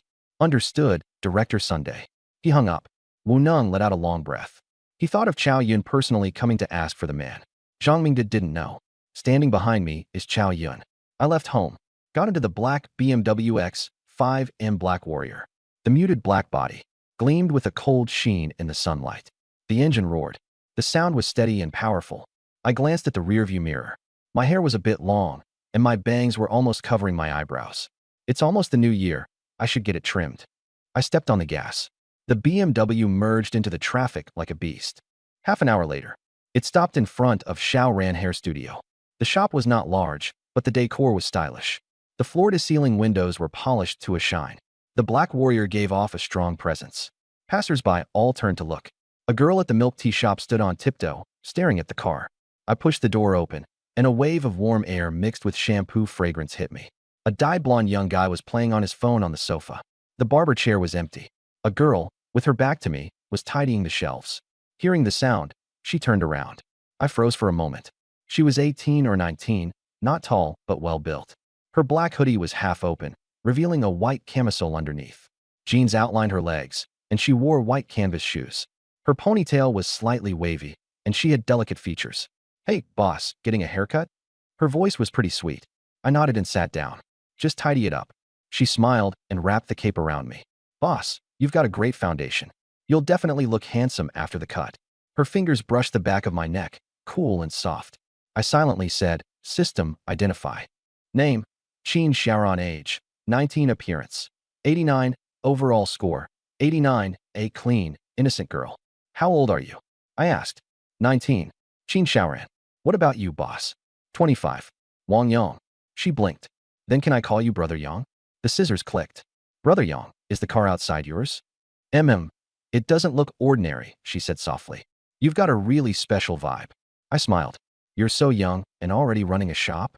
It's my parents' shop. They went back to their hometown for New Year's. She moved around to the front to cut, standing very close. There was a sweet scent on her body. The neckline of her hoodie was slightly open, revealing a patch of white. She noticed my gaze and blushed. But she didn't dodge. Aren't you scared being alone? I asked. No. The neighborhood's safe here. She stepped back to check the effect. Brother Yang, you're really good looking. The blonde young guy left. The shop was left with just the two of us. After blow-drying my hair, she put away the cape. Brother Yang, do you have a girlfriend? I looked at her. Her face was red as she bit her lip. No, I said. Her eyes lit up. Then, what do you think of me? I sized her up from head to toe. She straightened her chest and met my gaze. 19 isn't little anymore. Add me on WeChat. I pulled out my phone. She scanned the QR code so quickly her face turned as red as a ripe apple. Do you know what you need to do if you want to be my girlfriend? Her face grew even hotter. I know. Then show me first. She froze. I turned to leave. Don't. She grabbed my sleeve. She ran over and pulled down the rolling shutter. With a clang, the shop went dark. She slowly walked back and stood in front of me. I sat down and patted my thigh. Come here. She moved to the side of my legs. I pulled her onto my lap. Soft and light. Continue. She looked up at me and leaned in, lightly touching the corner of my lips. Like a dragonfly skimming the water. That's it. She leaned in again, this time lingering for a second. Too light. The third time, she didn't pull away in a hurry. I cupped the back of her head and kissed her. She stiffened in my arms, her hands clutching tightly at my clothes. Then little by little, she softened, leaning against my shoulder. Here is the first-person condensed version. I slid my other hand onto her waist, gently kneading it through her sweatshirt. Her waist was so soft it felt boneless. My hand moved downward, feeling her through her jeans. Her breathing quickened, and her face turned red all the way to her ears. Her body trembled lightly, and she let out a soft hum. I kissed her deeper and deeper. She pushed at me, trying to hide, but I didn't let go. I kissed her for a few more seconds before releasing her. She collapsed in my arms, panting. Her face was red as fire, with tears glimmering in her eyes. Still passing? I asked. She lowered her head, too embarrassed to look at me. Passing. I smiled and patted her butt. My phone rang. It was Xiao Yun. I answered, still holding her. She tried to sit up, but I held her down. Xiaoyang busy? Not busy, Uncle Chow. Want to have dinner together tonight? Sure, you decide the place. After hanging up, I saw her sitting on my lap. She hadn't dared to make a sound just now, and her face was even redder. I have to go out tonight, I said. Her voice was a little disappointed. Oh, be good. Take a shower and wait for me in bed. Her face instantly flushed deep red. After a while, she looked up. Come back early. Then she leaned over and kissed me. I held her down from my lap. I'm leaving. I got into the X5M and started the engine. I rolled down the window and waved at her. As the car drove away, she was still standing at the door watching. At 5:30 in the evening, I drove into the Villa District. The security guard saw the license plate, saluted, and let me through. I brought gifts worth 20,000 yuan. Mao Tai, Zhonghua cigarettes, imported fruit. I couldn't skimp on etiquette. I knocked on the door, and a girl opened it. Cream white sweater, jeans. Long hair draped over her shoulders, her skin exceptionally fair. Hello, may I ask who you are? I'm a friend of Uncle Chow. She called out. Dad, your friend is here. Once inside, Aunt Chow was cooking. The aroma was overwhelming. Chow Yun came out. Xiaoyang, what did you bring? A small holiday gesture, Uncle Chow. The girl poured tea and Toto glanced at me. This is my goddaughter, Yi Shuiying. She said softly. Hello, Brother Wang. Then another little girl came out. Ponytail, pink sweatshirt. Dad, we have guests. Yao Yao, call him Brother Wang. Hello, Brother Wang. Her voice was crisp and bright. Chow Yun took out a chessboard. Do you know how to play? A little. After a few moves, he suddenly said, the matter of Zhang Mingda must be dealt with strictly. He won't get away. With your word, I'm relieved. His godfather Wang Hao is deputy director. I've long wanted to deal with him, just never had the chance. If he dares interfere this time, his position will have to move. I understood in my heart. This was the power of the system. The Secretary General had my back. With your support, I'm not afraid of anything. Chow Yun laughed loudly. You were never afraid to begin with. Chow Yao looked at me enviously. Brother Wang is amazing at chess. My dad usually rarely loses. I smiled. He did it on purpose. Chow Yao didn't believe it. No way. My dad never lets anyone win. Yi Shuiying lowered her head and smiled, her fingers pausing on her phone. Chow Yun played chess and glanced at Yi Shuiying. Xiaoyang, what do you think of Shuiying? Yi Shuiying blushed. Godfather. Don't be shy. Chow Yun raised an eyebrow. I smiled. Shuiying is quite pretty. Her face turned even redder, and she buried herself in the pillow. Chow Yao clapped her hands. Sister Shuiying is blushing. The two girls laughed and played around in a mess. Chow Yin shook his head. You should know who Shuiying's father is, right? I looked up. Yi Hong Yuan, mayor of Yintian City. Chow Yin said lightly. I was shocked, Mayor Yi. Looking at how shy Yi Shuiying still was. Who would have thought she was the mayor's daughter? So she's Mayor Ye's daughter. I smiled. Yi Shuiying glared at me. I am just me. Chow Yin laughed. Well said. He added, Xiaoyang, spend more time with your parents during the new year, and call me if anything comes up. I nodded. Dinner's ready. Aunt Chow called from the kitchen. Chow Yin patted my shoulder. Come on, let's try Aunt Chow's cooking. As we passed Yi Shuiying, her face was red as she lowered her head, her fingers gripping the hem of her clothes. I smiled without saying anything. Chow Yi brought out pork rib and lotus root soup, her face glistening with sweat and a smile. The soup was milky white and fragrant. The table was full of good dishes: braised fish, steamed ribs, fermented black bean vegetables, broccoli, tomato soup, and boiled shrimp. Chow Yin called out, sit next to me. I sat down, with Chow Yao and Yi Shuiying across from me. Chow Yin added some ribs to me. Try it. I took a bite. It's much better than restaurant food. Chow Yi smiled. If it's tasty, eat more. Don't go hungry when you're out on your own. Chow Yao asked, what does Brother Wang usually eat? Mostly takeout. Takeout isn't healthy. Come over often for meals, Chow Yi said. My heart warmed. Thank you, Aunt Chow. Yi Shuiying picked at the fish and ate very little. Chow Yin asked with concern, Shuiying, eat a bit more. She gave a soft in response. Chow Yao asked, Sister Shuiying, are you feeling unwell? No, I just don't have much appetite, Yi Shuiying said. Chow Yin put down his chopsticks. How is the old man doing? Her hand froze. Not too well. The dining room fell silent. The doctor said Grandpa's organs are failing. He won't last much longer. Her eyes turned red. Chow Yun frowned, tapping the table with his fingers. My heart sank. Old Master Yi was Mayor Ye's father. If he fell, Yi Hong Yuan's foundation would become unstable. Chow Yun was one of Yi Hong Yuan's men, so if something happened to the old master, it would be bad for everyone. I thought of the longevity pills. The system had given me 3, each able to extend life by 10 years. I had originally planned to save them for my family, but now, my grandparents were still in decent health, and my parents were robust too. If I took out one, I could always get another from the system. Seeing Yi Shuiying's red eyes and clenched, bloodless hands, I spoke up. Uncle Chow, what illness does old Yi have? Chow Yun sighed. He's already in his 80s. He was injured in battle when he was young, and his vitality was badly damaged. He fell and was hospitalized a while ago, and now he's bedridden. The doctor said his organs are failing. There's nothing they can do. After a moment of silence, I said, Uncle Chow, I might have a way.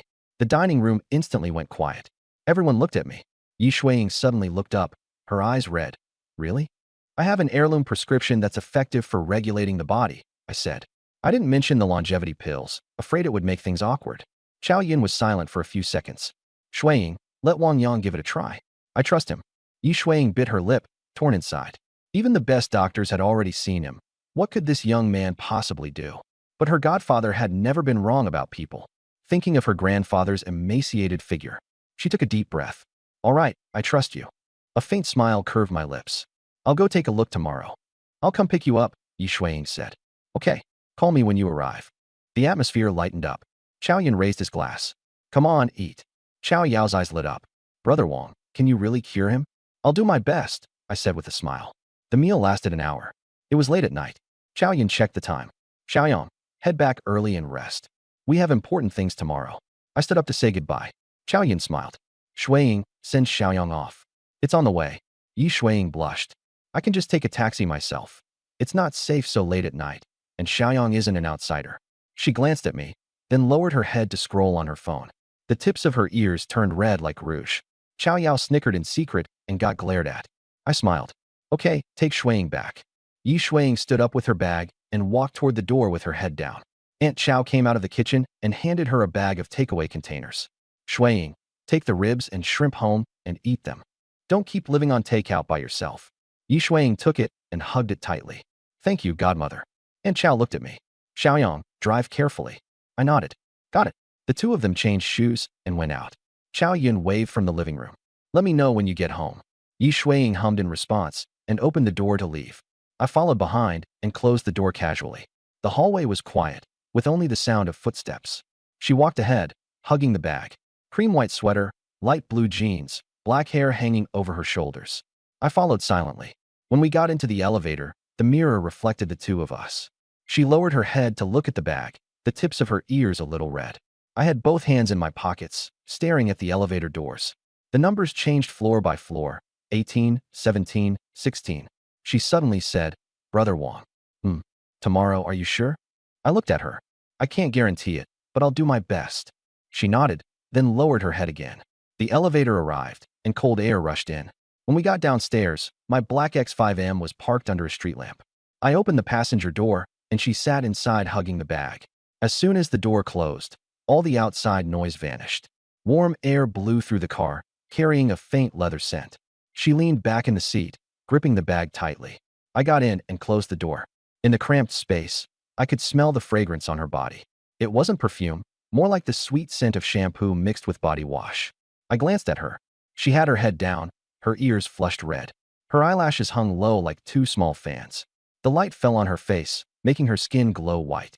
She reached for the seat belt. She tried twice, and it got stuck. The more she pulled, the tighter it seemed, and her face turned even redder. I leaned over. "Let me." Her hand froze in midair. I took the seat belt from her hand. My fingertips brushed hers, cold and soft. Her hand shrank back slightly, but she didn't pull away. I half bent over in front of her, my breath brushing her ear. She could smell the faint tobacco scent on me. She held her breath and watched my hands. I straightened the belt and gave it a gentle pull. My arm almost encircled her as I inserted the buckle. Click. The seat belt was fastened. My hand didn't withdraw right away, and I looked down at her. Her face was burning red, her eyelashes trembling slightly. Her lower lip was bitten so hard it had gone pale, and even her earlobes looked translucent. She didn't dare look at me, gripping the corner of her clothes tightly. I sat back and started the car. "Where do you live?" Her voice was as light as a feather. "The municipal government compound." I nodded and shifted gears, driving off.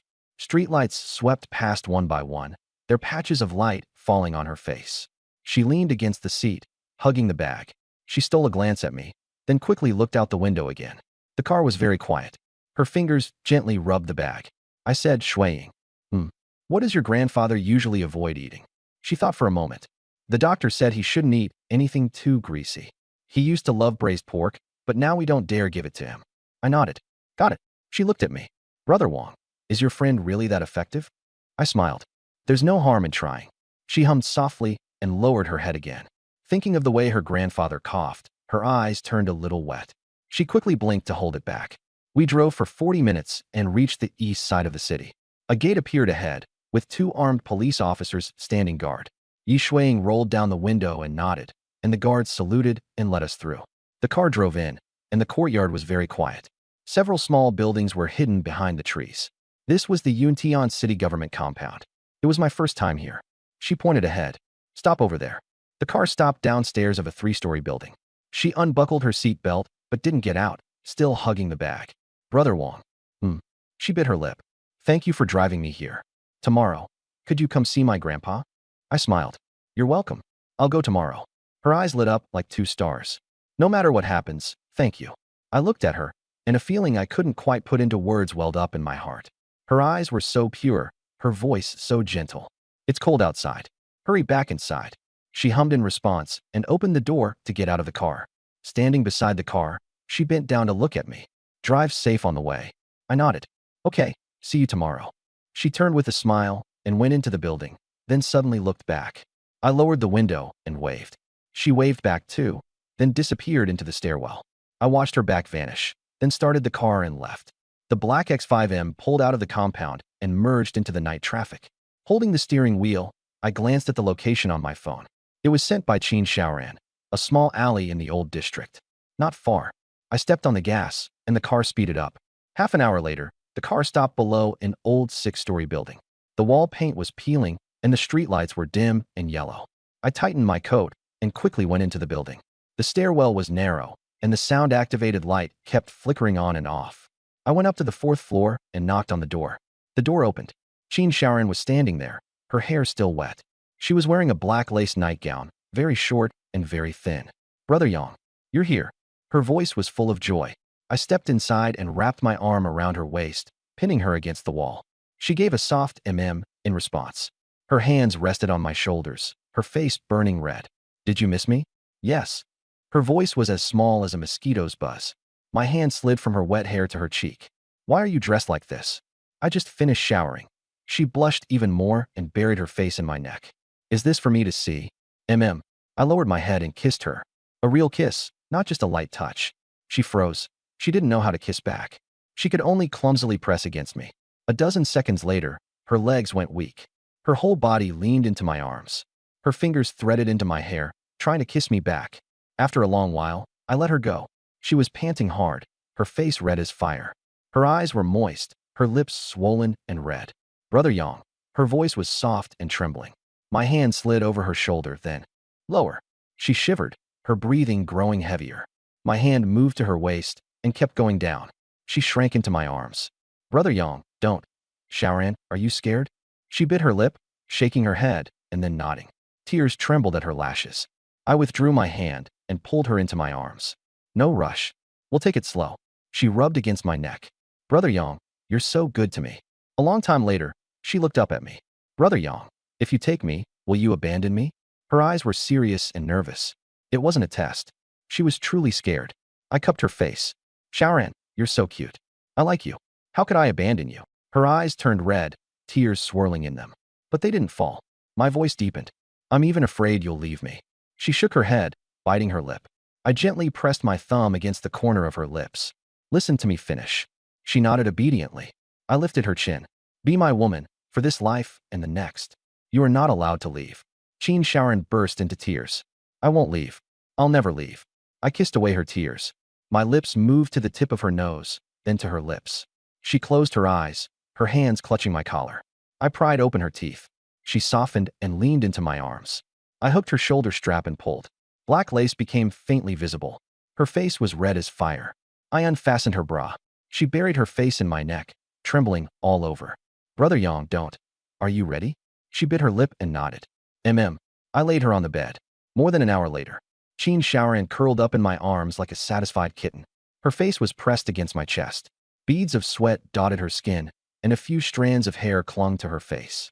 I gently patted her back. The first time couldn't be too rough. Yang Ji, just now, it was great. Her voice was soft, shy. I kissed her forehead. How great. She buried herself against my neck. Just, really great. Sleep. She hummed in response and found a comfortable position. Soon she fell asleep. I asked the system, did she get pregnant? Pregnancy not yet successful. Please keep trying to. I let out a soft sigh. There was no way I'd succeed every time. Ding. Congratulations, host. 6 consecutive kills. Reward. Aura intimidation. Pretty useful. If I ran into someone obnoxious, 1 glare would be enough. I pulled Qin Shaoran closer. Good night. Morning sunlight streamed in. Qin Shaoran lay in my arms like a koala. The scenes from last night flooded back. Her face turned red. I kept my eyes closed. Running away? I'm not. Did you sleep well last night? She nodded, then shook her head. I smiled. So, was it good or not? It was good. My hand slid to her waist. Want to sleep a little longer? She shook her head. I kissed her lips. She closed her eyes, her hands climbing around my neck. An hour later, Qin Shaoran was limp in my arms, like a kitten with its fur all ruffled. Yang Ji, you're bad. Her voice was soft and mushy. How am I bad? She buried herself against my neck and muttered. Are you still going to the hair salon today? Yeah, I still have to open the shop. Don't go, rest instead. I won't go. She fell asleep. Her hand was still clutching the hem of my shirt. Ding. Critical hit triggered. Reward, 5 million yuan. Critical hit reward, 5 million yuan. Funds have been credited and are available anytime. A slight smile appeared at the corner of my mouth. Another 5 million. Even though I still hadn't gotten Qin Shaoran pregnant, this money was enough. How many 5 millions does a person get in life? It came too fast. I held her tighter and closed my eyes. Qin Shaoran slept soundly, breathing softly like a quiet kitten. Warm sunlight spilled into the room. Soon, I drifted off to sleep as well. At noon, sunlight filtered through the curtains into the room. Qin Shaoran's eyelashes trembled as she slowly opened her eyes. She was pressed against my chest, listening to my heartbeat. One hand rested on my waist, her legs tangled with mine, like a little koala. Her face instantly turned red. The scenes from last night and this morning flooded back. She looked up at me, but I was still asleep. Sunlight outlined my features. She gently stroked my eyebrow, again and again. I suddenly grabbed her hand. Sneaking a look at me? My voice was hoarse and lazy, my eyes still closed. I wasn't sneaking a look. Qin Sharon blushed and tried to pull her hand back. I held it tightly. I opened my eyes, looked at her, and kissed her fingers with a smile. Look if you want. I never said you couldn't. Her face turned even redder, and she buried herself against my neck. Are you hungry? I gently patted her back. A little. She nodded. Does your body feel uncomfortable? She shook her head, her voice so small it was like a mosquito's. No. I smiled and kissed her forehead. Such a good girl. She shrank into my arms, a sweet smile on her lips. I patted her butt. Get up. Let's eat. Qin Sharon sat up, and the blanket slid down. She hurriedly pulled it back up to cover herself. Close your eyes. You're not allowed to look. Leaning against the headboard, I laughed. What part of you haven't I seen? And after all this, you're still saying that. You're bad. Her face grew even redder. Be good, or I'll punish you next time. I smiled. She bit her lip, lifted the blanket, turned around, and put on her clothes with her back facing me. Her back was fair and straight, her waist slim and her hips round. She put on her bra, then slipped into a black lace nightdress. I watched her the whole time, feeling my gaze. Her whole body heated up. After she finished dressing and turned around, she glared at me, cheeks red. Have you looked enough? Not enough. I can't look enough, I said with a smile. Let's go eat. She bit her lip and smiled. Half an hour later, a black X5M pulled up in front of the restaurant. Hardwood tables and chairs, warm yellow lighting. The floor-to-ceiling windows were clean and bright. I held Qin Sharon's hand and walked in. She was wearing an off-white knitted sweater and a black pleated short skirt. Her legs, wrapped in black sheer stockings, were slim and straight. Black marten boots. Her high ponytail was slightly curled, her cheeks rosy. Hand in hand, her heartbeat quickened. With my hand holding hers, she felt full of confidence. We sat by the window. What do you want to eat? I opened the menu. Whatever you order. She leaned closer.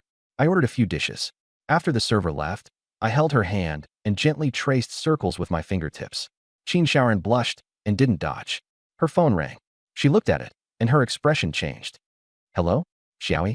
What's wrong? A cry came through the phone. Shaoran. Come quickly. Someone is causing trouble. Don't panic. Where are you? Qin Shaoran said anxiously. At the shop.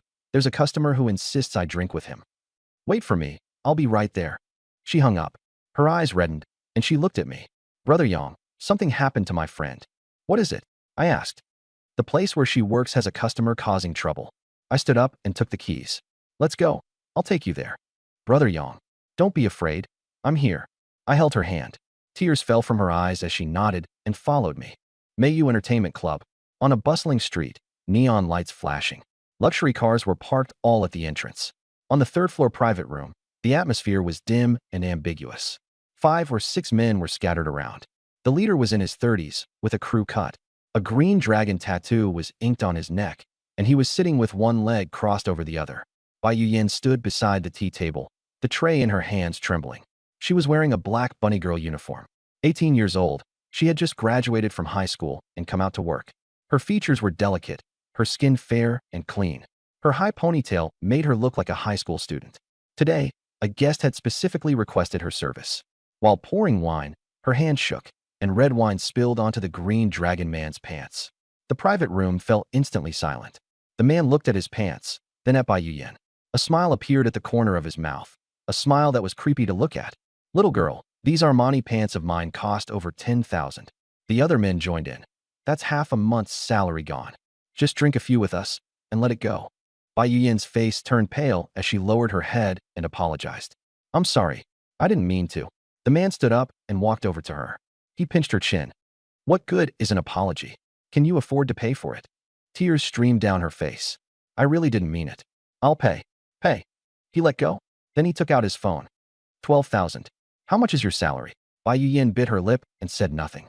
200 a day, 6,000 a month. She still had to pay rent, eat, and send money home. The men heckled her. If you can't pay, then keep people company instead. Spend the night with us and forget about the pants. Bai Yuyan trembled all over, tears falling like rain. The door was pushed open, and Sister Chen came in. She was in her 40s, wearing a black business suit.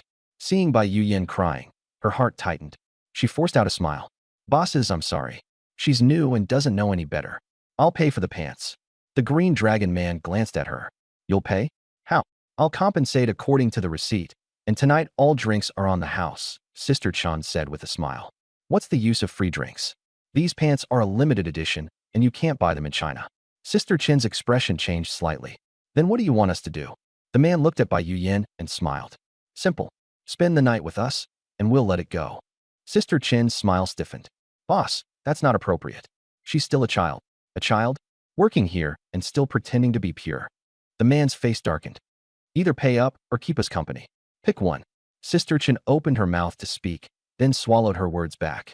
Watching Bai Yuyan trembling all over, tears streaming down her face, she looked like a little rabbit backed into a corner.